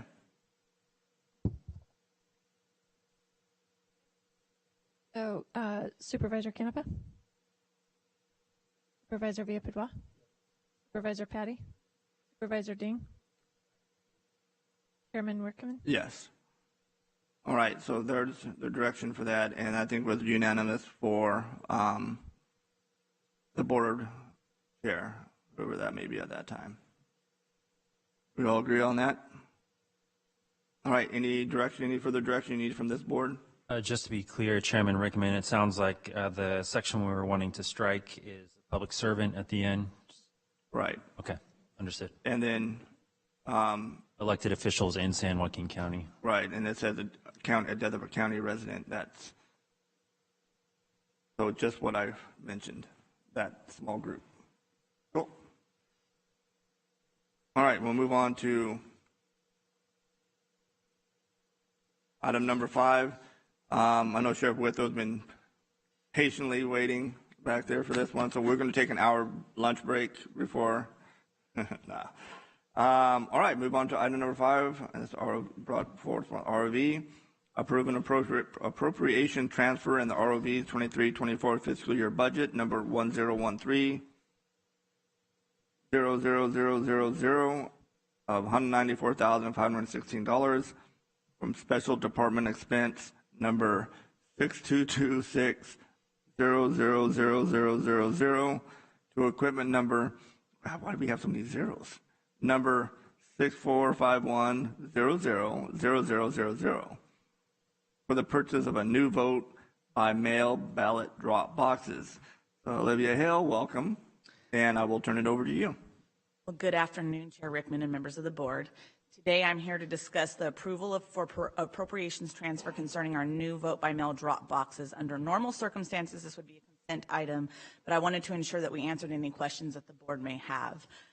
Our ISD team assigned to the ROV, the business analyst, the assistant ROV, and I have worked for months on getting quotes for camera systems, drop boxes, and working with several other counties to ensure we are making the soundest decision regarding the drop boxes for our elections department.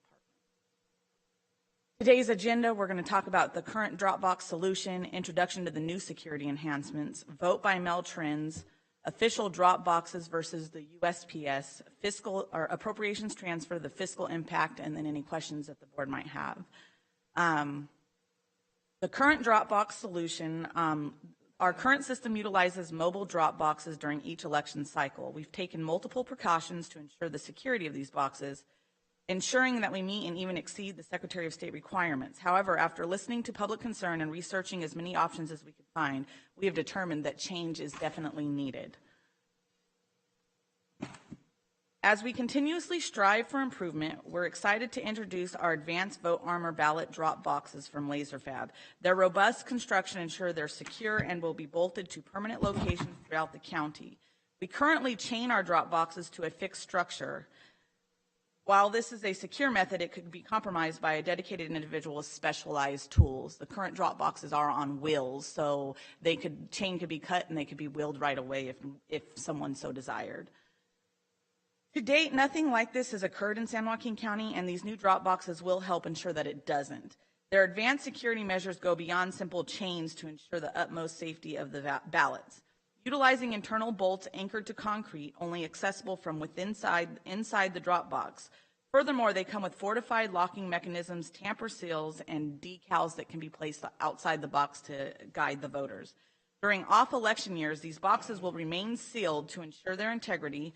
We will place federal tampering language on the boxes, something similar to the banner Supervisor Patty requested in the 2022 cycle, along with information ensuring voters know they have the option to vote in person. Something that Supervisor Dean brought up is we don't advertise it enough, so we would put a nice, big, huge advertisement on there that, hey, yes, this drop box is here, but if you want to vote in person, you do have that option, and like providing our phone number or something to that effect.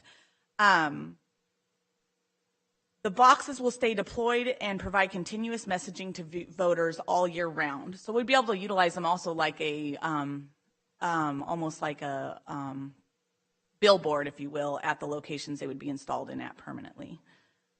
So here's the photos of the current drop box to the left. Unfortunately, the way we had it cropped for something we used it for, it didn't have the wheels. So they look just like this. This is actually the one in front. And the one in front isn't on wheels, but all the others that are deployed to the locations throughout the county during the election cycle are on wheels. And then next to it is the Vote Armor drop box. You'll see the nozzle on there where the ballot is inserted. It has a metal flap, something that we've experienced. If you see the push to open on the old box, the ballot can be slid right in there, even when the box is locked closed. So we experienced that after hours, once that box is locked, that people are still pushing stuff in there. We obviously would not count those ballots, but that is one issue that we've had with those. In the off season, that nozzle on the new box would be flipped inverted, and there would be a metal plate on there, so you would not be able to get inside that box for any reason whatsoever. I want to go over vote by mail trends, just to kind of share what's happening in our county. Let's shift to the trends in vote by mail. These numbers are specific to our county and come directly from the actual ballots received by the ROV. And we went back to 2008 for the presidential primaries, and then for gubernatorials, we went back to 2010. In the primary presidential elections, we've witnessed a shift. The usage of traditional polling places has trended downward. Meanwhile, vote by mail has steadily increased, showcasing an evolving preference among voters for mail-in methods. Observing the general presidential elections, polling numbers have notably decreased over time. On the other hand, vote by mail has surged, especially in most recent year, highlighting a robust preference for this voting method. So this is presidential elections, a snapshot of 2008, 2012, and 2016 on to 2020. Now we're going to go ahead and look at the gubernatorial cycle starting in 2010. We observe a similar decline in traditional polling, while vote by mail shows a clear upward trend. This indicates a growing preference for mail-in voting in recent years. For the general gubernatorial elections, polling votes have dropped, particularly in the latest data. In contrast, vote by mail consistently rises, reinforcing the increasing inclination towards mail-in voting methods. Overall, the data provides shows a transformative shift towards VBM across both election types. Here we're looking at the vote by mail return method. Let's discuss the trends we've observed for vote by mail in presidential elections. In 2020, The number of returns via Dropbox was 7,785 because we did not have numerous boxes prior to COVID. So on the left, you see the primary election of 2020 with only 7,785 ballots returned by a vote by one of our boxes. In contrast, the returns to the USPS, USPS blue boxes were significantly higher, totaling 80,879. This means the majority of voters preferred the USPS blue box method over the Dropbox method in the 2020 cycle. Moving on to 2022, we notice an increase in the use of the Dropbox method with 29,000 returns, nearly quadrupling from 2020. Returns via the USPS blue box saw a slight decline to 67,039. This suggests a growing preference or convenience for the Dropbox method in the more recent year, but this USPS blue box still remains a popular choice. These drop boxes are a need for this county. I understand some voters don't like drop boxes, but we had almost 50,000 voters in the last election in our county utilize a drop box, one of our official drop boxes. And this was a low voter turnout for us with the 40+%, whereas in 2020 general election, we've seen almost 81% of our voters actually vote. So knowing that we were at 45% in this last election cycle, that we were going to see somewhere between 75 to 100,000 people potentially utilize an official drop box. We cannot argue with factual data that the voters like the official ROV drop boxes based on factual data. This is hardcore evidence coming out of our system showing that these are the folks that utilize the drop box. All right. So now let's go over the official Dropbox versus USPS. It is crucial for us to differentiate between the county registrar of voters drop boxes and the USPS blue box. Our boxes are monitored closely with daily pickups by authorized staff. While the Secretary of State allows elections officials to set their own pickup schedules in line with their operational procedures, there is a minimum requirement to empty both staffed and unstaffed boxes every 96 hours, excluding weekends, the 29th day to the 10th day before an election. Furthermore, unstaffed boxes must be emptied every 48 hours, excluding weekends, starting from the 10th day leading up to the close of polls on Election Day. We strongly believe that our daily collection practice significantly reduces the potential for theft or damage to ballots. This protocol ensures that if a box is ever compromised, only 1 day's worth of ballots would be at risk. It is also crucial to remember that the ballots received or dropped in the USPS blue boxes close to or on Election Day may arrive at our office several days later. This can cause significant delays in the results, unlike our direct collection and processing method. In contrast, the USPS boxes have a variable schedule, usually listed on the box, but a variable schedule, and ballots go through an extended process before reaching our office. So they do, as many of you may know, our mail goes to Sacramento before it comes here, so I can put my letter in the mail here. It's going to go to Sacramento before it comes back to me and comes to this office. So that's one thing. So that's why I think a lot of people like the idea of putting it in our Dropbox, and then it comes, our staff picks it up, so it goes from their hand to our staff. We're also implementing a new procedure where the pickup process will be documented using iPad video. So we purchased new iPads with a grant for poll pads, and so we decommissioned the old ones because of the they're not used for that software. So we're going to take that fleet that we have, and we'll use those iPads just as regular iPads to actually film when our voters are going out or when our teams are going out and picking up. So an example is kind of mirrors what Chair Rickman shared when he was like, can we put body cameras on our workers? Of course, that would be not necessarily a great option for us in order to repurpose something and not cost us more money. We'd have to work on how we're going to store the data with the hard drive. We're going to have to do a small amount of implementing there, but those iPads can be used to record the process. So what'll happen is the team of two pulls up to the Dropbox. They turn on their iPad. They confirm that there's been no tampering of the box. They unlock it on camera. They open up the door. They pull out the box full of ballots. They have a cable lock seal that we're implementing in our chain of custody. They're going to put that cable lock seal on that box.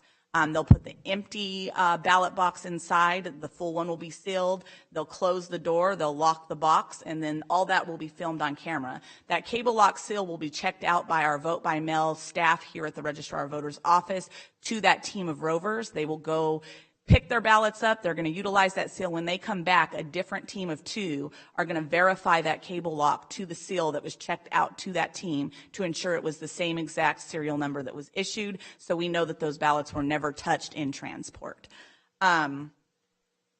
The closing and sealing of the boxes, they would see all of that, and then we would retain this information for 22 months, just like, we would retain the information just like we would with any election. So 6 months for state or local elections and 22 months for a federal election. This will ensure our video chain of custody, along with our improved documentation, would create better security for the boxes. Something else to keep in mind is we are not buying additional boxes. We want to replace the 25 boxes that we currently deploy that we have since 2020. Those 25 boxes would be replaced with these boxes, these vote armor boxes. The reason the amount says that we're purchasing 29 is because we wanted to purchase 2 backups. So in the event there's ever any craziness that happens, if I've learned nothing in elections, we should always have a backup plan. We want to keep 2 boxes on hand, so if we ever have an issue, you never know what could happen. Maybe one of the facilities where we've installed one, there's a fire. We don't know. So we can have 2 boxes on hand to replace one on the fly if we ever need to. And then we're purchasing 2 smaller boxes because during special elections, like when we just had the Oakdale Joint Unified School District little election out in South County, we wanted to make sure those vote-by-mail voters had an opportunity to drop it in a box. So we put one out there during that time. And so that's what the 2 smaller ones. So we're just replacing the 25 we have, purchasing 2 backups, and then 2 small ones for if we have to conduct a special election for any smaller jurisdiction going forward. So that pretty much breaks that down. For the fiscal impact, moving on, there will be no increase to the net county cost for the fiscal year 23-24. The total estimated cost stands at $194,516, which is within the $250,000 approved in the 23-24 budget for Dropbox security. Because these drop boxes qualify as a fixed asset, we must shift funds from the services and supplies account that they were budgeted in to the appropriate capital expenditure account. Upon approval, our office will submit the appropriations transfer request to the auditor controller and will collaborate with the purchasing department to execute the purchase order. With just a little under 6 months until Election Day, the preparation and execution of March 2024 is already well underway and must stay on schedule.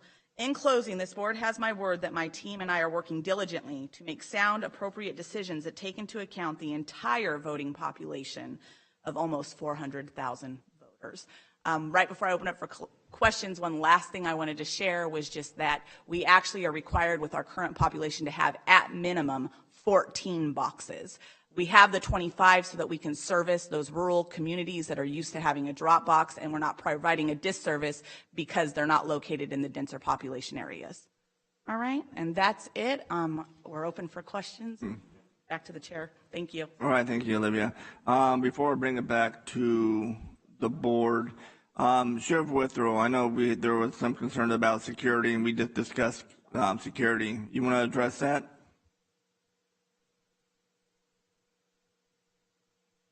Thank you very much for sticking around. I know you're a busy guy.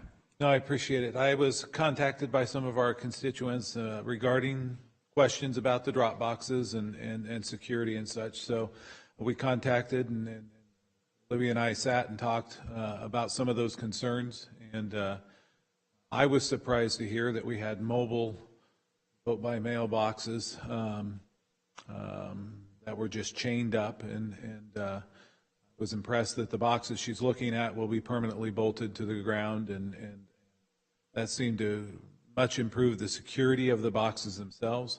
I talked to her about getting some camera coverage of these boxes.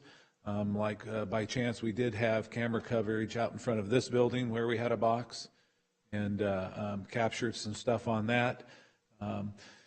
There is a large expense associated with that, so Olivia explained to me their process of at least verifying the movement of those from the box and back to the office here on camera with their iPads, which I thought was great. We still will not be seeing who unless, and she's looking at installing these in front of buildings that do have cameras currently on them, instead of having to purchase for like $400,000 our own cameras.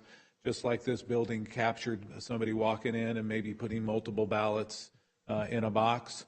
We'll at least have that on camera, whether we can identify that person or verify whether they legally ascertained those ballots from people and brought them in for people who couldn't bring them themselves, as the law does allow. So I don't know how important it is to have the outside camera on them, because there's really no way, the way it's explained to me, the way our election process is, to verify, even if somebody signs that, yes, I am the person who transported, I'm John Smith who transported this ballot and dropped it into this box at the request of this person who can't do it themselves. It doesn't appear there's a process to verify, if I'm correct, who that person is who signed the outside of the ballot saying they were transporting it, and or if they don't sign it and have transported it and put it in there, to verify which ballot that was transported and dropped into a box. The outside cameras, I don't see a tremendous amount of value on, because of the process, the way the election process is verifying the signature on the outside of those envelopes that the law requires. If you're going to transport somebody's ballot form, that you have to put your name and that you're transporting it for somebody else. So I do like the security side of it, though, and trying to place those boxes where there are video cameras, just in case there's someone who's tampering with the boxes or damaging. I also asked about possible alarms on the boxes. Once again, we're talking an expense, and we'd have to dig into that further to see if there is any type of alarm systems that can be put on boxes like this. As Director Hale said, that we've never had that happen in the past, but it is an option, but again, probably an expensive option. And who would monitor that alarm, and how quick our response could be to an alarm such as that is questions that would need to be worked out. I brought up the fact that we in law enforcement have dealt with ATM machines that we've all seen out in the middle of shopping malls, where now guys steal cars and they ram the buildings and they steal the ATM machines and things like that. These boxes seem a little pretty secure, but that doesn't mean something like that can't happen. But as the director mentioned, that by them picking up ballots every single day, as opposed to them sitting in a mailbox for whatever amount of time, at least it would limit the amount of ballots that would be affected if somebody did something like that. And I said, well, then what would we do? And we'd have to do an outreach to all folks in this limited amount of time. The one day, if you delivered your ballot to this box, we'd have to contact them. We'd void the ballot that they put into that box, and then issue them a provisional one. So I thought that was a good answer to if somebody did somehow destroy the box and get into that. So those are the security concerns that we looked at and looked into, and so I'd be open to any question that you might have also on some security. All right, thank you, Sheriff. We'll bring it back to the board, and we'll see if we have any questions. Supervisor Patty. Thank you, Chairman. Through the chair, and hold tight because we may have a question for you. Ms. Hale, earlier there was talk about a Vietnamese American normally voting and then receiving this last election cycle for the first time a ballot in Vietnamese language, and honest and truthful, and he revealed it and didn't vote twice or anything. But given that scenario, let's say there's a drop box. Given that scenario, and let's say you have got unscrupulous people that, they've got more than one ballot. They've got a ballot in Mary Kay's name. They've got a ballot in their name. They got a ballot in somebody else's apartment name number. They've gotten their hands on a ballot. But let's just narrow it down. So you got two ballots, one in Vietnamese, one in English, and you vote twice. You sign it. It says your name on it. You sign your name. We have an electronic validation for signatures. Or if somebody drops two ballots in with the same signature, or if there's two different signatures for the same name, is there protocols to catch all of this, or is this just and we do know that there is, thanks to the diligence of our sheriff's office, we have revealed fraud. No question that we know nothing is foolproof and 100% secure. But just given the basic parameters, I got 2 ballots, I sign it with different names, or I sign it my same name. Are we getting multiple countings of the same ballot, same person, or how is that too many questions for you? No, there's two points of clarification there. So the Vietnamese ballot in question is a facsimile. So what has occurred is a voter may choose, and they have told our office, our first language is Vietnamese. So we don't send a real ballot. It's called a facsimile ballot, and it was a new thing that we implemented for the language requirements for our county. We're doing this above and beyond. So a voter that has said, hey, my first language is Vietnamese, or whatever it may be, we have 10 languages that we offer.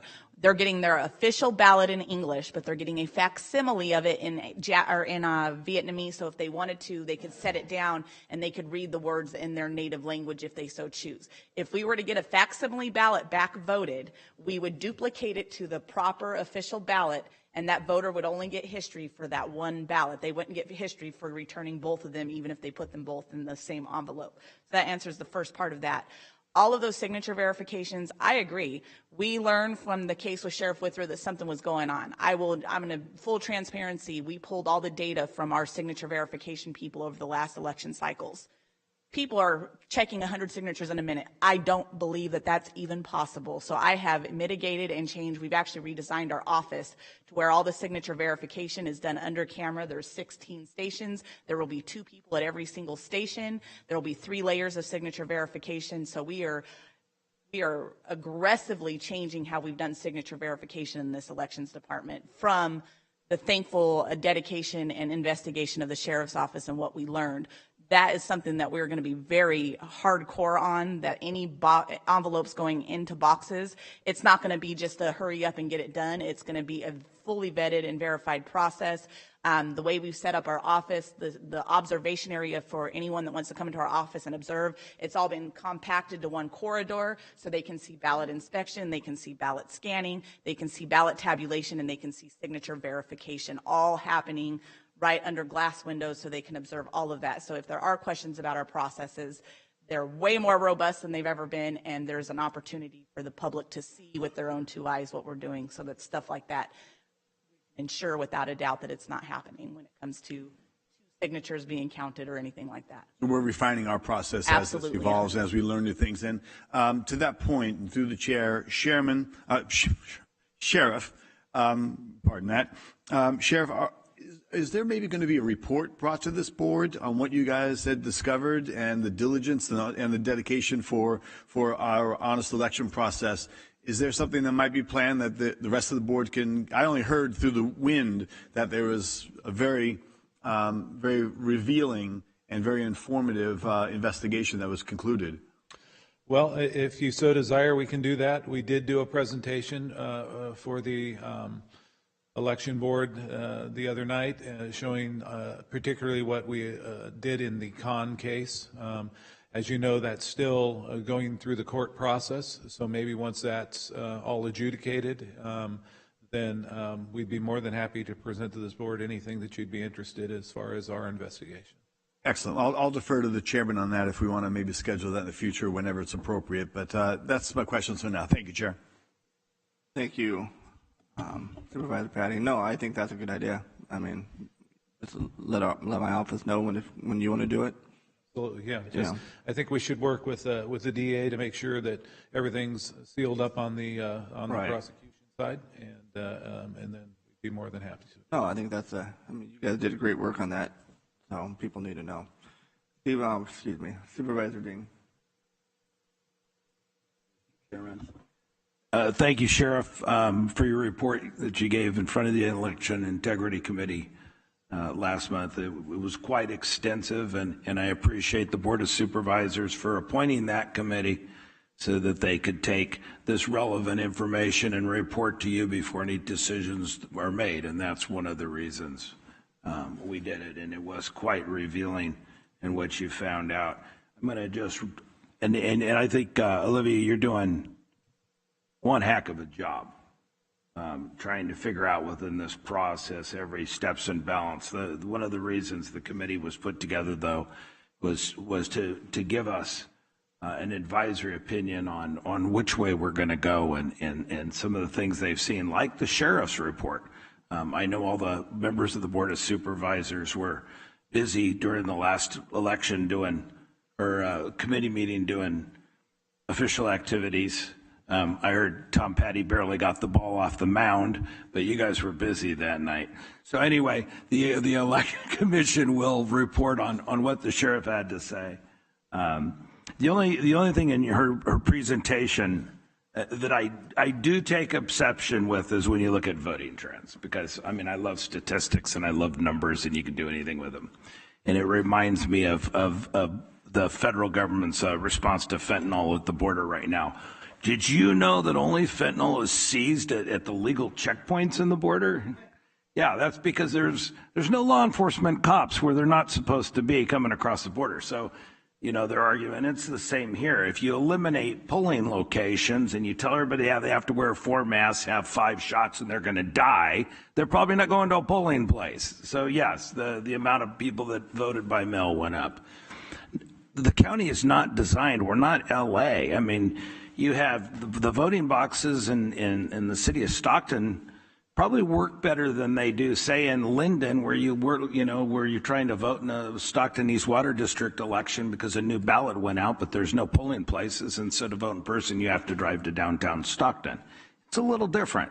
So one of the things we're looking at with this election commission, which you put together, you appointed trusted members in your district to sit on this board and give us their input, and along with the sheriff's reports and everything else, and out of due respect, this is one of the subjects that's on their agenda for Thursday, day after tomorrow. So while I'm not pleading the case one way or another here, I do think if you're going to ask your constituents to take the time out of their day, the money out of their pocket to pay for gas to come down here and put a report together, maybe we ought to sit back and wait 2 weeks. I don't think this is time pressing, that this has to be done today or we're going to lose the drop boxes. But since we appointed those members, let's get a full report from them so we can see which way we want to go. Because this isn't without cost. Thank you. Thank you, Supervisor Dean. Supervisor Canepa. Well, it's going to take 8 to 12 weeks for the manufacturer to produce these boxes and have them shipped to us, and my election timeline is dwindling. I'm not pushing one way or the other. I just want the full board to understand that our election clock has started, so we're in the process of administering this election. I know we want to hear from the advisory committee, and I'm excited about what we're going to hear from them, but to stop everything we're doing as we're preparing for the March election, we're going to start treading on dangerous water as far as timelines, and I just want to make sure that you all are aware of that. I mean, I'll work within the confines of where you all put me, but if you guys, we're on that time clock as we speak, and so I'm a little bit concerned that we're pushing things back. So that's all I have. So my basic question was, this is status quo, though. This is no extra boxes going to different places. This is where they've been, right? So this is the same that's gone on in the past. 1 or 2 may change because I know that like one place was not, they didn't want to have a permanent box in front of them. It was a community services district. And so that one might change, but we will find the public library near that location or something like that to utilize. So then who decides where these locations are? We're strategically reaching out to, my goal is for them to be in front of public buildings like either like the recreation centers that we have, the community service centers, areas of the public where there's already potentially cameras. So our goal is to look at strategic places like that and to place them to where all areas of the population serve. So it says for every 30,000 voters, but then like each of the rural areas gets one, Lockford gets one, Escalon gets one, of course, Acampo. We give each of those little areas based on, so most of the locations will remain the same from the last cycles, but a few of those could be subject to change as we move forward. But my office will be evaluating that. I actually had my staff throw the 25 drop boxes that we had the last election on a map and give it to me. And there's some overlap, like there's 2 in Manteca right on top of each other. That doesn't make sense to me. We need to see how we could spread that out to better serve the city of Manteca. I noticed in the Stockton area, a lot of the boxes are central, southeast area of Stockton, and all of Murata doesn't have a drop box. So we need to do some work to make sure that we get a drop box strategically placed for that area. So there is some work to be done, moving just a few of the boxes around, but we're not going to increase the amount of boxes in any way. We're just going to shift them so they can better serve the community a bit. And then the last thing, so I mean, basically when we do go forward with whatever we feel comfortable with as the committee and as the board, it's going to be a hybrid model. So I mean, if we are purchasing, we are still going to use these in the future with whatever hybrid, whether it's the Voter Choice Act or some rendition of it, right? These they're not going to be bought and then we're not going to need them, correct? Absolutely. Because the hybrid model, regardless of which one we choose, these would still be in effect.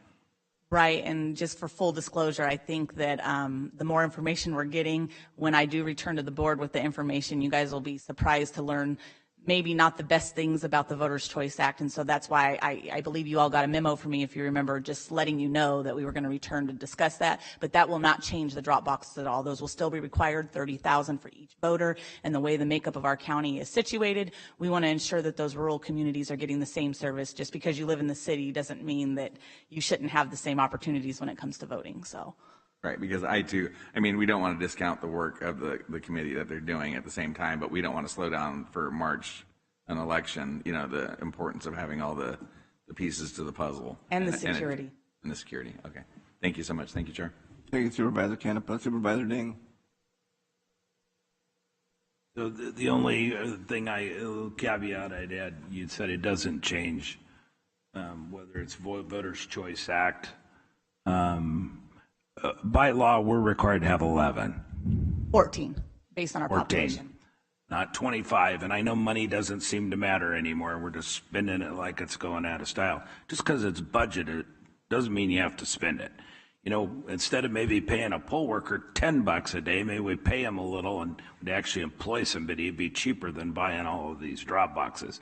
But I just want to, if we decided to go with more of a precinct operation that, for instance, has been very successful in Solano County, we might not need all 25 boxes. We're doing the drop boxes because we're required by the state.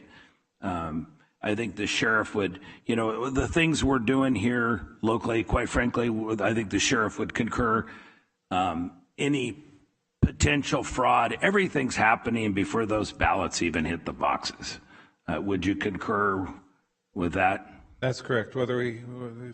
Whatever kind of box we have, however many we have, so far what we've identified is occurring before it hits the box. And I know the ROV is doing everything they can to, as you've heard, once they reach them, to be able to identify that type of fraud. But yeah, it appears to be occurring before it hits the box. So I guess the point I'm trying to make is, you know, we're spending all this time, you know, souping up our Vega, you know, for a race down the speed track. It ain't going anywhere. It doesn't matter how big that drop box is and how much money we spend and armor plate it and put all the sirens. That really wasn't even the problem in the last election. So I'd kind of just like to see what our constituents have to say. I know the focal point of the advisory meeting on Thursday is drop boxes. So it'd be kind of nice that we don't tell them, oh, yeah, we want your opinion, but we already made our decision without hearing what you had to say. And if we do make a decision, I really think we ought to not just buy 25 because we had 25 before. Anyway, that's my opinion. Thank you, Supervisor Ding. Is anybody else here? Quick question. I know. Chair can speak before we go about the comment.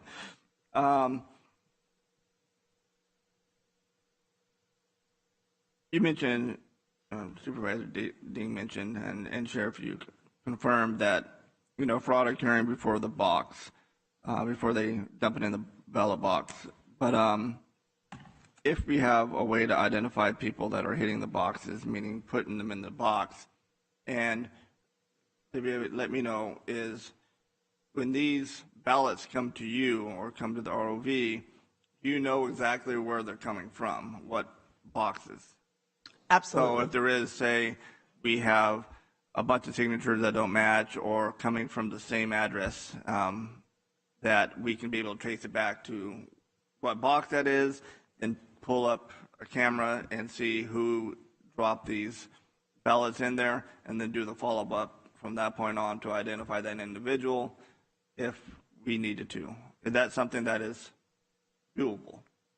It would be, I'd defer to the sheriff to assist with something like that. Right. I'm not expecting you to go out there and do it. But the goal would be to find public entities like the city halls. We utilize all of them. The community service centers where there's already a camera, so it would be easy for the sheriff to get access to those cameras if indeed we did need them. I know there were some instances where we were installing them in stores and the store cameras pointing at you and the box is over here, so that's irrelevant. It's not going to do us any good. So we would make every strife and effort to ensure that they're under some sort of a camera, but it would be the sheriff's department as the investigators. Right. No, I understand that. I'm just saying, if it came to that point and, we would be able to trace, the individuals, and that's why, cameras, I think are important. Hopefully we can use existing cameras, but my God, look how much money we spend as a county on things, so, what's the importance of this board? Election integrity, making sure, the fairness in the ballot box, or God knows what else. We spend money on everything. So, can we move around funds and what's our priority and so on? So, yeah, I think we can. And so when the two people pick up those ballots from the ballot box until they get to their destination, do we know the exact time, how long it takes them to get from point A to point B? So they're actually usually county temps, and every once in a while we'll use permanent. Right, but I just want to know the time. Yeah, so they're on the clock, so they have these specific pickups they have to do with them in a lot of time, and then they should be back to our office. But if I want to know, or one of the board knows, the sheriff wants to know, hey, this box was picked up, supposed to be picked up yesterday, say in Lodi. How long did it take to get from this point A to point B? Do we know that? Well, they have county cells that they take with them, and there's actually is tracking in there. So if we wanted to GPS the phone, we could find out where they were and for how long if we wanted to.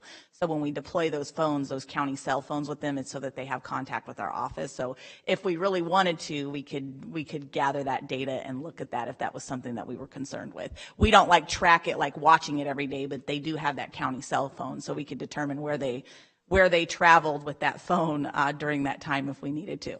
No, because I'm just thinking, like the law enforcement side of mine's coming here. Law enforcement or deputies and law enforcement officers, we're tracked for everything that we do. We pick up from point A to point B, they know where we're at and, who we're transporting and so on. Why wouldn't it be any different? The technology's there to the election side of it. So I know it's doable.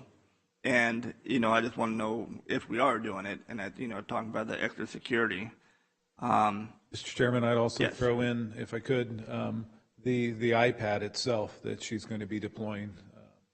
Those are very helpful for us when somebody decides they want to steal one of those. Right. No, and Sheriff, and you need to let us know too, and you're doing a great job, your team and so on. But what resources do you need? If you need something, you have to let us know. Absolutely. And so we can make sure that everybody feels that the elections are fair and so on. And my next question to you, Counselor, is, there's always this, talk about harvesting ballots. Does state law allow counties to make those individuals or whoever are harvesting ballots register? I know they do it for lobbying, for example, not for election, but lobbyists for a city or a county. You can have a lobbyist when somebody has to come in and check who's lobbying for an entity. But can you do that for harvesting ballots? Say if, Miguel wants to, or Vice Chair wants to, go pick up 30 ballots or so. that we would have to have him register to do that before he does it? I would have to research that to tell you. I would be surprised if we're allowed to do that, just given the nature of the states. Right. The way they've encouraged multiple ways in which to vote, and I would be surprised if that were allowed, but I'd have to research it to definitively say. Okay, yeah, if you would. And I can do that. Yeah, certainly. please. I will. I just think, hey, it's just being transparent. There's transparency and accountability in that. So that's all I have. So thank you, Sheriff. And yes, ma'am. Through the chair, Deputy Sakata actually worked on that a little bit. She was looking into that, so you might want to connect with her when it comes to the ballot harvesting, putting an ordinance or something in place. So that was on her to-do list for our department. So you might want to. She may have some research she's already done on that one. Excellent. I won't recreate the wheel. So I'll check with her. Definitely. Thank you. All right. Thank you. All right. I see nobody else in the queue. I'll open it up for public comment.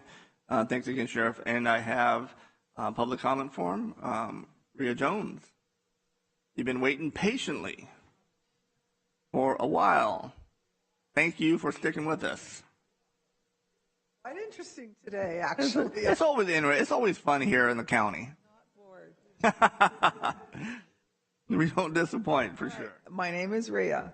I'm very concerned about the purchase of new drop boxes, especially considering the issues discovered during the last election. And yes, I'm very aware of people on the ground monitoring drop boxes. It's essential that we address these issues and consider all the aspects of the decision thoroughly before proceeding with any purchase. Security assessment is paramount, and the fact that many drop boxes were not properly secured, which you will find out on Thursday evening's presentation, and not adequately monitored during the last election raises serious concerns. A threat or risk assessment before moving forward must be done. If it was done, is it public? I'd love that information. The discovery of incomplete pickup records is troubling, which we've also have copies of. And it's crucial that we establish a comprehensive assessment for each location, tracking, recording, and auditing of collection ballots first. The state has a clear formula for the county that is not required to go beyond the number of drop boxes in San Joaquin County, which has been said now a couple of times. It's only required to have 14 drop boxes and not 25 or more. I find that buying more is a complete waste of our tax dollars. I mean, if we're not required to do so, then we don't need to buy more than we need. We have to. I hope you agree that the Election Advisory Committee should not be a hollow committee appeasing citizens. Their meetings in the presentation, it will be about drop boxes. It is filled with illuminating statistics, facts about incomplete records, collection data impossibilities, security non-compliance issues, management missteps, and much more regarding Dropbox program in our county.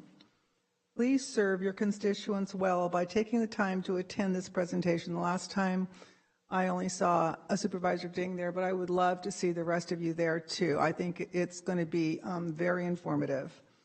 There's been many hours of investigation and time put into this presentation, and it's well worth your time, I promise you that. Also, everybody's like, well, we need cameras and all that. I'd love to suggest that we put drop boxes in front of fire stations or police stations, built-in security right there on the spot. It's also a federal crime to mess with the USPS boxes or mail, but not a drop box. And I do believe that we need to treat drop boxes like ATM machines. Ballots are that valuable. It's like hard, cold cash. Our vote is that important. And so it takes, anyway, thank you for your time. I appreciate it. Well, thank you. All right, and that's the only public comment form I have. Anybody else from the public wish to address the board on this item? Just state your name for the record, if you would, please. And of course, it is 3 minutes. Molly Watkins. First, every ballot that is produced that gets to a voter can be put in a mailbox. It's postage automatically. The post office will take it. When the post office gets it, the state has a law now that they can delay the processing of getting them to the county for 7 days. So if you drop it on election day, it will come to the county and they have 7 days before they have to get it. So the idea that you can't get your ballot in the mail that has to go in a drop box is silly because it can go in the mail. It is a federal crime if you tamper with the box or with ballots that go in a blue box in a U.S. post box. So that would be the reason that criminals would like drop boxes. So let's go to the minimum amount of drop boxes, which is 14. And by the way, there are 60 blue mailboxes in our county. And there are 27 post offices. So I think there's plenty of places for you to take your ballot. Or you can come down here.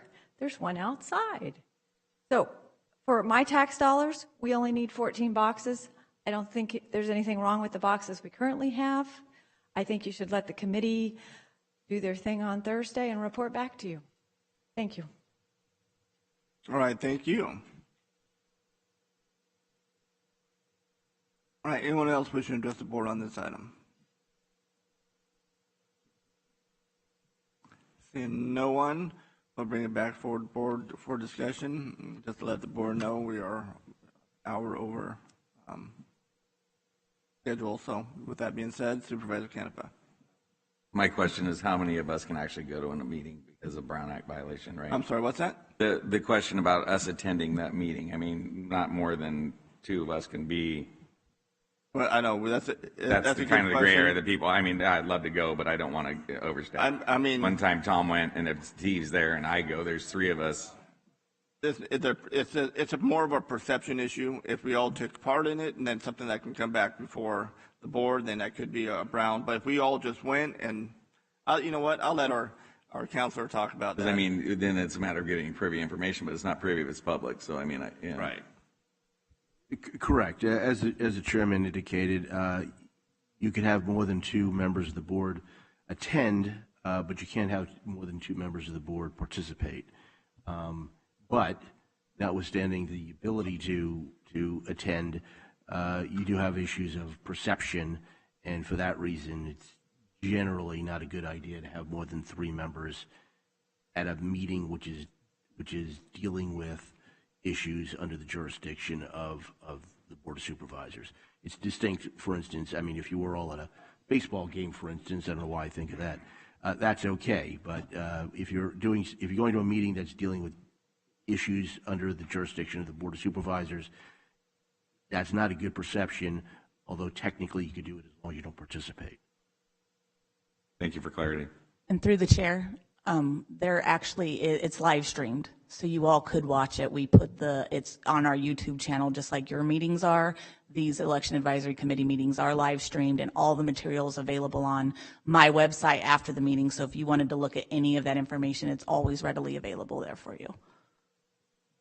Thank you, Supervisor Canepa. All right. The only thing I want to add in with what Supervisor Dean mentioned earlier, and I agree with him in the fact that we do have, election advisory committee, and I know we're running up to time limits and stuff, but I mean, if you know this stuff is going to come, it should go through them first. I mean, they are the advisory, and they advise us, and so I agree with you on that point. But I just don't want them to be bypassed. I'm not saying it happens. I'm not saying it did happen, so please don't take this the wrong way. But I don't want it, to bypass the election committee or any committees because of the excuse of, hey, this is time sensitive. We don't have time to do it, so we put it to the board. And so public participation, I think, is needed, and that's what public expects. So just. And again, I'm not saying this happened. I'm not making any type of accusations, so please don't take it that way. Not at all. Okay. All right. So what do you guys want to do?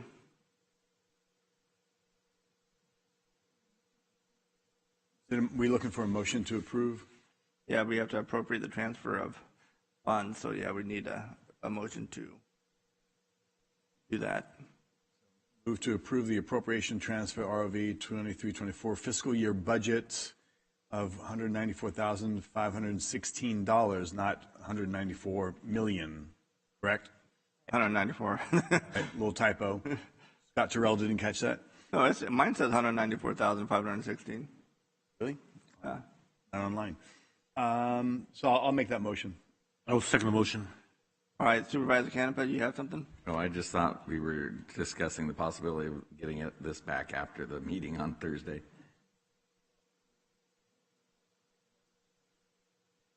Wants to move it through. Okay, thanks for clarity. Thank you. All right, so we have a motion, we have a second. Could I vote, please? Nail biter. Adopted. 3 yeses, no, 2 noes.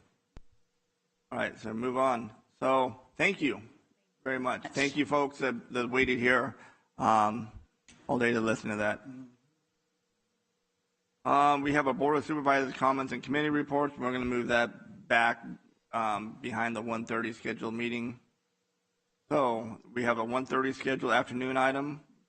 And this is from the Board of Supervisors, conducting an interview for the appointment of one position to the Housing Authority Board, 1 Commissioner, position number 3604, and the term of August 29, 2023 through August 29, 2027.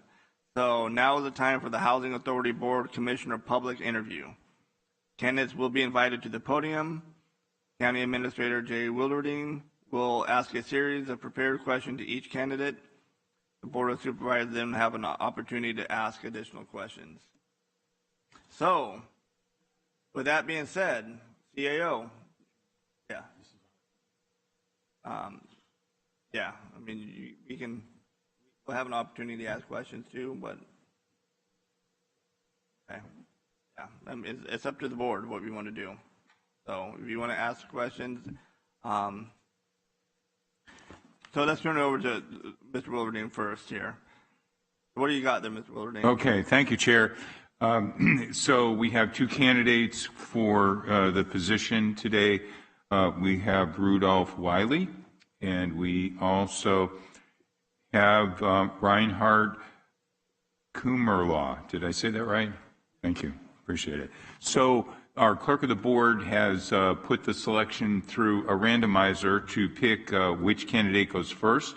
I have a series of 6 questions, starts with an opening statement, ends with a closing statement. And it is Mr. Wiley, who is our first candidate for the first question based on the random selection.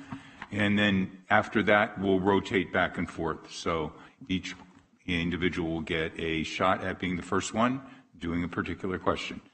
So with the first one, if you could please provide our board with an opening statement about your qualifications and your interest in the position. Sure. My name is Rudolph Wiley. You can call me Rudy, and I reside at 2419 Woodlake Court in Lodi. Thank you very much. Thank you, Chair Rickman. Good afternoon, supervisors, staff. I'd like to tell you something briefly about myself. I'm a California real estate broker, a licensed general contractor, property manager, and associate professor of business and real estate at San Joaquin Delta College, and I'm here to seek another term on the Board of Commissioners. In the last, 10, 15 years, the Housing Authority has been very transformative. They've moved into a higher echelon with HUD as to their performance. And they've taken some of the aging public housing and renovated it. And so now, instead of stewards or custodians of aging public housing, they've transformed it into a new community. Up just the last 6 years, we were able to actually do some of our own development using tax credits, grants, cooperation from partners like you. For example, my favorite project is the Victory Gardens. I'm sure you've all been out there, and I want to thank you personally for the help you were with that. The authority and its subsidiary, DCDC, Delta Community Development Corporation, owns not HUD-owned properties, but agency-owned properties, 106 units that they've developed themselves. And within the last, since 2019, they've added over 500 new units to inventory, and we have another 150, 160 units on the drawing board. So the direction that we're going, I think nationwide, is that the federal government was not happy with their public housing effort, and indeed it was a dismal failure in many cities. Here, we were able to keep all of the public housing units and rebuild them with new units. And the future is going to be cooperation with our partners to develop more housing.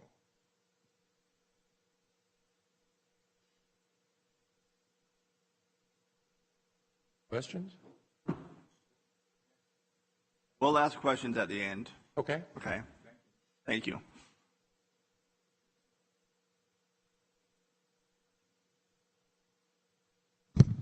Yes, hello. Let's see, I've lived here for 30 years. I own a home. I'm in District 3. Just retired, so I'm looking basically for ways to contribute. Can I ask for clarification? Is there just one opening? I'm sorry, is that yes? Just one opening statement, yes. Well, it seems to me that if the other person here has all of this experience and has been doing this for some time and is a contractor and a realtor and essentially knows much more than I do, there would be no point in me attempting to take the job. It sounds like he could do a better job. And so when I put in an application, I'm not looking to help out in any specific way, like on this board. I was simply looking for a way to help, in any capacity. But I don't want to take the place of somebody else who, it sounds, on the face of it, sounds like he could immediately do a better job than I could. I guess I withdraw my application. Is that appropriate? Yes, it's up to you. Okay, and I'll look for some other way. I called the clerk, both city and county clerk, to ask for ways that I could volunteer. They suggested joining a committee and putting an application in. In fact, the county clerk specified that there was going to be an opening here, which is why I applied to this committee or board, or however you designate that. I'll just go back and see what else is available. I'm retired, so I have no objectives here and no problem with sitting back and reading books while I wait to do something else. So maybe I'll see you guys in a few months. All right, sir, thank you. I mean, I think that's the first time. I mean, it shows your integrity and your, we appreciate it. I know you're a Supervisor Patty's district, and we do have several committees that are open up throughout the year, but you might want to connect with Supervisor Patty to see what you would like to do. And Supervisor Patty, I know we're still in the middle of the process, so if you want to talk to him real quick, if you could just make it brief so we can Just real brief, exactly. Just say, please stay on top. Thank you for living here, looking to volunteer, be involved, and help the community. As your representative, please go through the application process, find something. We'd love to have you participate in our county. Thank you very much. So maybe I'll call your office and ask for recommendations on what opening, because I'm totally 100% experienced. Maybe you can advise me on putting in applications. Absolutely. Thank you very much. I appreciate it. Thank you, guys. Through the chair, we can provide Supervisor Patty's office a list of positions currently vacant that maybe don't have an incumbent. All right, cool. Thank you very much. And sir, thank you very much too also. I know Supervisor Canepa, give me one, well, go ahead. I just wanted to say how admirable that was of this gentleman to do that. I thought, you know what I mean? Not that he wouldn't do an outstanding job, not that he's listening to me, but we'll leave it at that. So thank you for being admirable, sir. I thank you for doing what you just did. I appreciate that. Not that you wouldn't be any good at the job, because, I mean, you know what I mean? Obviously, the years of experience and expertise, but that was very admirable. I just wanted to compliment you. Thank you. May I say something? I'm all for efficient government, and sometimes not doing something is the most efficient way, right? Then you shouldn't be in government if you have that kind of attitude. Hey, can you speak, sir, can you speak in the mic, please? People like Brian that we need on these boards. Sometimes on a board like this, which is sometimes a thankless job to some extent, we don't get any applicants. And it hinders the institution. And so everybody is at one point new, no matter what board you get on. So please do it. This is almost like a hallmark moment. It really is. So I'm going to turn it over to our CAO again. I mean, I don't think there's any need to keep going through the questions. I agree, Chair. I would turn it back over to your board to vote on the appointment.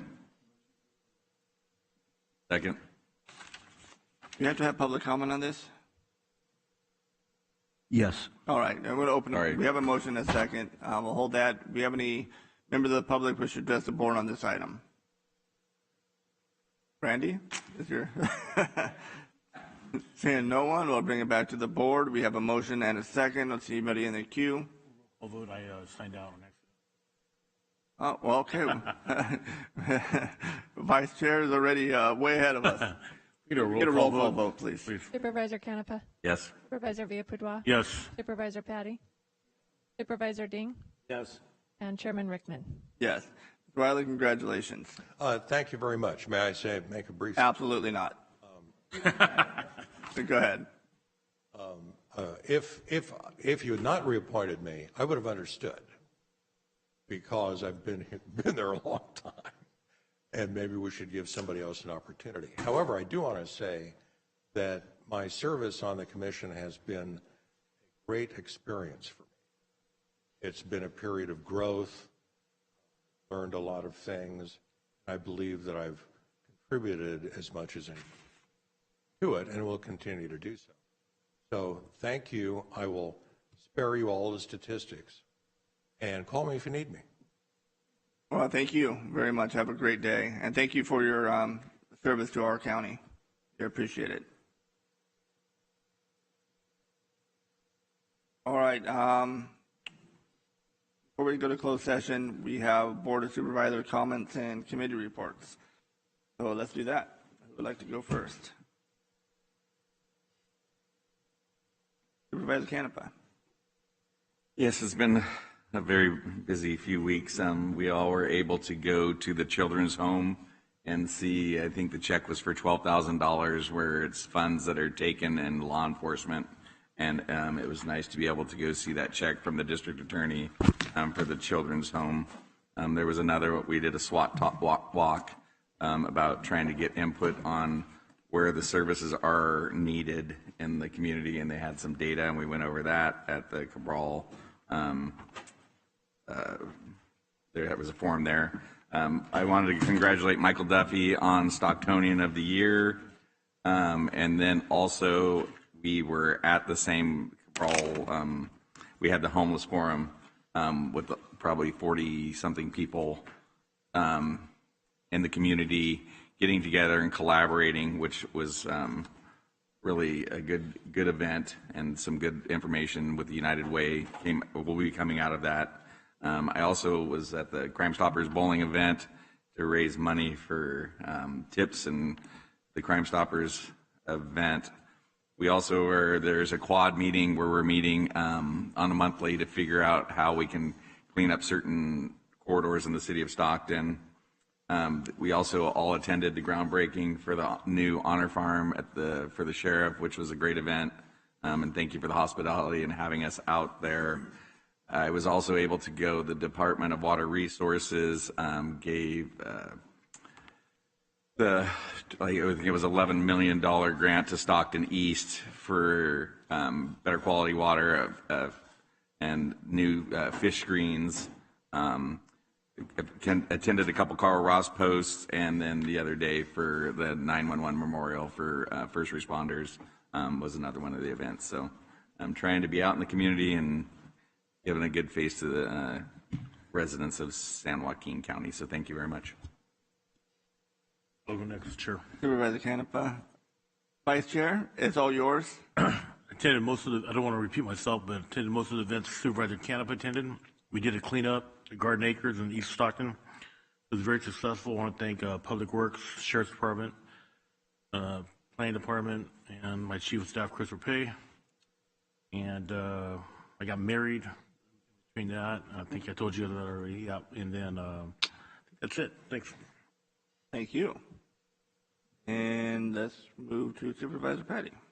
Thank you, Chairman. I'll try and be as brief as possible. This last weekend, I believe it was Friday night, we had a meeting up in Sacramento Metropolitan Water. They were up here with the Callegas Water District in Sacramento, taking a whole tour, and then I was able to attend Saturday morning. There was a presentation by an engineer from UC Davis, and he talked about the big 3 S's. The salinity issue, the subsidence issue as our dirt and the ground is settling and the peat dirt dissipates, and then the seismic factor. So there's a big presentation on that. We're going to actually bring that back to the Delta County Coalition so we can hear a little bit more directly from him. But it's all about relationship building. It's not what we're against, it's what we're in favor of and what we can work on together. Very important relationships that are being bridged right now that's never happened in the past. I've got 2 things I'd like to direct to a request at our perhaps our next meeting or the meeting after. Our CAO come back to the board with a revision when we approved our budget, which is right here, the adopted budget 2023-2024. We operated with the assumptions of I believe it's a 5%. Where's my note? Here we go. The county is projecting an increase in property tax revenue for 2023-2024 of 5% from the 22-23 year-end estimates. So I'd like us to get a true, maybe we can balance that out. What was the actual numbers so that we have a good understanding, and also we know that there's a surplus in some instances for departments that have vacancies that go unfilled, but yet they've been budgeted. So if we can find out what the actual new dollars are now that we've closed out those books, if in fact we have, which I believe is accurate. Also, today we had a presentation and ask, and I appreciate the board not closing the door on the trade ports. We have a very, very important task here, is economic development. I cannot stress any more that there's not a single job, not a salary that's here in our government that isn't related to the private sector and a partnership for economic development for our future. I will say, CAO Wilverdine, I'm a little bit disappointed that you had suggested to close the door and move on and reject working on the trade port. I had asked you about the discussion. I thought it was Alan, but it's Adam Wasserman. And you had told me months ago that you won't talk to him, and then you said the other day you did talk to him, but I've come to find out you haven't talked to him. And I would stress that one of the most important things we have is economic development. So please keep an open mind. You have to have an open. We may have conflicts of personality, but we must, on behalf of our economic future, explore all the possibilities. And something like this coming along doesn't come along often. So you did a great job. I understand that your diligence and you work hard and you dive in and you want to have a narrative that's to the best of your understanding. But if you're not working with that other side and you're bringing back to us the idea to reject something that is possible, we don't know where that's going to go. But why shut the door?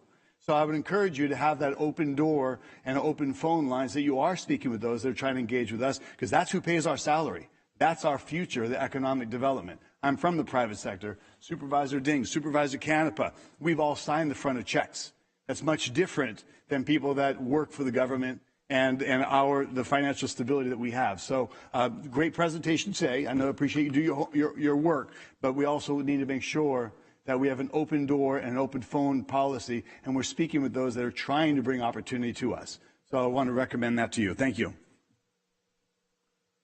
Supervisor Ding. Thank you, Supervisor Patty. Gosh, I don't even remember, and I've spoken enough today.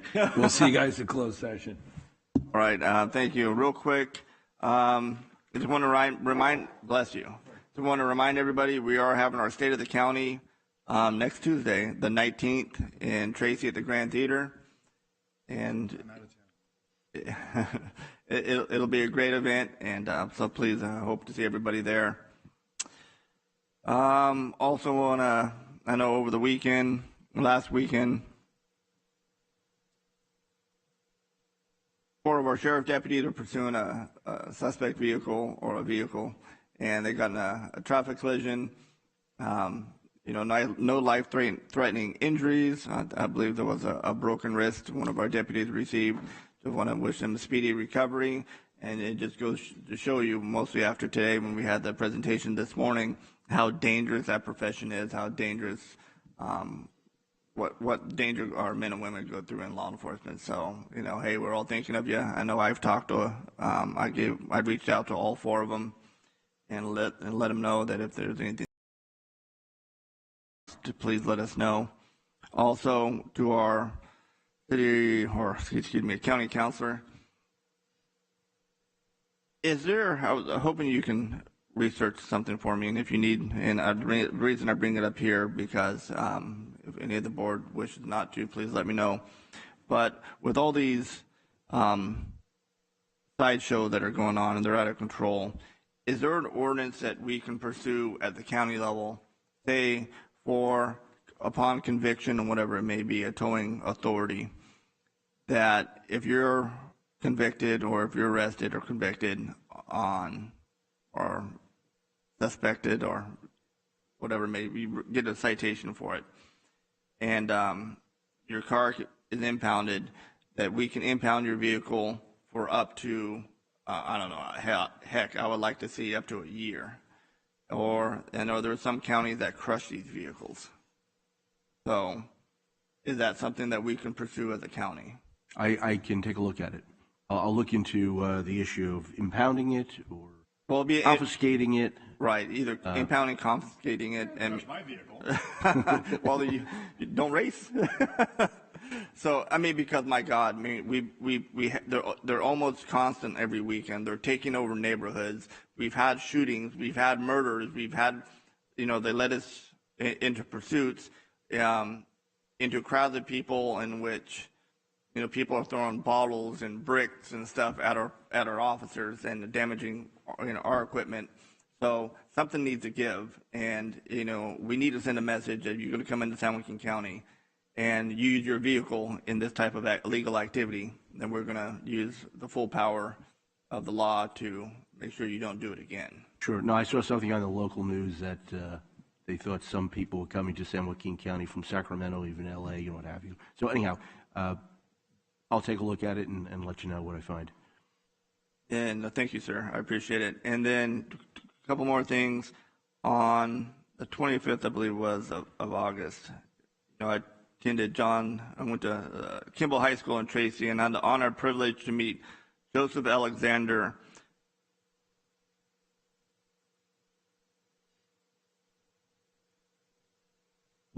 And here's a personal story of survival and triumph during 6 years in 12 different Nazi concentration camps. He was 100 years old. His courage to share a personal story is of significant value to communities everywhere for the understanding and education of history, so that's not repeated. And I've seen a lot of speakers, I've been to a lot of presentations, but I can't recall one that has touched me more than this individual. I mean, a considerable amount of strength. On August 30th, I joined our Assembly member, Carlos Villapudra, at the West Steps of the State Capitol. And I know we did a press release, I believe, on this. San Joaquin County will receive approximately $11.1 million in state funding. That's the largest allocation in the state for encampments and to connect those in need with services and resources. And I think that is it. I know Supervisor Canepa mentioned the 9/11 Patriot Day that we attended yesterday. I know myself, Vice Chair, and Paul was there. And I want to say thank you to our San Joaquin County Parks, Judy Vassminder. She did an excellent job organizing the event. Jay was our CAO, was there also. Very moving, very moving. But Judy, thank you very much for putting that together. I look forward to next year. And with that, we're going to go to closed session. So, Councilor, we are expected to return or not? Yes, we may have something to announce afterward. All right. With that said, we will not adjourn the meeting until we return from closed session.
County Council, we have something to report?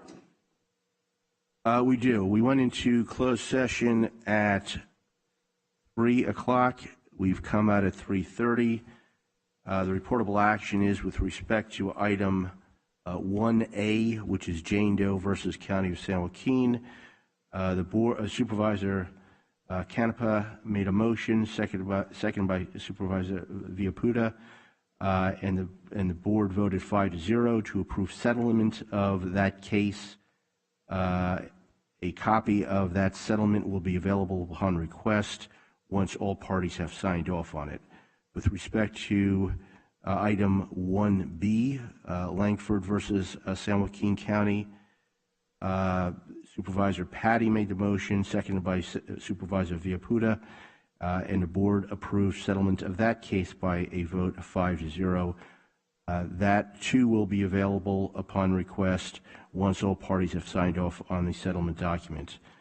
I left the room because of a conflict at 3:20. This has to do with item 3, which is exposure to litigation. My understanding is outside counsel called in on that, and the board dealt with that matter that I'm conflicted out of from 3:20 to 3:30, at which time everybody returned to the board. That's all the reportable action. All right, thank you, Counselor. All right, we will adjourn until September 26th, which is a Tuesday at 9 a.m. for a regular scheduled board meeting. Thank you, everyone, and have a good evening.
you